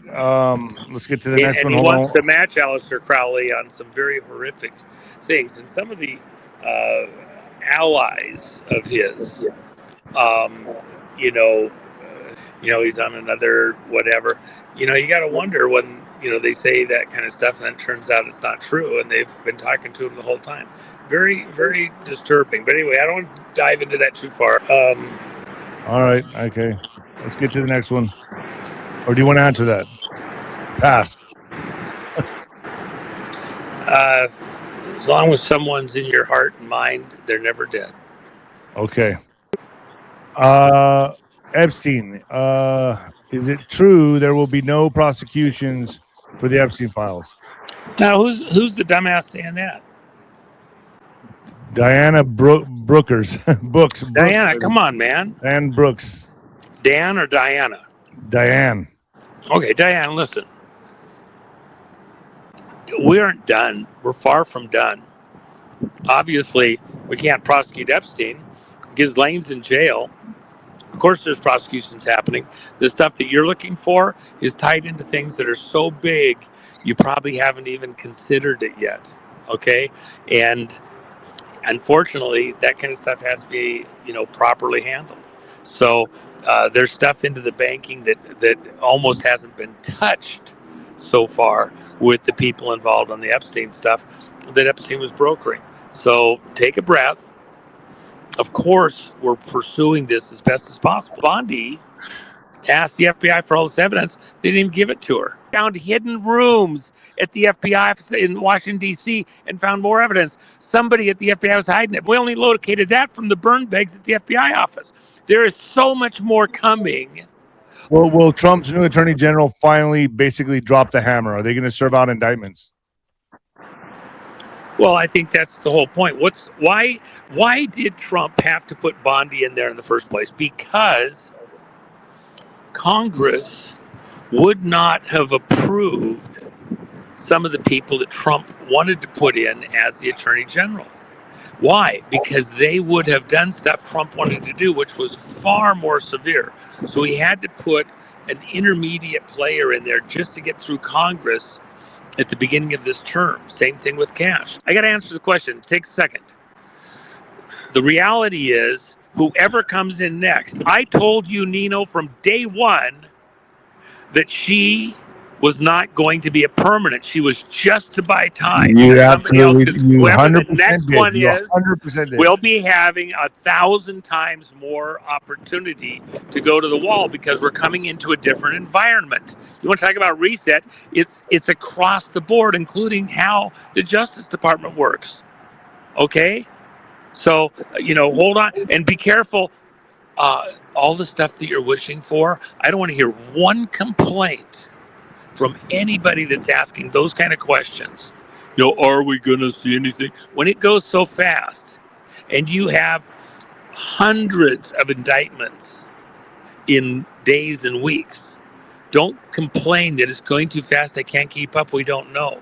Bullshit. The next one. Since Trump is putting his signature on the dollar, will the currency shift be apparent by the 4th of July? Would Trump really put his name on fiat paper turds? Rome was not built in a day. And by the way, the whole monetary system with the Federal Reserve stuff and all, it's all built on a Roman model. In fact, the treasury in Rome was at the Temple of Saturn. These are Saturnists that are running this global financial system. It's too long of a story for here, but the short version is that, by the way, they put all their little codes and symbols, owls and frogs and numbers and all sorts of things, the shapes and everything. The dollar has so many occult symbols that are imprinted on it so that you carry their occult magic in your pocket. It's magic for them because it makes them, wealthy. And starting to force them to have Trump's signature on their stuff to cancel out their bullshit is kind of a joke. It's kind of fun. When is the necessary scare event? And why have a necessary scare event? So why even have one, and when is it? Snake bite. When's he going to get you? There's a snake loose in the room. When's he going to get you? Give me a break. Good point. It's going to be when it is. I mean, I'm sorry. There's stuff that's not date driven, it's sequence driven. We cannot really effectively have all the attention come back when we get into the arrests until these things across the globe are reeled in so they can't be used to pull our attention other places. How will the military process the over 600,000 federal sealed indictments? Well, again, it's probably not just that those indictments are 600,000. There's several million names in those indictments. Many of the indictments have the same names on multiple indictments. So, but at the end of the day, you're talking millions, and there's so many different areas that it covers. When we get into that, what it does is it allows for us to move quickly. But a lot of those indictments will be updated. So, for example, in the election stuff, even though we had stuff back in 2015, 16, 17, there's other stuff that updates fresh and new that has not been served, and the indictments don't time out, that are still in the federal court system all across the country, 54 federal courts. Will Obama be the first arrest? No. Okay. The first arrest, Podesta has some serious problems. Brennan has some serious problems. You see either of them get arrested, you know that they didn't do what they did by themselves. Many others were involved. So because of the way Brennan's been conducting himself and where he's hanging out, there may be a few extra twists in that one. All right. When is Watch the Water going to happen? Well, again, putting a date on certain things is a misunderstanding. We have checkpoints, choke points that we have to get through. And so we're closing on some of those now, and I would say we're on, pretty good on the timing. But I think it's better to view all of these things, not looking for a date, or timing by a date calendar, but by checkpoints. We haven't dealt with Cuba yet, so a lot of this won't happen until we have Cuba resolved. Also, it's a critical thing. And then there's really kind of two parallel things here. There's the Venezuela, Iran, Cuba, and similar country type stuff, and then there's stuff in the markets. At the end of the day, it's City of London. It's the Wall Street crowd, which includes other markets around the world, such as the Nikkei and things like that. And then it's the military's been getting cleaned out, get it out of some of these, problem children. Rapid fire. Last question: is Israel really going to be saved for last? Well, I think you see that happening right now. Again, there's so many angles to this. The largest lobbying group in Washington, D.C., the Israeli lobbying group. Oh, okay, but hold on, before you get all amped up. Second largest lobbying group, Saudi Arabia. And then if you add all of the Arab nations, the OPEC group, into either of those equations, they, outnumber the amount of money that's spent in lobbying Washington, D.C. like 3-1 over the Israeli lobby. So, but why I even raise that? Because Israel's being used as a stumbling block to take us to this third world war that many of the cults, especially the Masonic cult and Albert Pike, have a wet dream about causing the world to go into, to cause the three world religions, Abrahamic religions, which is the Jews, the Muslims, and the Christians, to fight each other. They all claim the same father, back to Father Abraham, Father of the Faithful. Their vision, this satanic vision, is to get the three half brothers fighting each other, and then they step into the gap after we beat each other's brains in. So at the end of the day, the fight is on, because remember, Israel was created through the Balfour Declaration, and that crowd that's taken over the Palestine area and doing the return of the faithful to Israel, a lot of these are very good people, but for everybody in the audience, don't interrupt me, this is very important. If you've ever been conned by somebody, they're your best friend, they have the greatest idea, they will, oh, brother, sister, everything else. And right up until you get the slap in the face, okay? This situation there in Israel, getting the particular political crowd in there. Remember, the Brits were behind all of that shit. And their whole thing is divide and conquer. They're using that as a stumbling block to the world to create endless conflict, especially at the heart of the region, which is the energy supplier to the world. So why even the timing of Israel at that time in that region? Because it's the energy supply point. That's where the spigot gets turned on.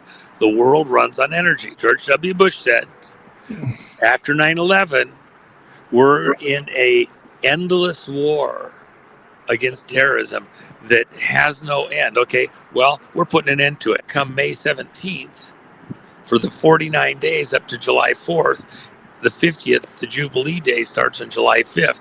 I believe that we're probably going to skate through most of these things. If you're looking for a time period where most of this drama actually starts to amp up, I believe it's after that. The president, God himself, After the prayer, wants us to have a hold on, that's important. Moment.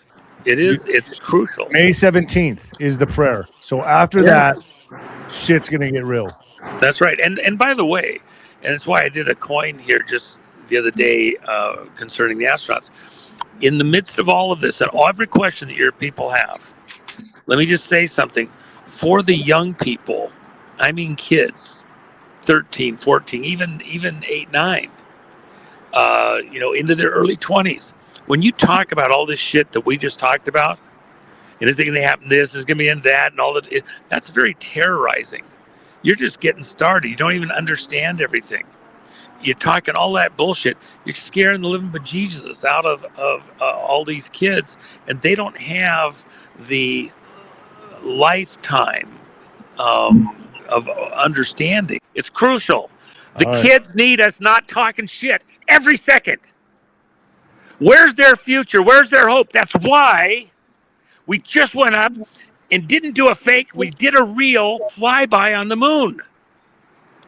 We're going out to pick up where we left off, where we didn't get stuff done before, and provide through all of these other things that we're doing as a people, as a country, a moment where these kids actually have a future to look forward to. And they're supposed to get to dream the dream that many of us had when I was growing up in the 50s and 60s.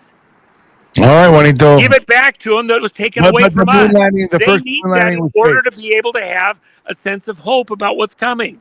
But the first moon landing was fake. Didn't go away the way it was purported. No, it's true. All right, Juanito. Thank you for joining me. We did it. We accomplished it. Still a little longer than I thought, but this is good enough. Stay with me 1 second. Constitutional Republic, common law restored, U.S. Inc., maritime law dissolved, gold asset-backed global currency reset activated in 209 countries. 63 banks functioning on fiat currency have collapsed. $517 billion lost. Trump's global military alliance in a worldwide takedown of the satanic cabal, including rescuing thousands of children from deep state underground tunnels. Trump